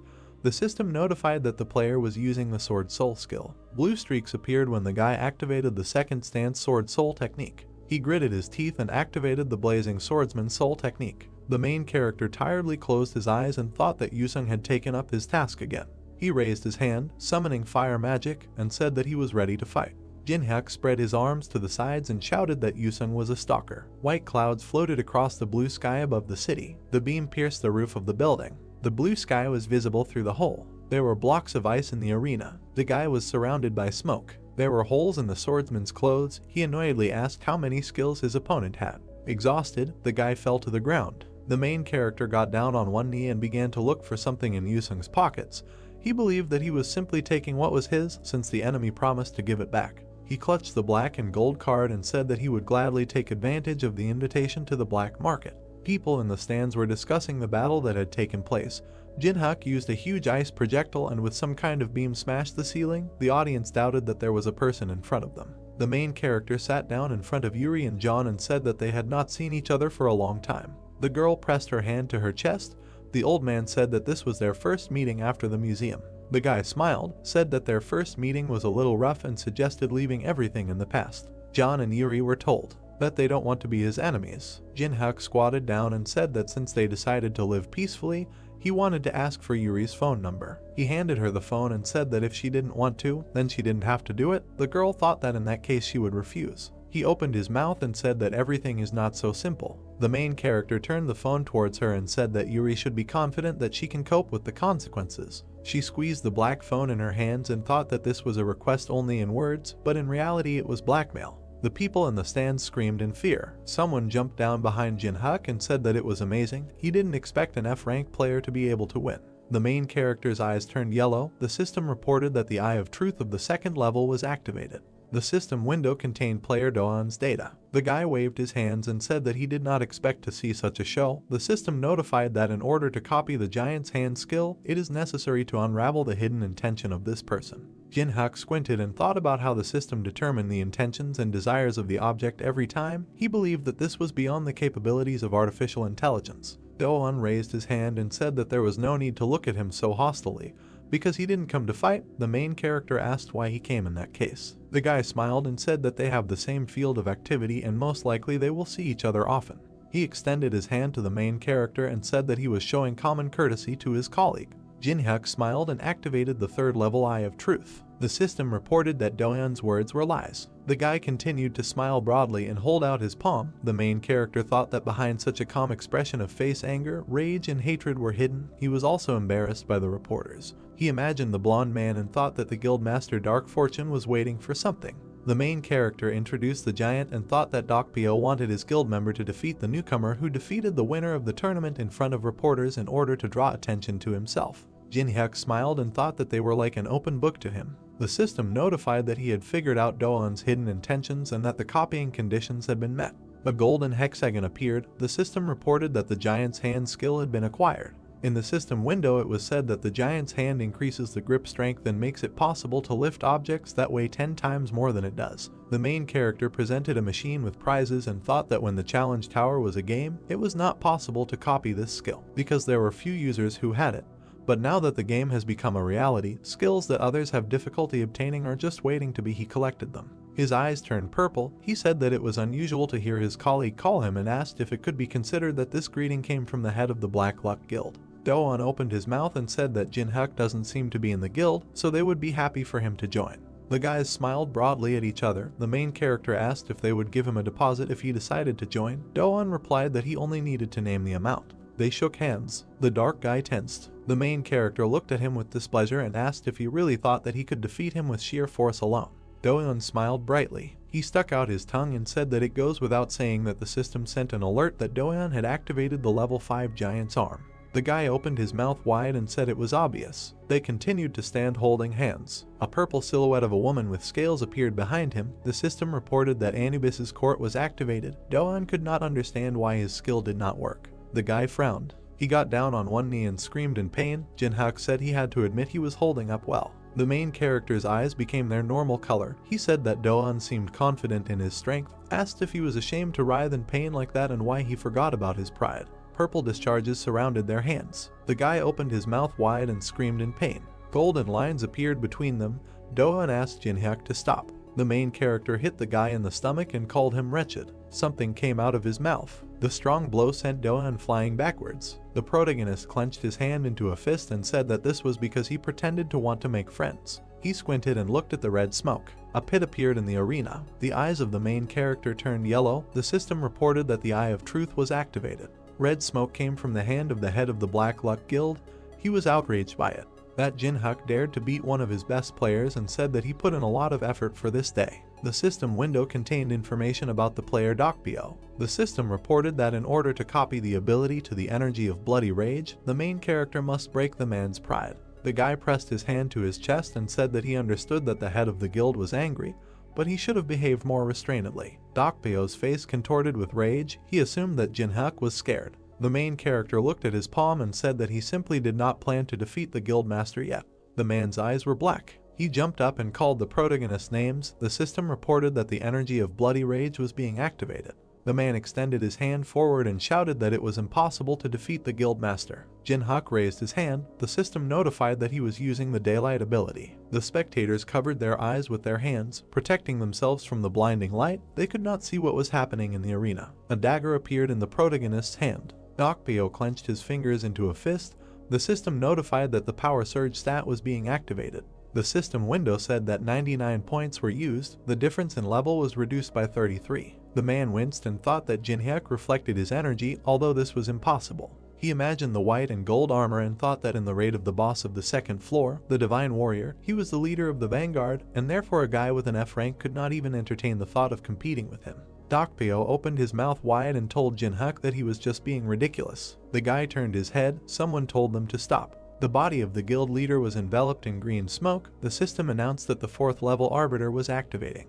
The main character pursed his lips. Someone said that in a tournament that most of the population is watching, they must show that they deserve people's trust. Someone came down to the arena. There was green smoke coming from the man's hand. It was the head of the association, Sanjin. Jin-hyuk squinted and thought that in front of him was the head of the unification of all awakened Koreas. The man with the scar on his face looked at them disapprovingly. Dokpyo pointed at the guy and told the leader that he came on time because Jin-hyuk had just beaten up his guild player. The man turned his head when Sanjin said that they were at a tournament, not a show, so there was no need to worry about getting hurt. He approached Jin-hyuk, introduced himself and said that he was glad to meet them. He remembered sitting at the table in his office and said that, to be honest, 20 minutes ago he had no idea about the guy's existence.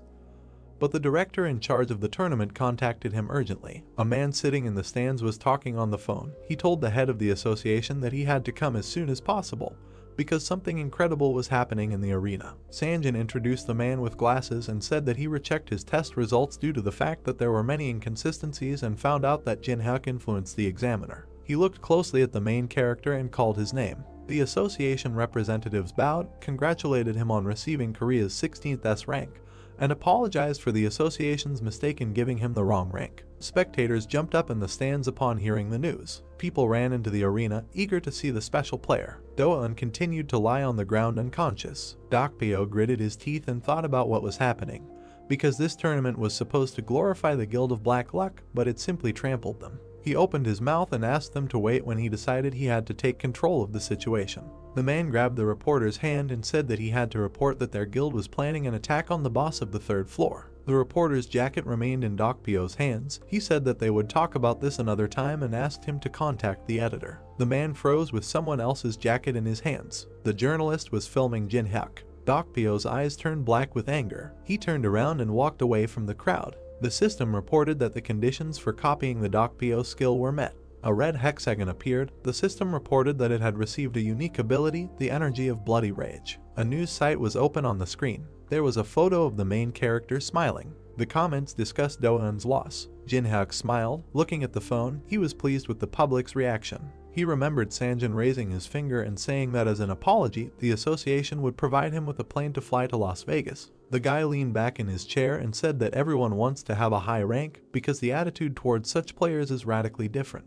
The plane took off into the sky. A flight attendant approached the main character. She placed the food in front of him. Jin-hyuk was delighted with the level of service in first class. He tasted the food. The main character closed his eyes and smiled blissfully. The Lord called him. The blonde guy was chatting with the flight attendant. The vampire asked the main character to pay attention to him. The man was surrounded by smoke. Lord said there was a strange smell coming from him.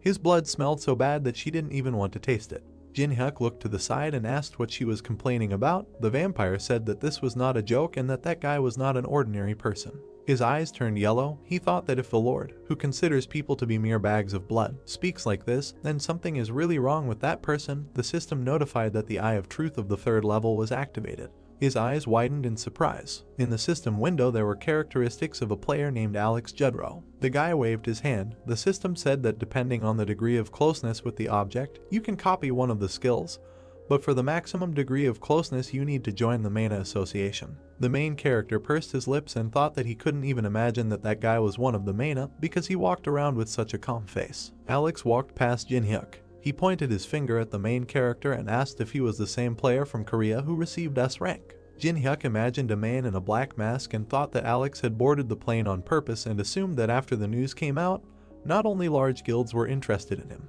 The guy smiled and said that he had recently changed his rank to S. The suspicious man said that he was amazing at the tournament.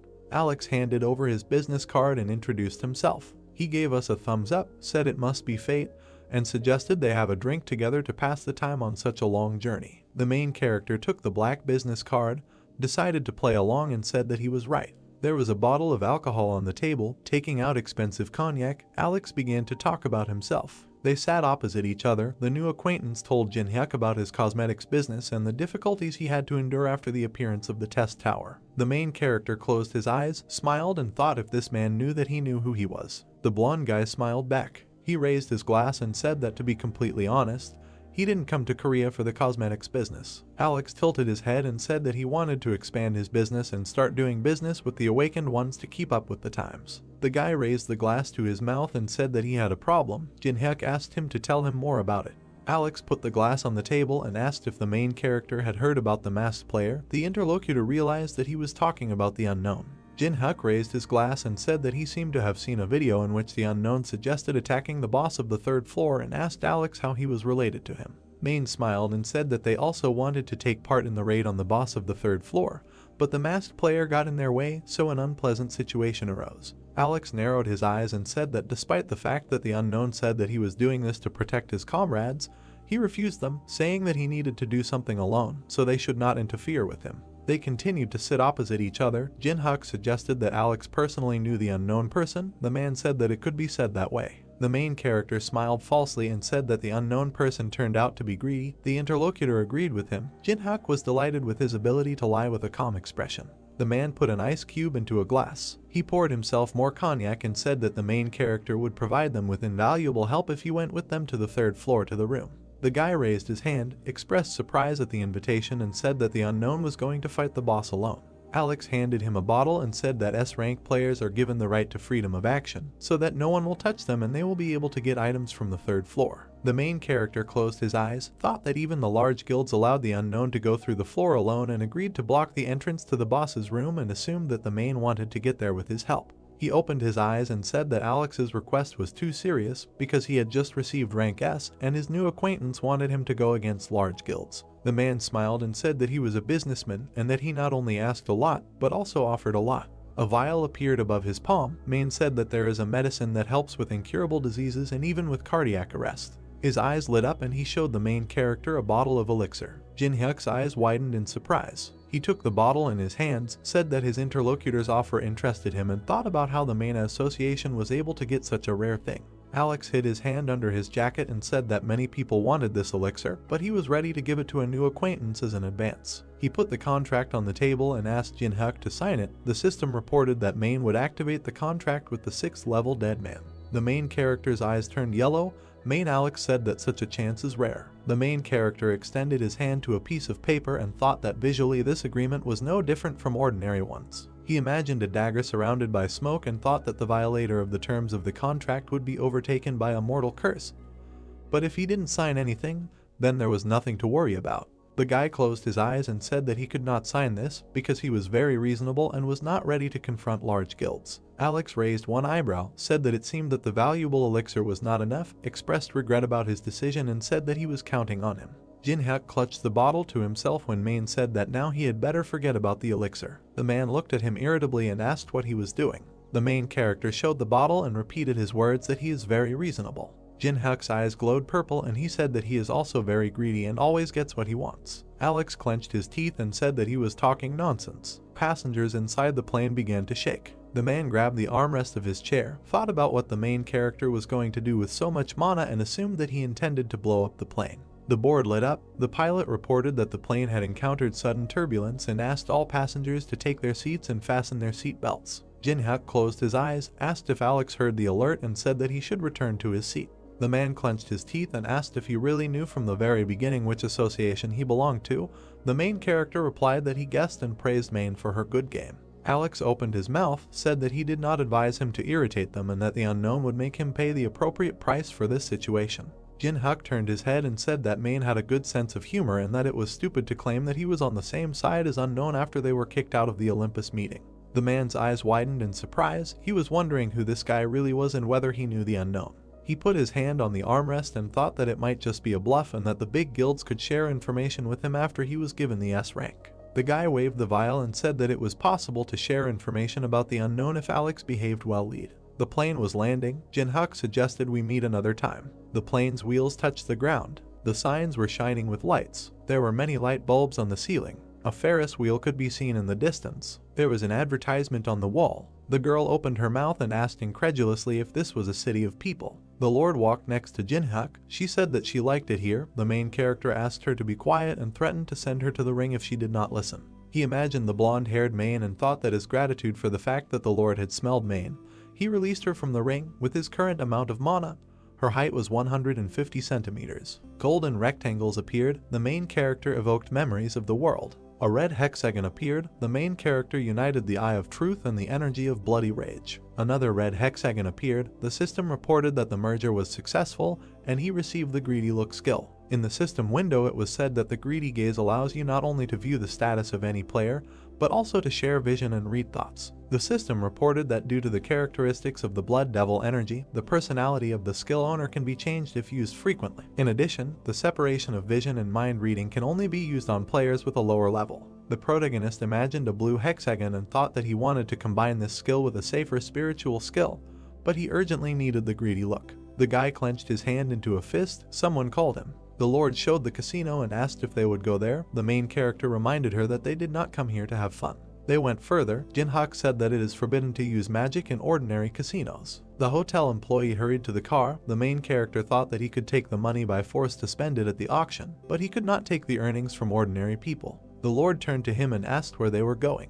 Jinhyuk smiled and said that this place cannot be compared to a regular casino. The girl's eyes shone with delight. They approached the building where the Tortuga private gambling house was located. The Lord frowned with displeasure and said that those buildings were better. The main character once again reminded her that they did not come here to have fun. A man with a knocked out tooth shouted that he had seen with his own eyes how some person used the skill so that he became a victim of deception. Another man slapped him in the face and said that he used the skills himself and was now trying to get out. The main character and the Lord went up the steps. The girl said that those who are beaten like that are fools. Jinhyuk looked at the back of her head and agreed with her. The girl looked at the surroundings with delight, said that there are a lot of interesting things here and asked how this place differs from others. The main character picked it up and said that you can use magic in this casino. He sat Lord down on a chair. He asked the woman behind the bar to serve the girl any drink she wanted to try. The vampire was outraged by his action. She had not gone out for a long time, and he did not allow her to have fun. The guy drank some drink in one gulp. The Lord asked what he was going to do alone. He put the glass on the counter and said that he needed to earn extra money. Streams of magical energy emanated from the hand. A red hexagon hung above the man's head. The system reported that the third level of basic blocking was being applied. The player to whom this skill was directed did not receive influence from other skills, and the skills of the object who used it remained active. The man turned over the cards. It was a Tortuga dealer named Pedro. Jinhyuk pressed his hands to his face. Looking at him, Pedro thought that he had already lost $500,000 to him and losing more would be dangerous. But he was determined to win. An employee of the establishment moved a stack of chips and said that he was raising the bets. The main character closed his eyes and twirled the chip in his fingers. He pushed the stack of chips forward. Jin-hyuk smiled. People watched his game with excitement and assumed that about $5 million were at stake. The guy's eyes turned purple and asked if everything was okay because it was a big amount. Pedro smiled and said that the dealer is always confident. The main character looked at the glass and asked which guild controls this establishment. The man replied that the guild is the cleaners. The man closed his eyes and thought why Jin-hyuk had been silent all the time before, and now he started asking so many questions. Pedro waved his hand in fear when the main character asked if he could ask so many questions. The dealer said that he must answer all the visitors' questions. The man frowned and suggested that this player had the skill of reading minds. He put the cards on the table and thought it didn't matter. Pedro waved his hand and thought that Jin-hyuk would not be able to do anything if he changed the cards at the moment of revealing. The system reported that the sleight of hand skill was being used. There were 2 jacks on the table. The dealer's eyes widened in surprise. He could not understand how this happened. Jin-hyuk smiled. Pedro didn't understand how this was possible because he used the skill and changed the cards. The main character showed his cards and said that he won thanks to this pair of kings. He imagined a red hexagon and thought that the new skill, Greedy Gaze, which allowed him to read minds, was a good ability. Jin-hyuk held out his hands to the chips and said that he was taking them. Someone was running towards them. Men in black suits surrounded the table. The man in the red shirt said that he did not know thanks to what skills he received such a win, but he would have to follow them. The main character was indignant at the way they treated visitors. The red-haired man frowned and said that they do not call those who take such winnings visitors. Jin-hyuk smiled. The man opened his mouth and ordered his subordinates to take the guy into the room. Blood began to flow from the man's nose. The main character clenched his fingers into a fist and said that he remembered the words he heard at the entrance. He raised his hand to strike and said that those who are beaten like this are fools. Jin-hyuk dodged the shots. A man with glasses shot him with a pistol. The hero dodged and stabbed him into the ground with one blow. The bar continued its work. Someone shouted for the hero to smash them all. The girl pulled out a glass of drink and asked what the drink was called, while flames rose and explosions thundered behind her. The bartender said that this drink is called the drink of fire. The girl looked at the pink drink. The bartender said that this drink expresses the emerging passionate love between their lovers. The girl frowned. Everything was on fire behind her. She said in a half-whisper ardent love. She closed her eyes, took a sip of the drink and said that all this was nonsense. The men looked nervously at the beating of people and asked if the guild leadership had arrived, but they were supposed to arrive only in 30 minutes. The red-haired guy frowned angrily. Cold sweat flowed down his face. He realized that something had gone wrong, although they were in a criminal area. The hero beat the employees with a smile. The guy looked at him and noted that even here it is difficult to find such an unstoppable fighter. The guy with the phone ran up to him, said that they had problems here and offered to look. The manager asked what was so important here. He kept his eyes glued to the phone screen. It contained a photo of a hero. He was informed that he had recently received an S rank in Korea. It was the player Jin-hyuk. The manager looked ahead anxiously, thinking that even in America there are about 20 representatives of this rank, and now one of them is right in front of him. He imagined a city on fire and a crazy hero above him and thought that if the hero continued to rage, he would simply destroy the casino. All the men froze. Someone asked everyone to stop. The manager unbuttoned his jacket. He sat down on his knees, still wearing only his shirt, and asked for forgiveness for not recognizing the hero and acting tactlessly. He asked for forgiveness again this time. Jin-hyuk bit his lip nervously and asked why the manager was suddenly apologizing. He asked if the guy really thought that it was in vain to contact him after learning his rank. The guy crawled closer to the hero and said in a trembling voice what he meant. The hero interrupted and said that this was all absurd. He leaned towards the guy with a malicious smile and asked if this place wasn't like this originally. He clarified that the one who is beaten is the fool. The hero began to bend his fingers. He said that he made a bet, won the average amount, but they intervened and then caused moral damage, so if you count everything. The guy looked in horror at the hero, who said that $10 million would be enough for him. Jin-hyuk grabbed the manager by the collar and otherwise ordered the establishment to close. After a while, the hero looked at his bank account with 10 million on the balance. He thought that this amount would be enough to get the desired item at auction. He leaned against the wall. Cars were driving along the road behind him. He reminded himself that it would soon be their turn. The car stopped next to the hero. The window rolled down. A man in a jacket was sitting behind the wheel. He clarified which hero the guest was and said that they would take him to the auction hall. The car rushed forward at high speed. The hero sat in the back seat and looked out the window. He couldn't see what was outside, which meant that the auction location was being hidden. The car was approaching the mansion. The hero was full of anticipation. The hero stood in front of the open gates of an expensive mansion. They wished him a good time. The hero's pendant began to smoke red. He asked if the hero had forgotten his promise. The guy asked to wait because he was going to an inconspicuous place on purpose. The demon began to hurry the hero, but he nervously asked him not to be capricious. Alice incarnated into a human body. She was wearing a white shirt, smiled and said that she liked being outside. The hero smiled and asked if she really liked it that much. The girl said yes, and this place is suitable for someone as noble as her. The heroes began to rise. Alice asked if they were going to the auction now. The hero asked not to attract much attention to himself, and the girl asked why. There were a lot of people inside the mansion. The hero noted that there were too many eyes here. The hero walked and looked around. He had already participated 175 times. He participates every year. But now he was more worried than usual. He was interested in objects related to the tower. People drank wine and smiled at each other in anticipation of the start, and according to rumors, this time the heart of an ichthyosaur will be presented at the auction, which was made possible thanks to the appearance of the tower. Thanks to magical energy, many lost ancient jewels are being revived again. People were all waiting and wanted to at least take a look. Alice felt a foul odor. She grabbed her nose, which surprised the hero. An unknown man with a cane decorated with a skull approached the hero. An ominous smell emanated from him. An old man in black clothes appeared in front of them. He called himself Julius Cedric and said that he was the teacher of the worthless fool behind him. The hero looked at the gloomy blonde, seeing that he had been given a good treatment, because he returned without results and elixir. The hero used a greedy gaze. He looked at the smiling old man covered in a purple aura. A window of characteristics of this person appears. As the hero expected, the man had amazing abilities, necromancy, and his abilities were perfectly combined. With minimal mana expenditure, he could use a lot of magic, so everyone wants to get this skill. The conditions for copying were learning dark magic from the old man and receiving an A+ grade in order to be able to copy his skill. Jin-Hyuk frowned, thinking that the system was clearly going crazy. He realized that the old man needed to be shaken up. He smiled and said that thanks to his student he received a rare thing. And the flight was interesting? Cedric said thank heavens if so. He looked at the guy from under the hood and said that he had arrived specifically to re-clarify about the information that the hero possesses. The hero asked about the unknown and Cedric agreed, saying that for them he was a big problem. The hero smiled and walked forward, noting how straightforward the old man was. He said that they were now in such a wonderful place, so he suggested discussing this another time. Cedric blocked the hero's path with his cane. His eyes glowed purple as he expressed his regret that there wouldn't be another time and he needed to deal with it as soon as possible. Jin-Hyuk waved the cane away. His eyes glowed yellow. He pointed at himself and said that he had missed the moment when this became his concern.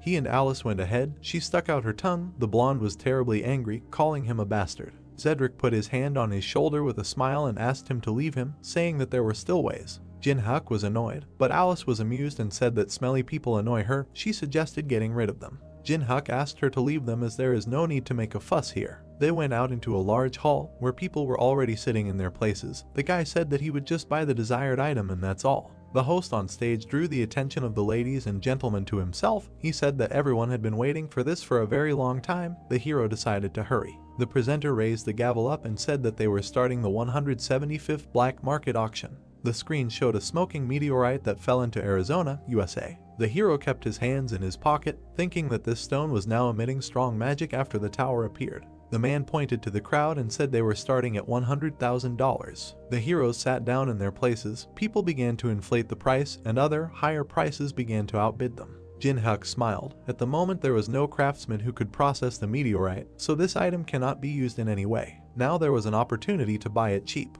Jin-Hyuk raised the sign with a smile. The host hummed approvingly and asked if anyone was ready to beat this amount. Jin-Hyuk closed his eyes with a smile, thinking that he bought a meteorite for pennies. Someone held up a sign and said the amount was $1 million. The presenter began to sweat and began to beat his fist on the table. Jin-Hyuk opened his eyes in surprise. He looked down and saw that Cedric had entered the bidding. The presenter raised his hand and said that they were starting bidding and the new slot was a sealed catalog of mental hospitals with a price of $100,000. People started raising the price. The hero raised the sign and named the price of $300,000. Cedric raised his sign with a wicked smile and named the price at $1 million. People looked at the old man in horror, afraid of such pressure. The presenter asked if there were any more bids and hit the gavel on the stand, saying sold. Jin-Hyuk bit his lip nervously, looking at the old man, realizing that he had decided to buy everything he had his eye on. He clenched his teeth. Alice looked at the hero with slight curiosity. The hero raised the sign. The presenter offered the next lot, a relic of the Mayan civilization found in South America. The hero immediately offered $500,000. Alice looked at the hero with confusion and said that it was unreasonable, because he didn't even listen to the end, but the hero said that they had a plan. Cedric held up the table and named the price at 1,000,000. The host was amazed again. He asked if there were any more bets. Jin-hyuk shouted 1.5 angrily. Cedric immediately raised his hand and named the price of 3,000,000. The presenter was pleased. He asked if there would be more bets. Jin-hyuk calmly lowered his hand. The presenter asked again. Cedric smiled. The item was sold to him for 3,000,000. He looked the hero in the eyes. The presenter began to name the next lot. The guy and the old man immediately raised their numbers. The presenter announced that he sold the item to an elderly gentleman for 2,000,000. The signs waved and the whole hall was silent. The next item sold for 3,000,000. The presenter loudly banged his gavel on the table. Sold for 5,000,000. The presenter pointed to the old man and said sold again. The next lot was also great. When Columbus discovered a new world. The student looked at the teacher and asked, how about giving in? Cedric hit the student and asked, what will happen if the guy gets what he wants? Cedric gritted his teeth and thought that they had big losses, but they would have enough funds. He decided that they would get whatever he set his sights on. They will definitely exchange it for information about the unknown, and they will definitely exchange it for information about the unknown. A chessboard appeared on the screen. The presenter said that the next lot was for real connoisseurs. He showed the first chessboard. The hero was silent with displeasure. The people around did not appreciate the trinket. They were indignant that even the figures were not attached to it. Some people wanted to bury the money on the heart of the ichthyosaur. Alice looked at the hero. He raised the board and named the price at 50,000. The presenter accepted the information and announced a new price. Cedric doubled his bet. Arguments echoed throughout the room as the stakes grew inexorably. The hero, covered in sweat, has already named the price of 1,000,000. Cedric drooled and indicated the price at 8,000,000. The hero sat down. People were in shock discussing the patient who took some kind of board for 8,000,000. The hero, all embarrassed, raised the sign and named the price of 10,000,000. The old man smiled. He could not contain the gushing energy, and like a madman he named the price at $30,000,000. He looked at the hero with a smile, saying that 10,000,000 was his limit, and he found what he really needed. He threatened with his fist and shouted that if he wanted to get this thing, he would have to agree to his terms. The stunned presenter asked who wants to offer even more. The hero hid his displeased face behind his hand. He understood how much Cedric had spent and was surprised that he still had something left. It exceeded his expectations. He leaned forward, thinking that he needed a new plan. The presenter said that lot number 56, the very first chessboard, was being purchased by an elderly gentleman for $30,000,000. Alice stood up, folded her arms across her chest and named the price at $100,000,000. The old man, without expecting it, opened his mouth in surprise. He didn't understand why the hero needed some kind of board worth 100,000,000. He looked at Alice and the hero, not understanding who this little guy was. Cold sweat was running down his face.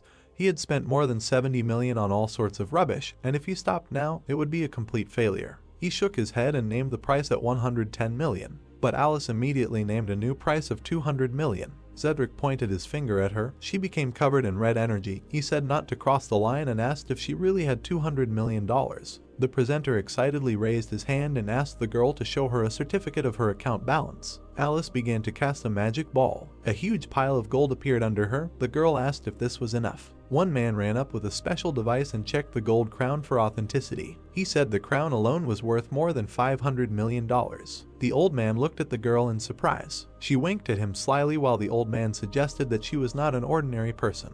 In this couple, Jin-hyuk began to confuse him even more for keeping such a mysterious girl next to him. The old man frowned. Perhaps he had an opponent who would be more problematic than the unknown. He stood up and said that the situation had changed. He said that they were moving on to Plan B. The student smiled wickedly. His eyes glowed green and he said he had been waiting for this. The presenter smiled. The girl in a mask carried a chessboard in a glass box. Alice, uninterested, asked to hand the board over to the hero. She calmly looked at the mountain of gold and said that she was going to sort out all this rubbish anyway, and more importantly, she can't stand to see how these fools are looking high at her contractor. The hero exhaled, looked at the girl and thought that she knew how to speak words worthy of praise. There was an explosion behind the hero. Everyone began to take cover from the flying debris. The roof over people's heads began to crumble and fall. Auction employees began escorting people out. People ran in panic and pushed each other. The blade of the sword waved. Someone asked where are people in such a hurry. The student, enjoying himself, killed one person after another. He called people victims who he needed as raw materials. Alex used melt magic. A magical rune appeared above his hand.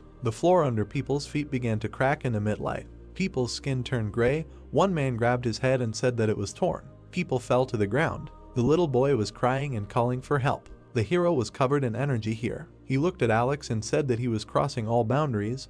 He called him a psychopath. The souls of people left their bodies, flying out like green smoke from their withered bodies. A bloodthirsty monster appeared. The hero prepared for battle, calling his opponent an abomination. 2 more monsters appeared in front of Alex. Alex said that they were beautiful. The hero gritted his teeth and stood in a fighting stance. Alex said that this was expected of an S rank. He smiled and said that he remembered very well how the hero insulted him on the plane. After the order to eliminate, the monsters ran to attack. The guy said that he no longer needed to hold back. Jin-hyuk calmly looked at the approaching monster. A bloodthirsty hand was approaching his face. There was a flash and stones flew in different directions. The hero jumped to the side. 2 monsters stood in front of him. Alex called the hero agile. The monsters were slowly approaching. Alex asked where that little rich girl ran off to. A sword began to appear in the hero's hand. He said that she didn't like these nasty guys, so she ran away a long time ago. He noted to himself that her body had disincarnated, since it would need all the magical energy. The damage will gradually stack. Jin-hyuk frowned. Monsters, covered in flames, ran to attack the hero. He understood that there was no point in wasting time and decided to end the fight as soon as possible. He took off. The sword graveyard has activated. The hero ended up behind the monsters, inflicting a bunch of cuts on them. The monsters disappeared in 2 black flashes. Alex looked at the hero in admiration and said how amazing it was. He couldn't even keep track of the hero, but another soul moved from the corpse into Alex's rune. He said that it's nice when the amount of resources exceeds expectations. He waved his hands. New monsters appeared. He said that everything was becoming nice and simple. The hero turned around. The 2 killed monsters had regenerated. He thought that Alex wanted to exhaust him and prolong the battle. Monsters surrounded the hero. They were fueled by the forces of people and therefore remained in the ranks while the enemy was running out of mana. This is their standard tactic. Alex smiled madly. This is how necromancers fight. Jin-hyuk dodged the blow and grabbed the dagger. He raised his hand to attack the blow and he slid back, asking if this was all Alex's trump cards. He pointed a glowing blade at Alex and said that he would burn them before they were covered. He used daylight. The outbreak consumed the monsters. Alex covered himself, annoyingly noting that he was using that skill again. But he had already analyzed his technique by watching a video from the tournament. A wall of darkness and huge bloodthirsty eyes appeared behind Alex. He realized that he needed to attack before the rays of light united. Alex watched as the rays of light incinerated the monsters.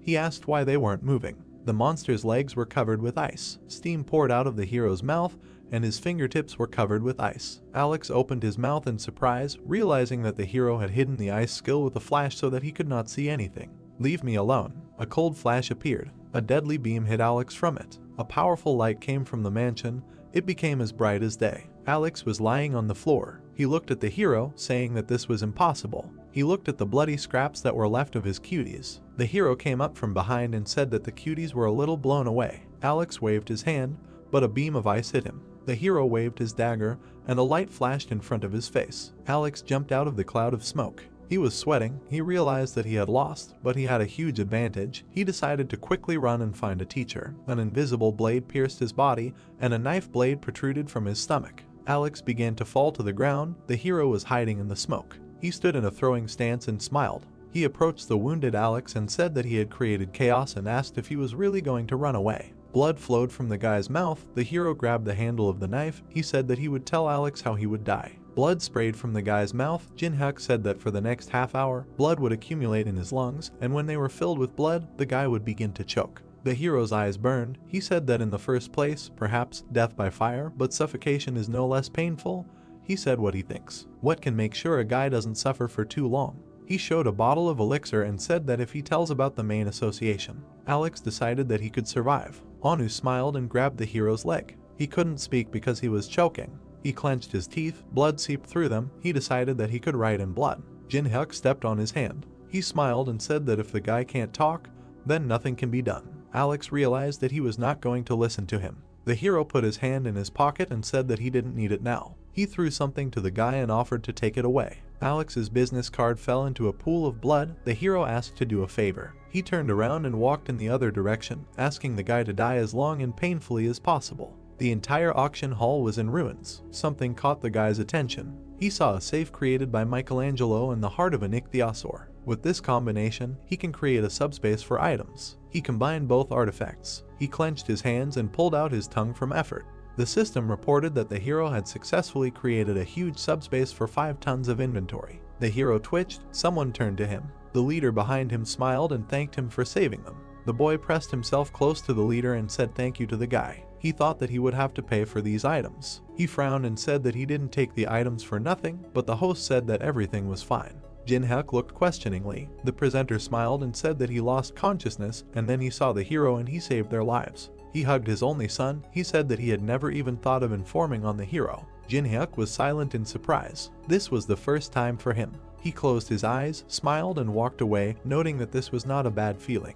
Third floor of the Tower of Challenges, Cathedral of Hate. The door opened leading into the corridor. The girl covered herself from the arrows with the tabletop. She threw it aside. She asked why they put up so much protection. She slouched and said that you have to go through this every time. A man with glasses stood behind her and asked her to stop complaining, as he was in a bad mood because of Alex. Melina turned around with displeasure. She put the snake dagger to his neck and asked if she should really worry about his bad mood. He replied that if she did not want to die, she would have to. Someone appeared in front of the couple and asked them to stop. There was an inverted cross on his robe, and the man in the plague doctor mask said that he couldn't even believe that they had survived together for more than 10 years. The couple turned away from the unknown. He asked why they are always like cats and dogs. They sat down on different benches. The unknown person said that the reason he called them was the appearance of a new character who required special attention. It was about a hero. Melina waved her hand and said that he probably played before too, but that does not mean that he is stronger than other rankers. The unknown man turned around and asked the girl to be vigilant. Perhaps he had already risen above them.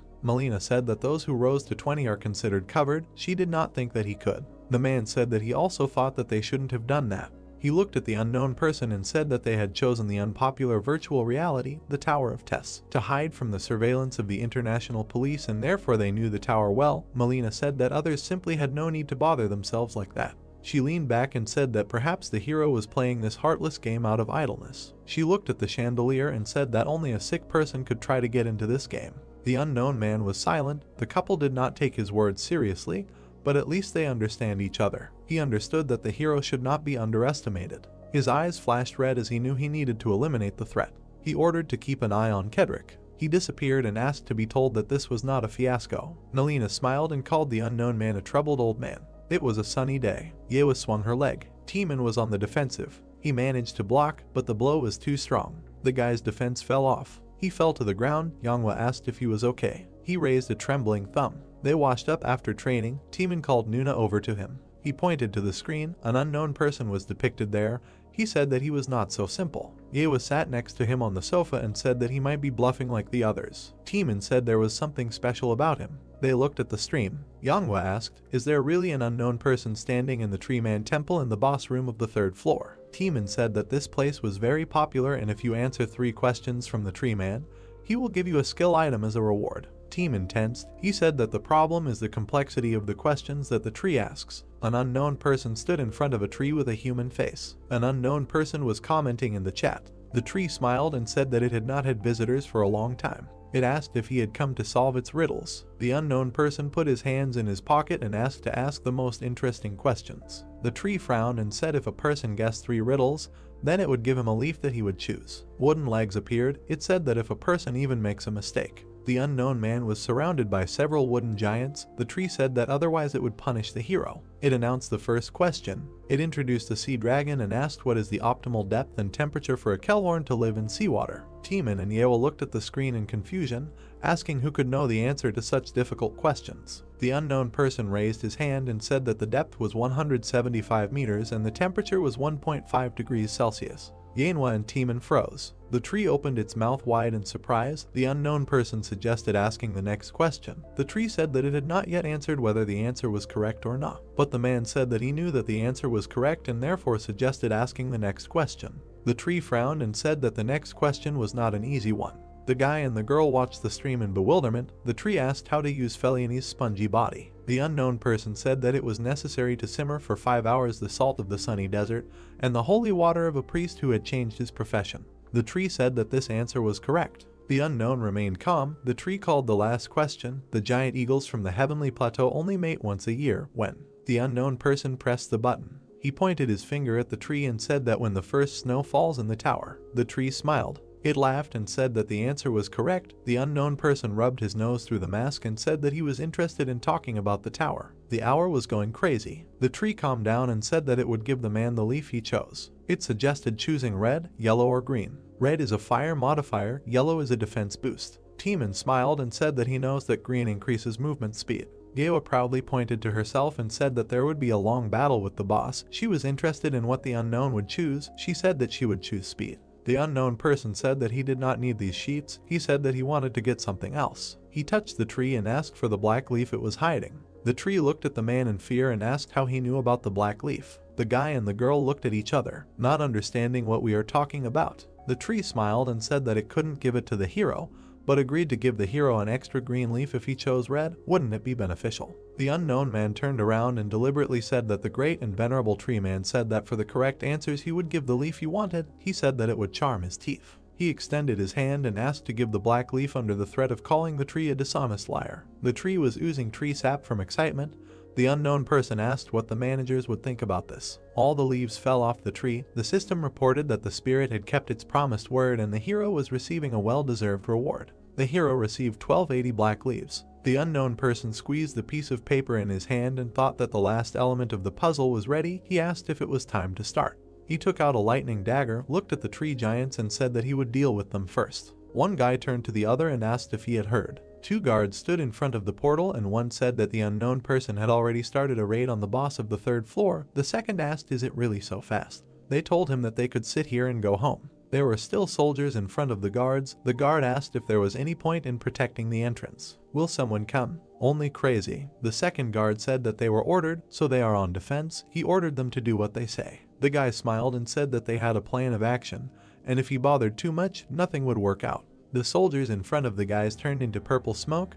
Their weapons fell to the floor. Black circles appeared under the guards' feet. Purple lines wrapped around the guy's legs. A man appeared. The guard was wrapped in ribbons. The unknown person ordered to absorb and conserve all the energy since they need everything and they have no time to hesitate. Zedric stood in front of the portal with his sect. Zedric said that he had already started. Leaves were flying over the temple. The unknown man turned around. Behind him a headless giant fell to the ground. Chat admired the unknown's battle. The camera followed the hero. Someone in the chat expressed skepticism. The hero said that he didn't care whether they believed it or not. He said that he already had enough problems, so he asked them not to bother them. The chat was surprised that the unknown approached them.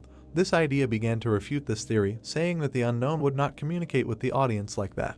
The unknown man looked at the camera and said that he was telling this to them. He said that if they want to watch, then let them watch.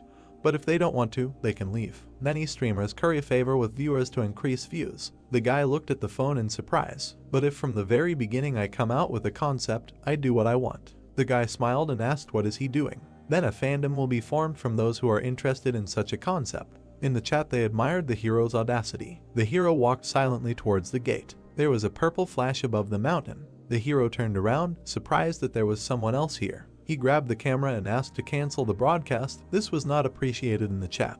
The system reported that the broadcast was completed. A bunch of warriors ran to attack another group. The magicians put up purple runes. Warriors in armor ran to attack. Stone statues defended their positions. The evil spirits attacked the soldiers. The battle has begun. The hero watched what was happening from the cliff. It seemed to him that the sides were equal. The evil spirits destroyed the stone soldiers. The hero assumed that their side was stronger. The sorcerers put out runes. They shouted that the blow was aimed at them. Someone hit one sorcerer in the shoulder. The sorcerers saw fragments flying at them.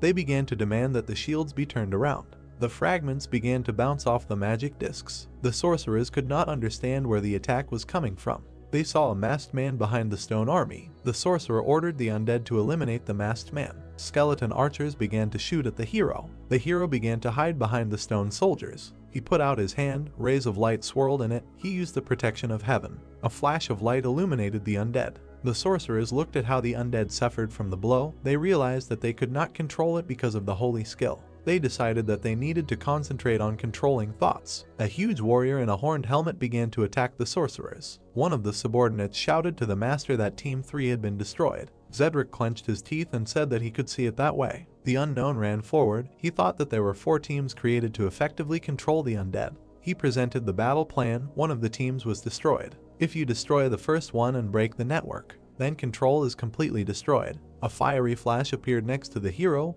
He attracted attention. He attacked the stone golem, asking if he could really catch it at that speed. The fighting statue of the Moe ran after the hero. The sorcerer pointed to a huge approaching head and said that the enemy was coming in their direction.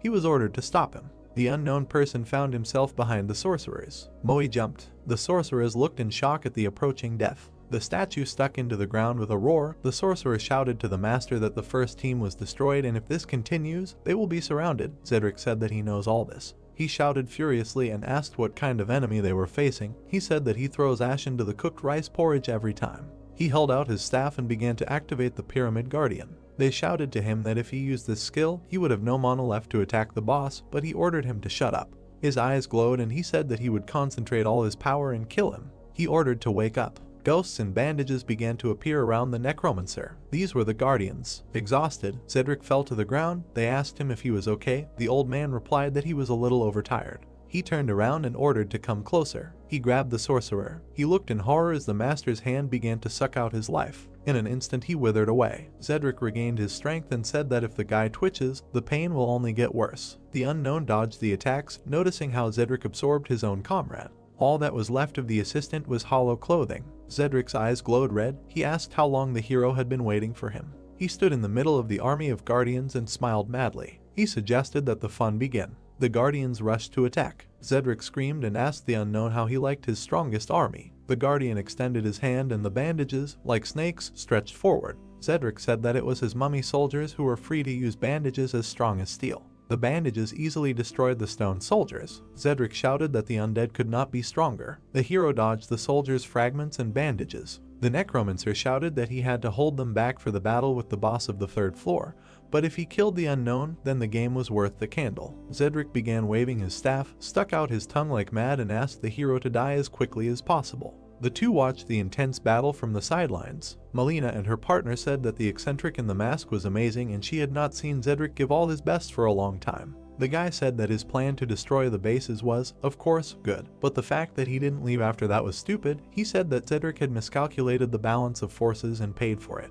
The steel giant swung his sword. The guy said that after seeing the skeletons and death knights, he thought he could handle it. Cedric burst into laughter. The guy noticed that he had quite a few problematic abilities. The guy touched the glasses and said that there was no point in interfering with them. Melina turned around. She looked at the powerful explosion. The unknown man dodged his enemies, destroying one after another. He was serious. He recalled that time, that experience. He remembered the old man who said that the hero's sword is strong and sharp, but he is very tense and his mistake is the dissipation of strength. He took the rope and offered to look at it. The old man smiled and said that a true master is able to deliver a good blow using a minimum of force. He waved. The rope shattered into pieces. He asked to imagine that it was moving freely, like the wind. It was responsive and pliable, impermanent. He waved, saying that at the right moment. The hero looked in surprise at the master, who said that at one moment you release the energy of her movement.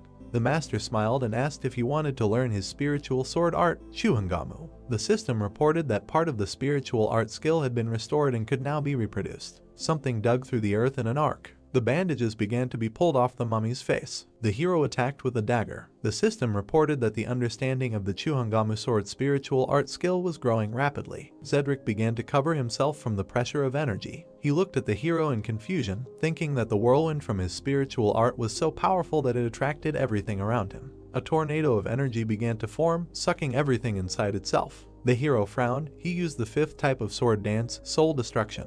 The entire battlefield lit up brightly and began to collapse. Cedric was able to stay on his feet, but all his mummies were scattered in different directions. Double shield activated. Cedric covered himself with a shield from the attack. He knitted his eyebrows, thinking that only 6 months had passed since their world had changed. He asked where he got such strength from.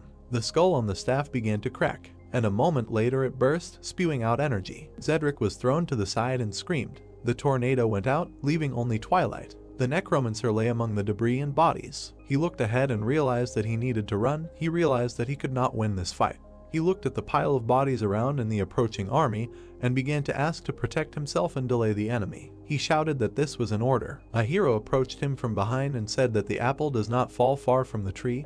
He compared him with his student. Cedric turned around in horror. The hero said that he first boasts of his advantage, and when he realizes that he needs to run, he immediately runs. Cedric called the hero a bastard. He realized that the unknown was Jin Huk. The hero asked to say hello to his student. The necromancer's pupils shrank in fear. He screamed, covered in fire. The old man was completely covered in flames. The hero asked him to tell him that he was worried that he would be bored alone and that's why he sent him. Jin Huk silently looked at the burning body. Energy began to flow out of the undead. The sorcerers began to look at the crumbling call. They were surrounded by stone soldiers. While the crowd was being beaten, the deified skeleton of Cedric was already lying behind them. It was not easy to use soul destruction at this level. The hero walked down the stairs of the temple, suggesting that he was even overtired. The system reported that the hero purchased a solution for replenishing medium-level mana, 4 pieces. He held 4 flasks in his hands. He understood that if he didn't come here now, everything would be at a loss to him. He used all 4 vials and told himself that he needed to wait a little longer. He approached the shield, surprised that it had flown all the way here,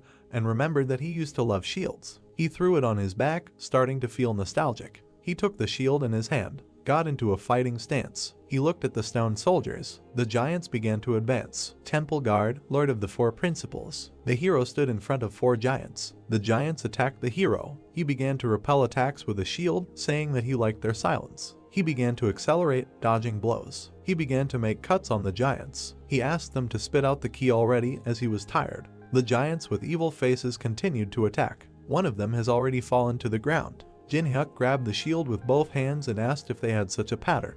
The giant held a golden bud in his hands. He used the pagoda of knowledge. At the end of the golden bud was a key. The giant squeezed the flower. It shone with green energy. The system reported that the key leading to the main hall was responsive. The hero's mask began to disappear. The entity behind the gate responded to the call. A huge orange flower appeared above the giant. The hero frowned, realizing that the enemy had decided to act for sure. The flower was shining. Golden hands appeared. A golden sage appeared with a bunch of hands. The Bodhisattva appeared. He looked at the destroyed giants and said that he had not been summoned for a long time. He smiled and said that he didn't think there would be a person among the visitors who would pose a threat enough to use the key. The hero lowered his hands and said that he would only destroy the boss of this floor. The deity smiled and called the man interesting. He said he was not sure about the rest but acknowledged the man's bravery. The hero jumped back and said that he wanted to finish everything quickly since he was terribly tired. The deity said that he would like to continue the conversation. The hero jumped. He covered himself with a shield and said that chatting with statues was such fun.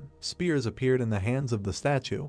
He said that every moment of life is a gift. He called the hero a stupid child. He swung a bunch of arms and ordered the hero to enjoy it while he could. He said when death comes, he will miss this moment. The hero frowned. The statue smiled. There was a green flash. The hero fought off a powerful green beam with his shield, which began to crumble the ground. The shield began to crack. He bent down, thinking that the attack was so powerful that when he simply blocked the blows, it seemed to him that his body was crumbling. He ordered himself to endure. He will only have one chance. The statue smiled and said that the hero was able to withstand sound attacks. A bunch of hands attacked the hero. The hero took a stance and began to cover himself in cold steam using ice creations. Huge ice growths appeared in front of him. A moment later they collapsed. The statue's spears easily destroyed the hero's defense. The statue frowned and called the hero a boy. He frowned, saying that he was using Western magic. He swung with both hands, and he caught the shield with one hand. He smiled, saying what pathetic tricks he uses. Suddenly a black flash appeared in front of him. The hero remained in the throwing stance, looking at the statue's displeasure. The statue's hand was pierced by the hero's dagger. He said that poison did not affect him. The hero clenched his red fist and said that it was called blood energy and said that if you wound once, you could deal damage continuously. The statue tore off its own hand and said that it did not matter, and such a trick would not work twice. The hand fell to the ground with a crash. The statue asked what the hero would do, because he only took away one hand. The hero leaned on his hand and said that he was right and one would not be enough, and he said that he knew that he did not use the same method twice. He pulled the pearl from the statue's hand and said that he had received exactly what he needed. The statue frowned, realizing that the hero had been aiming for the hand with the gem from the very beginning.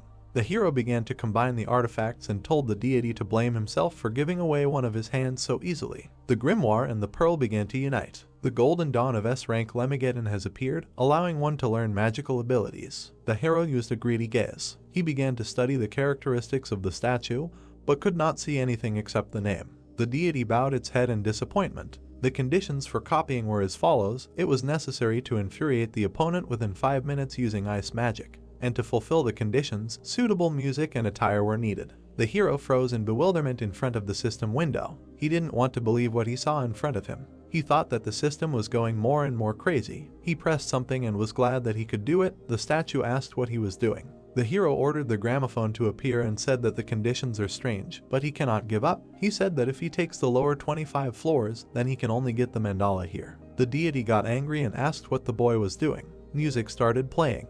The hero rubbed his head and asked not to ask anything else from now on. He created a woman's wig for himself. He said that he was also not happy with what was happening. The veins on the face of the statue bulged. He asked what the hero, in the name of the saint, was doing. The music was gaining momentum. The statue furrowed its brows. He screamed and raised his hand to attack, asking if he was going to play jokes in front of him. Avalokiteshvara activated the mandala skill. Weapons began to appear in his hands. He began to attack and told me to feel the pain that follows a millionth samsara. The hero waved the book. A huge wall of ice appeared. The statue began to attack the hero's defense. The hero stood calmly. Shards of ice flew past him. He said that he was getting an excellent result. The deity looked angrily at the hero. 1,000 attacks hit blocks of ice. Melina and her partner watched from the side. Melina said that she couldn't believe that the hero's ice magic had reached such a level. They were lying on the slope of a cliff. Melina asked what kind of wig the hero had. The guy stood up, noting that his actions could not be predicted. The unknown defeated Zedric and is now fighting with the 1,000-armed statue.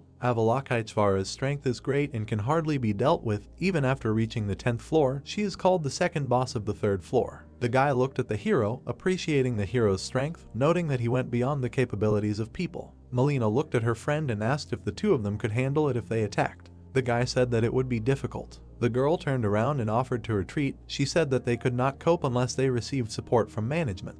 Lichao said that they could not leave because then their place in the hierarchy, which they so stubbornly defended, would be at risk. Melina asked what to do then. Is he really going to die for the position? A coin appeared between the guy's finger and he said it was time for this. Melina smiled. A purple flash appeared on the hill. The hero turned around, noting that the mains had not only sent Zedric. He continued to dodge the statue's attacks. He closed his eyes. The statue attacked and said not to dare turn away from it.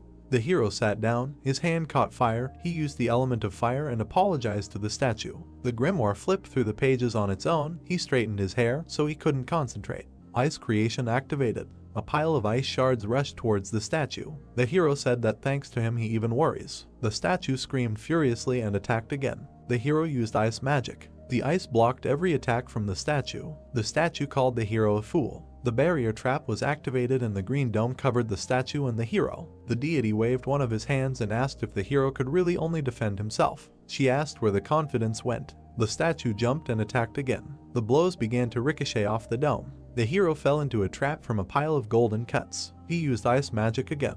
He covered himself with an ice dome. The statue watched as a bunch of cuts ricocheted inside the dome. He squeezed the dome and said that it was useless to resist. He took advantage of disfavor. Huge palms appeared around the dome. The system reported that Avalokiteshvara activated the divine spear. The statue swung over the dome. The dome burst and blocks of ice flew in all directions. The hero took off. The statue smiled. Suddenly he looked forward in surprise. The hero asked if the same attacks wouldn't work twice. He looked down. The hero was running at his feet and said that they were going through quite well. He stood in a throwing pose. The statue looked angrily at the blocks of ice that appeared at his feet. He was completely covered in ice and screamed. The hero slipped back and asked if he knew how offended he was. The statue was writhing in rage, locked in an icy prison. The hero asked why someone who has achieved nirvana through self-improvement is so prejudiced. The hero reached out to the wall of ice. An installation of the middle finger appeared next to him. Jinhyuk said that for compulsive disorders, there is nothing better than shock therapy. The statue's face expressed fury. He shouted that he would send the man to endless suffering in Abysai. He said that he would make the hero reborn into an insect thousands and millions of times. The system reported that the copy conditions were met. The hero successfully copied Mandal's ability, which is capable of imbuing weapons with special powers. The hero took off his wig. Magic symbols appeared behind the hero's head, like a statue. The deity clenched his teeth in fear. The hero touched the icy middle finger while the deity asked how he was able to obtain this ability. He said that it took an eternity of meditation before the mandala revealed itself to him. How could a simple man like him use it? The hero raised his hand and said that he would make sure that the potential of his skill did not go to waste. He ordered the statue to disappear. The middle finger pointed at the statue. He rushed forward into the ice prison. The statue was pierced by the middle finger. He looked in horror at his fate. There was a bright green flash. The statue was smashed into many pieces. The system reported that the hero's level has increased. Jinhyuk sat on the ruins of a 1,000-armed statue. He held the golden key in his hands and rested. The key allowed the hero to summon the 3rd floor boss on the 3rd floor. He walked away from the ruins of the statue and warmed up. He said that it became more difficult than in the game. He walked past the corpse of a necromancer. He said that he was overtired. He looked at his characteristics. I scrolled through and thought that I needed to spend my stats on mana. His mana increased to 77. He warmed up, saying that next time he would need to prepare something for mana regen. Suddenly he remembered something. He still had some things to do. The test tower is a place with a special atmosphere. He introduced a bunch of monsters. As night falls, the temperature quickly drops, and the aggressiveness and strength of the monsters grows. The players ran towards the portal. As night fell, most of the players did. Someone stopped hunting and looked for a safe place. The hero lit a fire, and in front of him lay a night forest and a starry sky. He cooked food over a fire. He took a huge juicy shrimp. The mask disappeared from the hero's face. He took a bite. He smiled, thinking that this was a taste that he couldn't enjoy. He decided that next time he would need to copy the cooking skill. Someone made a noise among the bamboo. Strangers appeared and said it smelled delicious. It was Melina and Lichao. The girl said that they would also have to spend the night here. Could they stay with the hero until dawn? The hero silently looked at the unknown people. Melina smiled. The hero agreed and offered to sit down. They sat down and introduced themselves. The hero held out a bowl of food and offered a treat. Milna's mouth watered. Lichao waved, thanked the hero and said that they do not eat what strangers who hide their faces offer. The hero put the bowl on the ground, asking if the mask really bothers them. Lichao said that it is worn when there is something to hide. Jinhuk pointed his finger and said that he could take it off if they were embarrassed. They were sitting by the same fire. The couple was surprised. Jinhuk raised his finger up and said that he wouldn't take it off just like that. He suggested holding a game. He showed 3 fingers and said that they would be interested in learning about each other.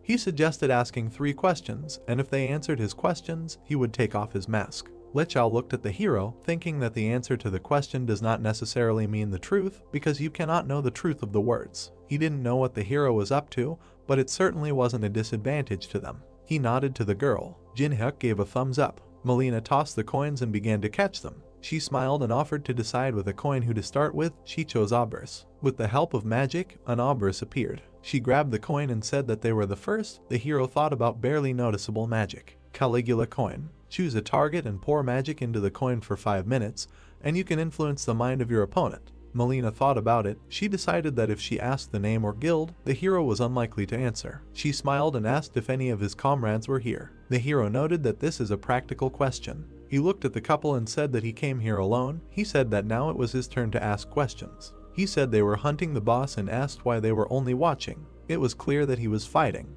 Melina smiled and said that they were waiting for the right moment to enter the temple, because this place had a bad reputation and they had to be careful. She again took the coin in her fingers and asked why the masked man came to the tower. The hero straightened the coals in the fire and thought, even if the interests coincide, she wants to win him over to her side. He said that he doesn't know what he wants. He asked if he said what he needed, would they be able to fulfill his conditions. Melina played with the coin and agreed on the condition that their interests coincided, because they are capable of much. Lichao smiled. Jinhuk leaned over and said that now there will be the last question. He asked if they answer now, then he will take off his mask. The girl asked what the hero wants for the last time. Jinhuk looked at the fire and said the last thing he was interested in was. He pointed a stick at the couple and asked if the main association really thought that the 2 of them were enough to resist him. Melina smiled and said that everything was as she thought. They stood up. She said that he knew their true colors, and they saw with their own eyes how strong he was, because he alone dealt with Avalokiteshvara. The hero continued to sit. He was asked if he was still overtired.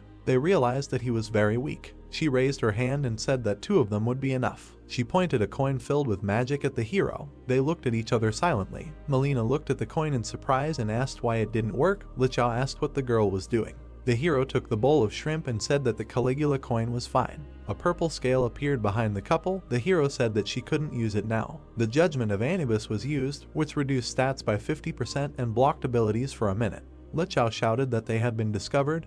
He demanded that the girl use the skill. Melina said that not one skill works. Jinhuk placed the bowl on the altar, saying that the couple was so confused. The system reported that the temple gods were pleased with the offering.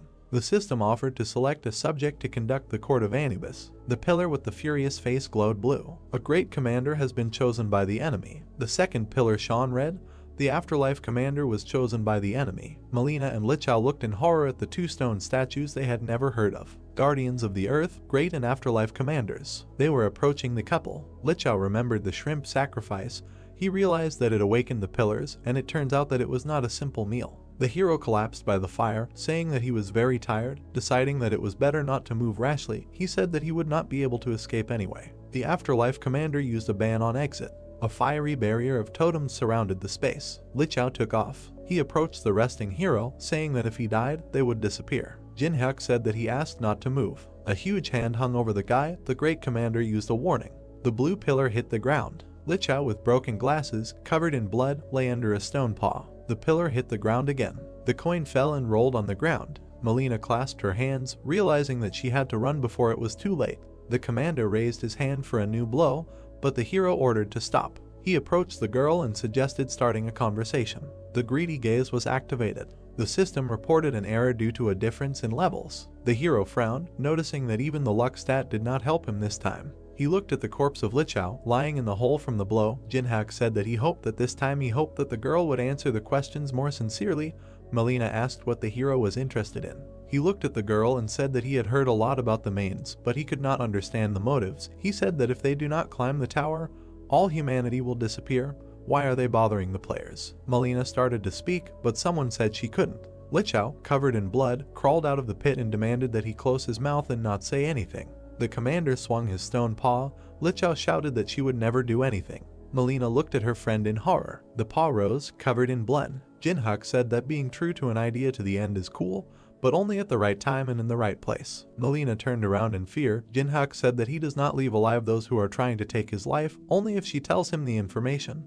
He will save her life. He held a purple dagger in his hands and said that if she gives him information, he will leave her alive, because information is worth a lot, but not as much as life. Melina looked at the hero in fear. She said she didn't know the real names of those sent to kill him. She introduced a man in a plague mask and said that they call them Lancelots. Melina sat on her knees and said that besides him there are 11 more people, but she is in a group of assassins and therefore does not know. A greedy gaze was activated, which confirmed Melina's words as the truth. He sat down opposite and suggested we continue. The girl said that the management said that if he collected the 12 cursed relics of the tower, then even if humanity disappeared, they would be able to survive and would receive a great reward. She looked at the hero and said that she knew nothing more about it. Melina was telling the truth. This is all that the hero could find out. Lancelot and the 12 cursed relics. The hero smiled, thinking that they were even crazier than he thought. The goal of the mains is to summon the devil. They will survive even if humanity is destroyed. It will be necessary to act, taking this information into account. He stood up and thanked the frightened girl for the necessary information, because she would be useful to him. Melina smiled and asked if she could go. The hero said no. Melina began to say in shock that the hero said that he would leave her alive if he left her alive. The hero approached her and said that he would keep his promise, but only after concluding a contract. His hand shone. Melina did not understand what he was talking about. The hero smiled and used the soul brand. He said that the contract stated that she would listen to him. Melina looked at the hero in fear, thinking that this was 100 times worse than death. However, if she can survive. Tears flowed from her eyes. It was a bright, warm morning. Jinhyuk decided to replace the broadcast of the fight with video. He removed the system window and said that he had lured people with the broadcast and said that of course they would be annoyed.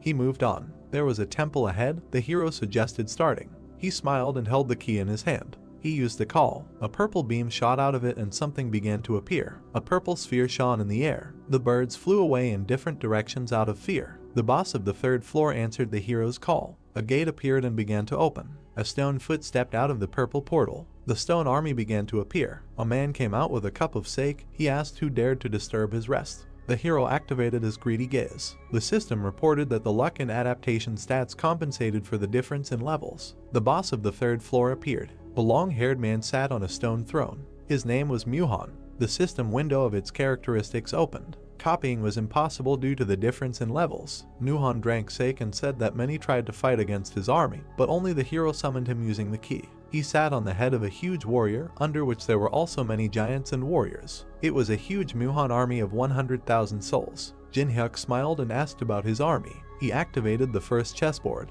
He extended his hand, and a projection began to appear under it. He hit the plate. The system reported that the first chessboard had opened. A huge chess field opened up under his feet. 2,851 magic chess pieces volunteered. A row of pawns appeared in front of the hero. Mukhan smiled and said that this is an interesting idea, because with this method one can become a replacement for an entire army. He asked what such a little thing can do. Jinhyuk smiled and said that he wasn't finished yet. He used enhancement pills on the chess pieces. Pawns turned into knights thanks to strengthening. The knight's eyes smoked blue. Musen chuckled with interest. He hit the ground and admitted that the hero was different from those who came before. A huge chess army stood around the hero. Jin-hyuk smiled. A man was cutting a chess piece out of stone. The old man turned around and asked Yuri to prepare a few more pieces. Pak Hana nervously sought out the figurine and said that since the goal had been set, they would know how much was left, and she did not understand the task of simply making sculptures. The girl imbued the figures with magic, saying that she had no time to think. She turned around tiredly and said that they had already made more than 2,000. If Jin-hyuk didn't like it, it would be a complete end. She took the bishop piece, saying that for that matter. She looked at the box of chess pieces and said that it was a plus for them to be on his side.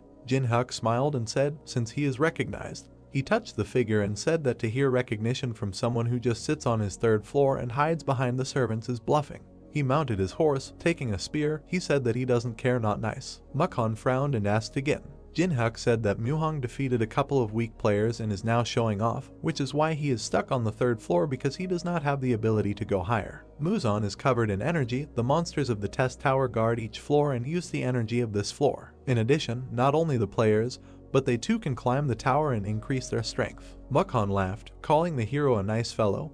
He asked if he really thinks that he cannot rise above the fourth floor because he does not have enough strength. The hero calmly said that it was so because he was tied to the third floor. Muhan stood up, smiled and said that the hero can think as he pleases. He said that it seemed like the hero's plan was to piss off his opponent. His face suddenly became angry and he said that the difference in army size and level of tactics was obvious. He said that it was simply impossible to win with the strength of a hero. 1st Battalion. The stone warriors put up their shields. They put out their spears and went forward. The hero looked at the approaching enemies, calculated that there were 1,000 statues in the 1st Vanguard. He realized that the enemy wanted to see how he would react. He raised his spear up. The first chessboard skill has activated. The attack and defense of chess pieces on the field has increased by 30%.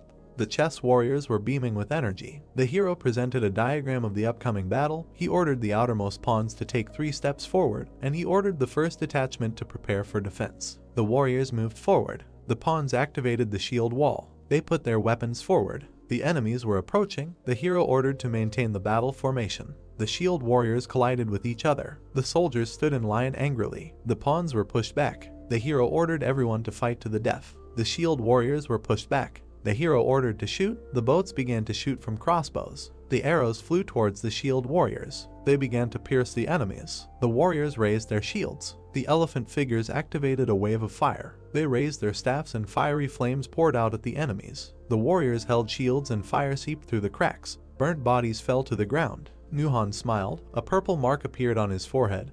He said that the hero mated with the advance group in seconds, which was worthy. He ordered the 2nd and 3rd battalions to advance. He pointed with his hand. The warriors ran to attack. The horses attacked the enemy's flank. The hero presented the battle scheme. The horses activated a wedge formation, which increased damage by 200%. The hero attacked in the front row. He ordered the line to be broken through faster than lightning. They approached the enemy from the rear flank. The stone warriors turned around. The horses plunged into the enemies, tearing them apart. Muhan frowned, noting that Jin-hyuk was quite skilled at commanding an army. The hero gave orders. Muhan noted that he promptly switches to attack and defense, gives accurate and timely orders. He saw a hole in the formation. He thought it looked too delicious, like a poison treat. Muchan activated the identification of weak points. Light poured from his eyes. The system reported that if you destroy the crown, the pieces stop moving. Only the king or queen can be the crown. He watched the battlefield and realized that if he destroyed the crown, then victory would be in his hands. He laughed madly. He laughed and called the hero impudent. He kept wondering why the hero makes a mistake that even beginners do not make. He realized that this was not the case. A woman's leg appeared on the battlefield. The crown was Alice, who was watching the battle with displeasure. Muhan with a smile ordered to go forward to make a breakthrough. The hero turned around. He imagined the maneuvers of the current battle. As soon as he withdrew, the enemy targeted the center of the formation. Jin-hyuk ordered to ignore everything. He said that the enemy now has 3,000 fewer soldiers in defense. He understood everything. He attacked Muhan. He lured it by opening the center and showing the crown bait, which was a good trap. The giant raised his hand to strike. The elephants burned with fire. The giant was torn to pieces. A huge hand grabbed the giant. He swung, and he threw it far forward into the center of the chess formation. The giant roared through the center. Shrapnel flew past Alice. The giants landed very close. Alice was surrounded by enemies. Muhan smiled insidiously. He said this is the end. Alice looked around gloomily. The horses galloped forward. The huge titan praised the protagonist, because he got to him with a small number of warriors. Jin-hyuk lowered his shield, saying to stop talking nonsense, because he knows that he left the passage on purpose. Mohan frowned when he learned that the protagonist knew about the trap. Lowering his hand, Mohan said that he had given the crown to Alice and made his way to him with such small forces, but he would not achieve more. Mohan enveloped himself in mana, saying that they will end this here and now. The protagonist looked at the two titans that appeared. The Bodhisattva and David began to discuss the weakness and beauty of modern people. Mohan frowned as he noticed the strangeness. He raised an eyebrow, asking the protagonist if he was crazy because of the defeat, why he was laughing in such a position. Jin-hyuk smirked as he walked forward. Events take us back to the past. Alice irritably asked Jin-hyuk if he was really going alone. He responded by asking her if she was worried about him. Alice looked at the protagonist, saying that of course she was worried about him, because Mohan was the guardian of the third floor for a reason. Jin-hyuk angered Alice by saying that it was the first time she considered someone strong, which means he was stronger than her. She immediately yelled at him, asking him how he dared to compare the Lord of the Night with these guards. Turning away, the dissatisfied girl said that she didn't care about him at all. When the protagonist asked Alice if he could leave this area to her, she looked at him arrogantly, saying that even in her current state she could easily cope. Many guards' hands rushed towards Alice. She, seeing this, waved her hand and formed bloody spears. She screamed sharply, asking them if they even knew who they were trying to kill. Her bloody spears destroyed her attackers. The spears broke off entire parts of the guards' bodies. Only a few remained untouched. But this was not for long. Alice took off, beginning to form a sphere of blood. The system notified Alice of activating a bloody explosion. Alice looked arrogantly at the guards, ordering them to die. Alice sent the sphere at the guards, creating a powerful explosion. After the explosion, she carefully stepped on the guard's corpse. Then she raised her head arrogantly, showing her superiority. A shocked Mohan screamed, asking how such a little girl could have such power. The protagonist, whose spear was enveloped in mana, said that he, thinking that he would defeat the queen, let him get closer, and this was already a mistake. The system notified the activation of Bloody Rage energy. The black leaf suddenly enveloped itself in mana, after which the system notified that the black sheet was reacting to the energy of Bloody Rage. The protagonist's spear began to flare with mana. The system notified that a new attack modifier had been received. An icon with a crack in a man's skull appeared in the air, after which a system window appeared with a description of the mind destruction skill, which caused ongoing damage from decay and disorientated the enemy. The protagonist wound up his spear to throw. A moment later he threw it at Mohan. The spear left behind a trail of mana as it rushed towards the target. Dark mana suddenly flashed in the guard's eyes. Even the Bodhisattva did not escape this. David glanced at the Bodhisattva, who began to tell him that he did not like him in the first place. With a cry, the three-faced demon sharply attacked David. David, whose face was crumbled, was shocked. The Mohan army started fighting each other. Small warriors even killed generals, and the Bodhisattva continued to beat David. Mohan clutched his head in horror, not believing that his entire army was destroyed by one man.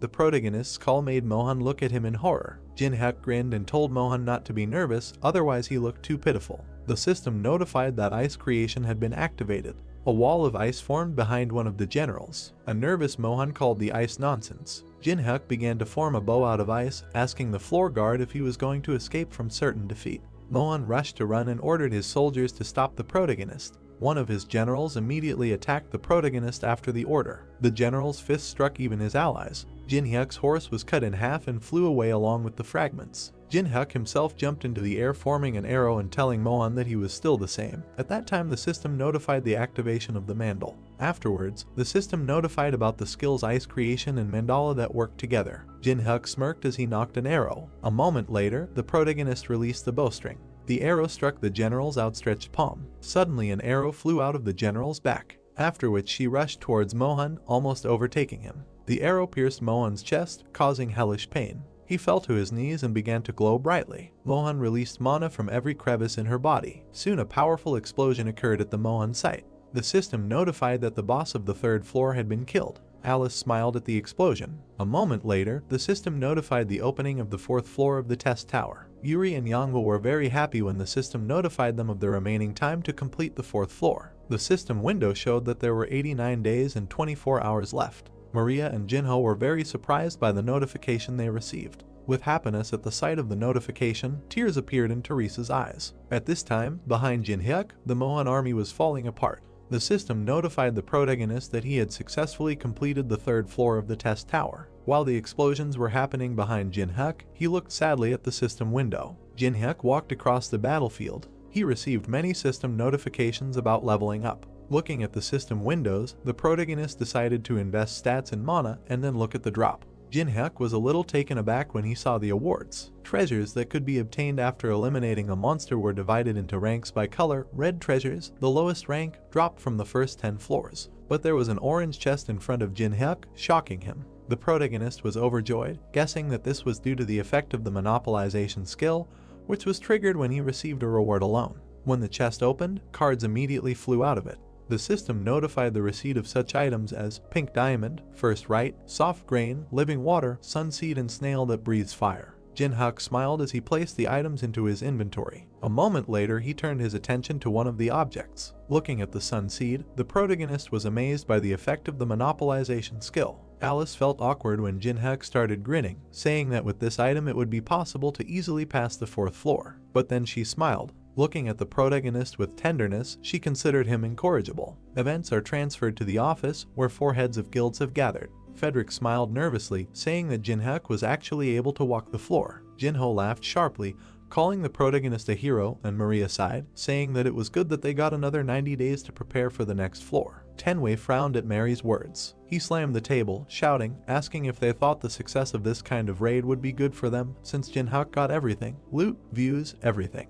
Tenwei abruptly fell silent when Teresa asked what he was talking about just now. Teresa screamed, saying that Jin-hyuk was cleaning up after them. They could not cope with the boss and almost teamed up with the mains, but thanks to him, humanity received the 90 days they needed so much. An angry Teresa scolded Tenwei for his words. When Teresa asked Maria and Jinho to say something, they only remained awkwardly silent. Teresa hesitantly asked them if they were serious. Tenwei sat down in his seat as the girl asked them if everyone thought like him. Teresa, having received no answer, froze. Bowing her head, the girl surprised everyone by announcing her resignation from the association. Maria, hearing this, screamed sharply, asking Teresa to think again, because she had done so much so that she could come here. Frederick intervened in their conversation, saying that their association was not a passing yard, and it was impossible to just join and leave, because only people who can really protect humanity receive an invitation, and if she leaves them, she will not be able to return. Teresa froze when asked if she trusted Jin-hyuk with the future. Grabbing the door handles, the girl answered in the affirmative. She abruptly left the office, saying that she trusted him the same way she once trusted him with her life.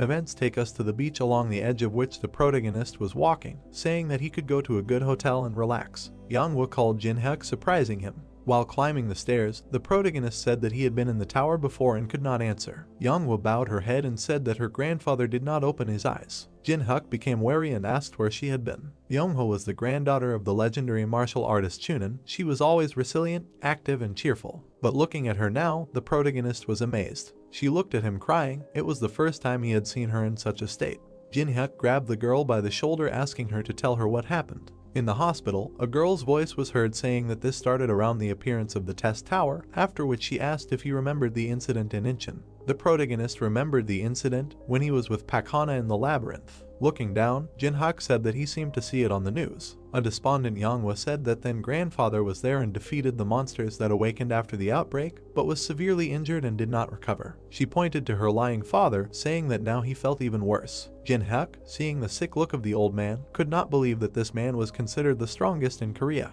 A moment later, a system window with a complete list of characteristics appeared in front of him. The system informed him that if he saved Chunin, he would be able to copy one of his skills. The protagonist's pupil flashed.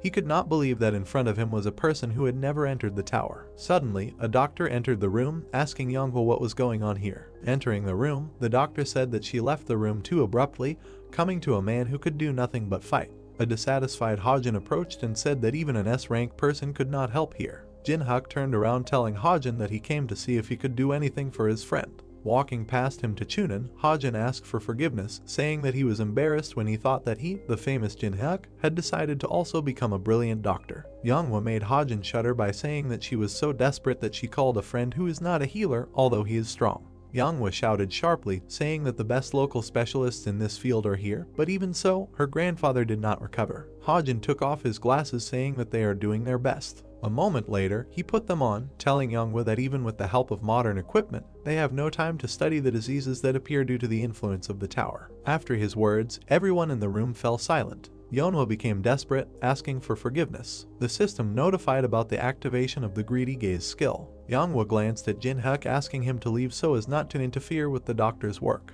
But the protagonist was very angry and did not listen to the girl. Looking at Hajin, he read his thoughts. He complained about his appearance because now he had to pretend that he was doing treatment. Pointing to the veins of the old man, Hajin said that due to the conflict between the energy of his techniques and the magic of the tower, he fell into a coma. After he stopped pointing, he said that they wanted to use the magic stone treatment method that they were researching now, but the price of the raw materials was high. The protagonist began to get even angrier when Yeonhwa told Hajin that he didn't have to worry about the expenses since she would pay for everything for her grandfather's sake. Hajung smirked upon hearing her words, but a moment later he got scared when the protagonist asked him what kind of nonsense he was talking about while extorting money. Jin-hyuk approached Hajin, calling him a fraud. Two assistants immediately stepped forward, shouting at the protagonist. Hajin adjusted his glasses, saying that even if he is Yeonhwa's guest, he can't say whatever he wants. Frowning, he mentally told himself that even if they were caught, he would not find accounts for cryptocurrency wallets registered under false names. Jin-hyuk scared Hajin by asking what else he had done besides fake accounts and cryptocurrency. Yeonhwa started to get angry, asking Jin-hyuk what he was talking about. Pointing at the protagonist, Hajin shouted about his lack of evidence. Jin-hyuk read the thoughts of the perplexed guy with his own eye. The protagonist fell into a stupor when Hajin asked himself if Jin-hyuk knew that the Black Fortune Guild was in contact with the Dweller. Jin-hyuk was horrified, not believing that the occupant of the tower had made contact with people. The two groups of people looked at each other. The protagonist tried to understand what the inhabitants of the tower were planning by contacting Doc. Suddenly the heart rate monitor beeped, and Chunin began coughing up blood. Yeonhwa screamed for her grandfather. Hajin looked at Chunin annoyed. Suddenly he began to run out of the room, but Yeonhwa's foot closed the door, preventing him from leaving. The angry girl asked him where he was going to go. Angry and crying, Yeonhwa threatened the guy, saying that if her grandfather dies, he will not leave here alive. The protagonist surprised the girl by telling her to calm down, because the most important thing now is treatment. Chunin clenched his teeth in pain. Hajin shouted sharply, saying that he was about to go get the necessary medicine, but they stopped him, forgetting that it was thanks to them that Chunin was still alive. Jin-hyuk closed his eyes, tired of the guy's lies, and then asked Yeonhwa to hit him once. She jumped up sharply. Hajin was puzzled as he watched the approaching foot. Yeonhwa's punch hit Hajin square in the face. Jin-hyuk approached the old man, thinking that the case was serious, because the overflow of mana was too serious. The protagonist began to form the elixir, telling himself that he could not leave it to die. The wounded Hajin stared at the protagonist in shock. Jin-hyuk smiled, saying that Hajung really knows something since he understood what was in his hand. I uncorked the lid. The protagonist decided not to miss this chance and not copy the Chunin skill, even at the cost of the elixir. Pouring out the elixir, the protagonist smiled terribly. The system notified that the patient had consumed the elixir. Chunin's body began to glow. Soon his veins changed color, and a moment later they disappeared completely. He sighed in relief, no longer feeling pain. Yeonhwa was happy when she saw this. She even cried out of happiness. The system notified that the conditions were met. A moment later, the system notified that the heavenly flower cultivation technique had been successfully copied. Next, a system window appeared with a description of a technique that helped restore mana 30% faster. Hajin was shocked, not believing that Chunin would be cured. Opening the door, he decided to quickly leave. Suddenly, Jin-hyuk kicked him on the back. The assistants were very scared when Jin-hyuk gave them permission to go. Looking at Hajin, he told him that he would talk to him separately. After some time, Hajin was thrown into the wall. Angry, he asked the protagonist what he was going to do to him. Jin-hyuk narrowed his eyes, saying that he is not killing for simply embezzling money. He will let him go if he returns the money stolen during this time. Hajin was surprised, asking if he would really let him go after this. Jin-hyuk responded by saying that he himself would explain everything to Yeonhwa and he didn't have to worry. Hajun looked away, thinking that the whole thing was suspicious. Crackling his fingers, the protagonist asked Hajin if he stopped wanting to live. A satisfied Yeonhwa's phone screen lit up. 36.3 million won was deposited into her account. The people in the hospital were amazed. Hajin ran at full speed, glad that he was alive. Looking after Hajin, Alice told Jin-hyuk that it was not like him. He responded by ordering her to follow the guy and find out where he was in a hurry. The vampire looked at the satisfied protagonist and asked if he let the guy go on purpose. Jin-hyuk confirmed this in response. Alice looked with interest at Jin-hyuk, who said that even if they tortured ordinary servants, they could not get much information, so it was better to find out where their base and leaders were. Alice flew off after Hajin with a smile on her face. The protagonist turned away, not understanding the girl's joy. In Yeonhwa's room, the protagonist asked her to go out for a while to check how the elixir was absorbed. She agreed and left the protagonist alone. Then Jin-hyuk looked at the old man and said that everyone had left. He didn't show any reaction at first, but a moment later he opened his eye, saying that he thought he had faked it perfectly. Chunin sat down asking if his breathing gave him away. Jin-hyuk replied saying that it was not at all that. Looking at the protagonist, the old man asked for forgiveness for his deception. Sitting next to the bed, the protagonist said that he understood his wariness. Because he appeared so suddenly and healed him, he would also be suspicious of himself. Chunin glanced at the protagonist. A moment later, he laughed loudly, telling the protagonist that he understood people well. Jin-hyuk, slightly worried, told Chunin that Yanghwa was worried about him, and she, who usually did not ask for help, even wrote to him. Chunin heard this and said that he seemed to be good friends with his granddaughter. The old man clenched his fist as Jin-hyuk asked for permission to make the request. Chunyoung frowned when Jin-hyuk, who had received permission, asked him what happened during the breakthrough. The old man involuntarily touched the scar. Looking at him, Chunin began his story. Then, sitting in the car, he was very scared. Looking at the rift, he didn't understand where it came from. A moment later, the monsters began to emerge from it. Even the policeman was scared at the sight of the monster. The spider attacked the frightened guy, but Chunin saved him by kicking the monster. Then he suddenly tensed up, crushing the ground. Taking a fighting stance, Chunin ordered the people to be evacuated while he dealt with the monsters. Someone stepped onto the rubble, saying that even among the people of this world there were good warriors. The man towered over Chunin, offering to play with him. A moment later, a grin appeared on his face. Chunin held the monster's head in his hand. Then he threw it aside, deciding not to be distracted. The old man frowned, realizing that he could somehow cope with the monsters. But the walking man with the blade was a problem. A moment later, he disappeared from his place. Chunin turned his head sharply. With a grin on his face, the man stood over the old man. In a second, he struck his opponent's chest. Then he landed carefully. The wounded Chunin fell to the ground. The intruder turned, looking at the old man. Touching the scar, Chunin said that this was the last thing he remembers. He had never seen a person control a sword like that in his life. Jin-hyuk looked away and began to analyze the alien's appearance. After analyzing, he suggested that the Miram forces that dominated the 21st floor began to behave extremely unpredictably. The protagonist began to stroke his jaw, thinking about the people from Miram, who made it difficult for him during the game.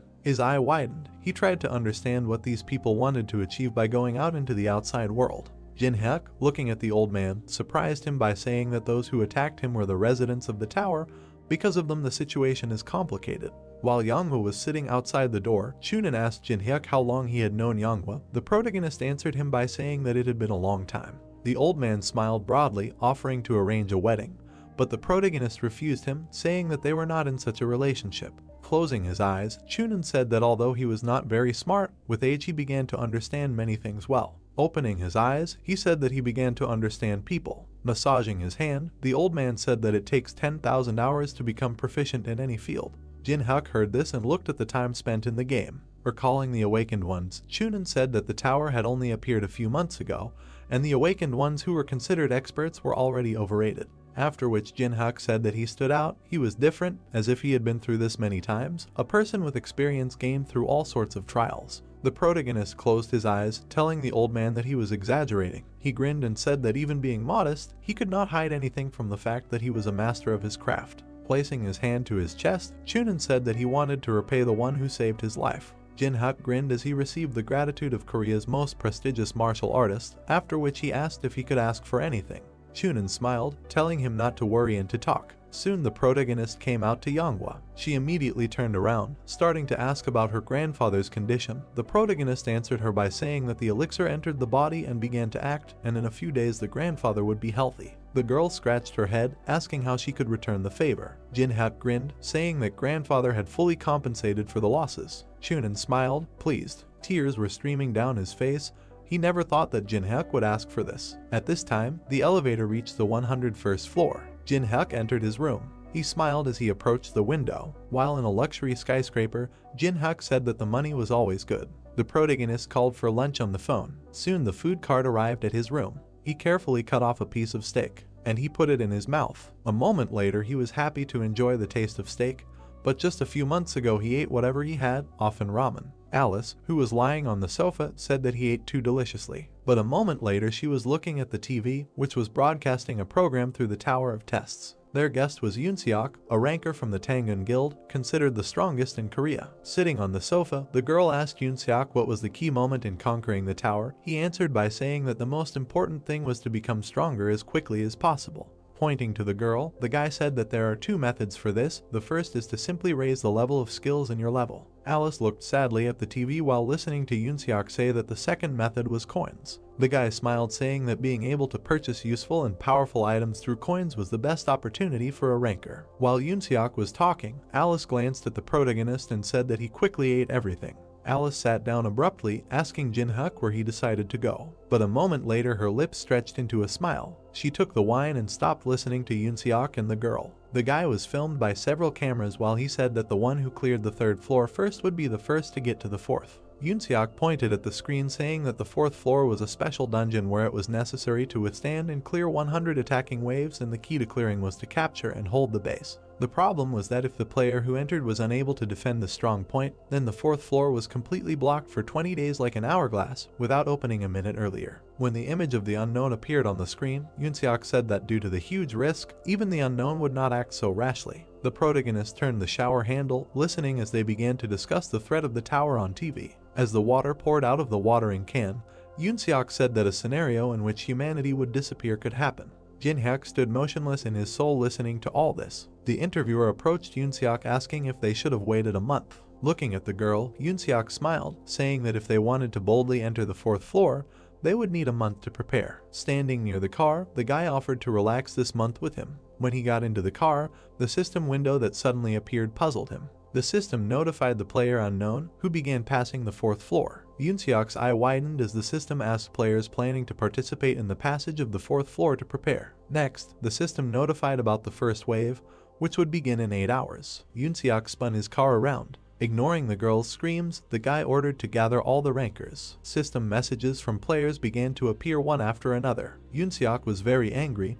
They were completely unprepared, and there were only 8 hours left. While driving in the car, he asked himself what the unknown was thinking about when he did this. At the same time, the protagonist, who was sleeping together with Alice, opened his eyes. Stretching, he said that he slept well. Getting up, the protagonist told Alice that it was time to move out. The system notified that 1 hour 37 minutes 51 seconds remained before the start of the first wave. The fourth floor of the challenge tower consisted of 100 waves consisting of regular and special zombies. Players could clear them in 2 ways. The first was to prepare various towers for defense, or you could choose a base where you could effectively hold the defense. Upon entering the fourth floor, the protagonist immediately received a system notification that he was the first player to enter. Walking around the city, the protagonist said that it was creepy here. The system notified him of 20 minutes after which players would be able to get here. Looking at the destroyed city, the protagonist decided to hurry up because he only had 20 minutes. First, he arrived at the World Cup Stadium. When the protagonist touched the pillar, the system notified that the right to install a base had been used. Soon a flag appeared over the stadium, and the system notified that the stadium had been chosen as its base. When the protagonist began to plant and apply various seeds and living water, the system notified about each of them. The system reported an increase in plant growth of 20%.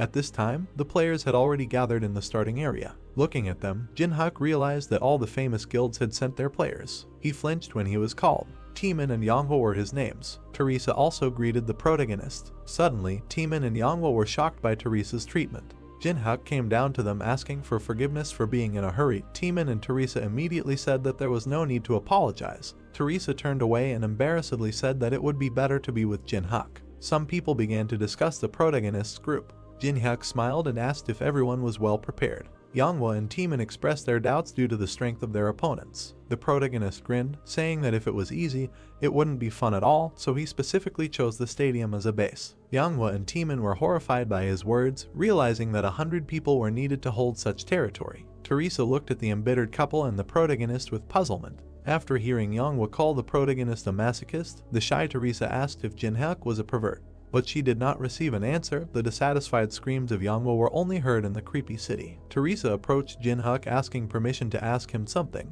Spreading her fingers, the girl said that at least 5 people were needed to protect the base. She then pointed at Yanghwa and Taemin, saying that there were only 4 of them and it was strange. The protagonist closed his eyes, saying that soon the 5th would come to them. Suddenly, an angry Yusung landed nearby. He pronounced each syllable of the name separately, calling out to the protagonist. An angry Yusung took out his blade, telling Jin-hyuk that he would kill him. Some time ago, Yusung was quietly training in the forest. He stood up and began to meditate, but the system window interrupted his training. It was a message from Jinhyuk telling him to arrive within an hour at the starting area. Yusung frowned, deciding to ignore it. But a moment later, the protagonist sent him a message saying that if he comes, he will fight him without using his left arm and right leg. Continuing his training, Yusung called it a provocation and decided not to get caught. But a moment later another message came. Jinhyuk said that he would also close his eyes. Yusung could barely contain his anger, deciding to take revenge in the future. Next, the protagonist asked if he was a coward. This question struck Yusung like lightning. Jinhyuk told an angry Yusung to come over. He smirked when he saw the attribute sword, an item that channeled elemental magic that allowed him to fight at a distance. Yusung approached and told the protagonist that he would now show how wrong he was. I screamed furiously. Yusung's sword flashed. Pointing to it, the protagonist asked what he was going to do with this unfinished sword. Yusung gritted his teeth, asking what his words meant. Raising his hand, the protagonist said that the attribute sword was not bad, but only in its completed state did it fully reveal itself as a weapon. Smiling, Jinhyuk said that the random drop on this floor contained an item that would complement his sword, but he needed the fire attribute, didn't he? Yusung shouted, demanding that the protagonist stop bluffing because a random drop was just random. Pointing at Yusung, Jinhyuk said that he has his own methods of getting what he wants, so if he joins them, he will give him the item. Yusung frowned and thought seriously. A moment later he sheathed his sword. Turning away from Jinhyuk, he said that it would be good if this item fell to them. The system notified the formation of a group of 5 people. Next, the system notified that a minimum number of players had been assembled to defend the base. Yusung watched the group leave. Teresa asked Jinhyuk if everything was okay. Because Yusung was not himself, Jinhyuk answered her by saying that as long as the agreement was in force, Yusung would not betray. Although Yusung came across as creepy, he was a man of honor. Manhwa called out sharply to Jinhyuk, remembering something. She handed him the swords. Jinhyuk, smiling, took the twin swords. The system immediately notified that these were the twin swords of a dragon, and because of the tower, the ancient relics received magical power comparable to the power of the artifacts. Manhwa asked with interest how he was able to get the swords that his grandfather valued very much. The protagonist replied by saying that his grandfather treated him well. When Jinhyuk removed the canvas, he saw a note with the inscription dowry on the sword. Soon the entire group approached their base. Manhwa and Yusung immediately started arguing when they saw the base, but Jinhyuk calmed them down by saying that he had a plan. Suddenly everyone in the group looked away. A group of people stood outside the stadium asking them if they were the ones who chose the stadium as their base. The protagonist paid close attention to the speaker's sword. He began to remember where he had seen this pattern on the sword. The guy grinned when he recognized the identity of the protagonist. The protagonist's group looked at the approaching people. Jinhyuk, looking at the pattern, recognized it. It was the pattern of one of the Miram members from the 21st floor. Looking closely with Gunhyun, Jinhyuk realized that the inhabitants of the tower were indeed getting out. The protagonist confirmed his identity when one of them asked him. Gonghyun closed his eyes and introduced himself. But Jinhyuk interrupted him with irritation, saying that he shouldn't introduce himself because he knows well enough how wild the people from his family are. Gunhyun fell into a stupor upon hearing the words of the protagonist. Teresa worriedly asked Jinhyuk if he knew Gunhyun. He answered her by saying that they knew each other. The clan of masters of the world of Miram, inhabitants of the 21st floor of the tower, remembering their protagonist, grinned because they were all warriors with incredible self-esteem. Gonghyun trembled with anger. Suddenly, the protagonist made a face that parodied Gonghyun's future reaction. Then he waved his hand asking me to skip this part. Gonghyun gritted his teeth when the protagonist said that his clan had no pride left to protect. Unable to restrain himself, Gunhyun shouted sharply, asking the protagonist how he dared insult his clan.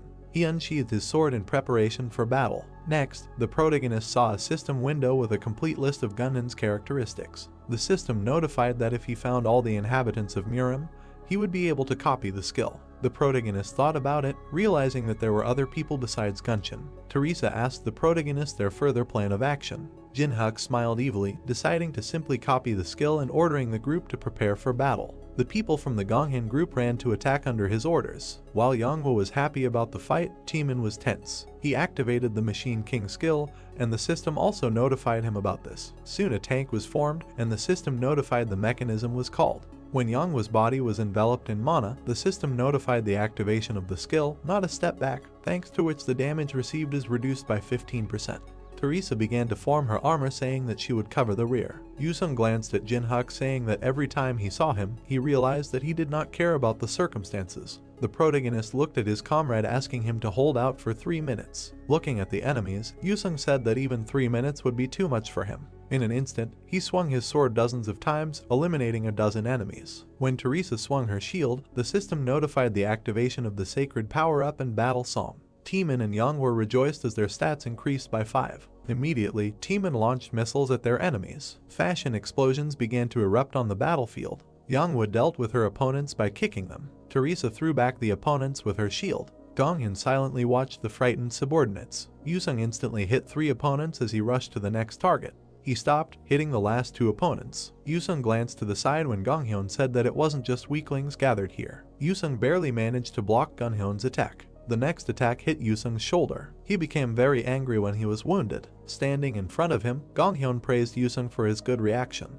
Raising the sword, Yusung said that without knowing the basics, he would not become a swordsman, so he would personally show him what the art of the sword was. Gonghyun stood up in preparation for an attack. He made a sharp lunge. Yusung tensed, looking at the streams of mana and the enemy. He had difficulty blocking the heavy blows of the enemy, who was many times stronger than the triad. A sudden blow from Gonghyun caused Yusung to raise her sword upward. Gunhyun raised his blade in preparation for an attack. Yusung tensed as he saw the blade approaching, but Teresa was in time and deflected the blow with her shield. Following Teresa, Jinhyuk appeared and praised her. Smiling, the protagonist said that now it was his turn. The system notified that the fire element was activated. The protagonist directed a bunch of fire at the enemy. The fire instantly spread, engulfing a large area. Gonghyun tensed slightly as the fire surrounded him. He was very annoyed, saying that he couldn't do anything with such weak magic. Suddenly, the protagonist jumped into the air. Gunhyun smirked, telling Jinhyuk that he couldn't dodge his attack in this position. But he was suddenly interrupted. Ice enveloped his leg, frightening him. Jinhyuk concentrated mana in his hand, saying that people do not check what has already been checked. Then the system notified that the daylight skill was activated. A powerful stream of mana rushed straight at the enemy. Gonghyun clenched his teeth in fear, but suddenly the figure of his brother appeared in the air. He struck in a crisscross manner, deflecting the attack. A moment later, he landed behind the frightened Gonghyun. The protagonist stopped smiling when he saw the arrivals. Hitting the ground with his staff, the newcomer said that it had exceeded all his expectations. The Gonghyun clanmates stood in front of him, coming to his aid. The two groups stared at each other. Wangbo, thoughtfully, said that he did not think that outside the tower there was someone with so much internal energy. His sister agreed with him. The protagonist grinned, glad that everyone had finally shown up. The system notified that he had found all the residents within the triad. The system then notified that the copying conditions had been met, after which the system notified that the endless step skill was successfully copied. The system then reported that the skills endless step and sword graveyard had been combined. The system notified that the protagonist had received the skill steps of the Demon King of the Sword. Next, a system window appeared with a description of a skill that increased movement speed by 70%. Jinhyuk smiled, satisfied with the result. Wangbo glanced at his brother asking if he was okay. The brother and sister began to anger Gonghyun by making fun of his failure. Gonghyun shouted sharply, saying that he could have done it alone and no one asked them to interfere. Wangbo reassured his brother by saying that they did not doubt his abilities, only the head ordered to reach an agreement and not kill. The sister looked at Gonghyun saying that he shouldn't fight much. Gonghyun looked at his sister irritably, saying that he already knew everything. He then pointed at the serene protagonist, saying that he already knew that they came from the tower. All 3 arrivals were shocked to hear this. Jinhyuk watched Gunhyun's questions with a smile. Gonghyun abruptly stood up, saying that regardless of their plans, he must be killed. But Wangbo lowered his brother's sword with his bicento. Wangbo raised his hand and said that they needed to go. Gonghyun got angry when he heard one of the guys say that they had 3 minutes before the zombies arrived. The protagonist waved his hand, driving away his enemies. Wangbo told him that they would not have chosen this terrible place anyway because they already have a base. Putting his bicento on his shoulder, Wangbo said that this was a place that was much better than a huge stadium. Standing on the hill, Wangbo began to order. Gonghyun took one last look at the protagonist, saying that next time he would fight at full strength. Manhwa complained about the fight before the battle itself, and Teeman addressed the protagonist, reminding him of the preparation. The protagonist did not listen to them, looking at the supermarket, a place with strong walls, full of products. Jinhyuk smiled. He knew about the danger of the supermarket. The drone was flying across the sky. He was approaching a crowd of zombies. The zombies screamed and ran. Nervously, Teeman looked at the screen and asked if they could cope with such a crowd of monsters. Manhwa irritably asked the protagonist if he chose this strange place specifically for the stream. He answered her by telling her not to worry. Pointing to the huge flowers of the sun, Jinhyuk said that they seemed healthier. Looking at them, Teresa expressed her surprise. Jinhyuk took the branch in his hand and asked everyone to come closer. Pointing to the flag, Jinhyuk said that the purpose of defending the base was to prevent the flag from being captured, so he placed the flag in the center of the stadium so that it would always be in sight. Drawing on the ground, the protagonist said that their stadium had 4 entrances on each side and he just planted plants in front of each entrance. Everyone looked at the plants in amazement while the protagonist said that if they kept them, they would be able to protect their base, and at the same time, thanks to its size, they would be able to count on a reward for the maximum number of kills. Jinhyuk and Yusung took turns saying that the plants would kill most of the zombies, but while they were recharging they would have to hold off the hordes of zombies. Yusung turned around, taking over the western gate. Jinhyuk told him to be careful. Angry, Yusung asked Jinhyuk if he thought that some pieces of rotten flesh could defeat him. Jinhyuk sighed and angered Yusung by saying that he had just said something similar and was beaten. Teemin agreed with the protagonist's plan, saying to rely on him. He had to cover his comrades by staying in the center and do not forget to use drones to monitor all directions. Flexing her fists, Manhwa took the northern gate and Teresa took the southern one. Walking east, the protagonist ordered everyone to take their positions. Summoning the swords, Jinhyuk was happy that he would finally be able to use them. Teemin knelt down, forming a cannon. Jinhyuk looked at the system alert alerting them to the start of the first wave. Teemin screamed, warning everyone about the zombies. Teresa put up her shield in preparation for battle, and Manhwa stood up. The zombies were rapidly approaching the western gate. Teemin carefully observed his surroundings. Yusung frowned as he prepared to fight. Finally, the zombies came out of the gate. A huge crowd of zombies screamed as they entered through the western gate. They ran forward like savages. The system notified the colors of the sun that applied sunlight. The bud of the plant began to open. The opened flower sent a meteor towards the zombies. The meteor was already above their heads at great speed. Explosions and flames began to flare up everywhere. But the zombies did not stop and continued to run forward. Manhwa covered her face saying that the plants are superior to ordinary defense towers. Soon, instead of zombies, only blood remained on the ground. The flower bud closed again. Manhwa exclaimed as she looked at the entrance. Zombies, stepping over corpses, rushed towards him. The protagonist took out his twin blades. Jinhyuk screamed, telling his comrades that they needed to hold out for a minute. Teresa looked at the protagonist. He looked at her in response and smiled. Teresa felt a little embarrassed after that. She remembered how in moments of danger Jinhyuk was always by her side. She stood by his side and they dealt with difficulties by trusting and covering for each other. The girl smiled shyly. She closed her eyes and began to concentrate. A moment later, an aura enveloped her body and she became determined. She completely trusted Jinhyuk.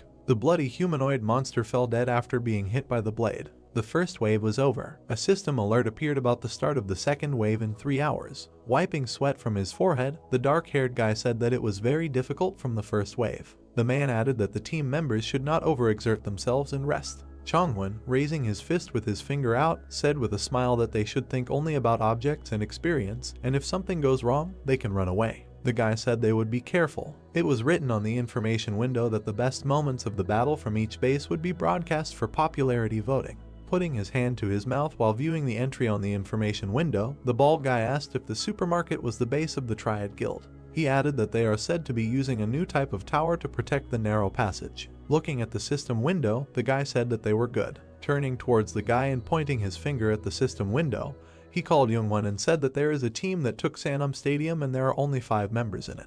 Pressing close to the guy, wanting to watch the recording, he asked in shock how there could be 5 people on such a huge base. The bald guy's eyes widened and he said that this couldn't be happening. An image of an orange flower appeared with a flame burning above it. He asked what had to be done to the plants to make them so strong. An image appeared of a guy performing a huge number of sword attacks in a short time. Chongwon said that these guys are not simple and the zombies were not even close to overwhelming them in numbers. The dark-haired girl with burning eyes put her fists forward. Dozens of zombies scattered from powerful and fast attacks from 2 blades. Turning in his direction, the dark-haired girl stated that Teemin, Manhwa and Jinhyuk, all S-rank and all famous newcomers, were there now. Looking at the system window, the bald guy told her to wait. Approaching the screen with sincere happiness on his face, he joyfully stated that Mrs. Teresa was also there. He recalled with embarrassment the moment when this girl came up to him and asked if he was okay. An image appeared of a small shop with an anti-tank barrier at the entrance. The bald guy shouted for everyone to vote for this video. Another guy stated that as soon as Youngwon saw Teresa, he immediately went crazy. The guy kept shouting that she was the best and she needed to beat everyone. A golden cloud of energy appeared above the palm. A notification about calculating solar energy has appeared. The guy asked what it was. He received 1,800 energy from the sun. With a smile, clenching his fist, the protagonist said that this energy can be obtained when you kill zombies, and it is necessary to strengthen plants. The girl lying on the ground asked if this would help them defend themselves. He confirmed. A cannon plant with the required amount of energy of 600 units was obtained, as well as an ice plant with 350 units, stone for 250, as well as berserker plant for 600. Teresa, with a dark-haired girl standing next to her, was holding two brown egg-like objects in her hands. The main character said that one cannon should be planted in the east and south. Throwing two more to the two guys, he added that in the center there was ice and in the west there was stone.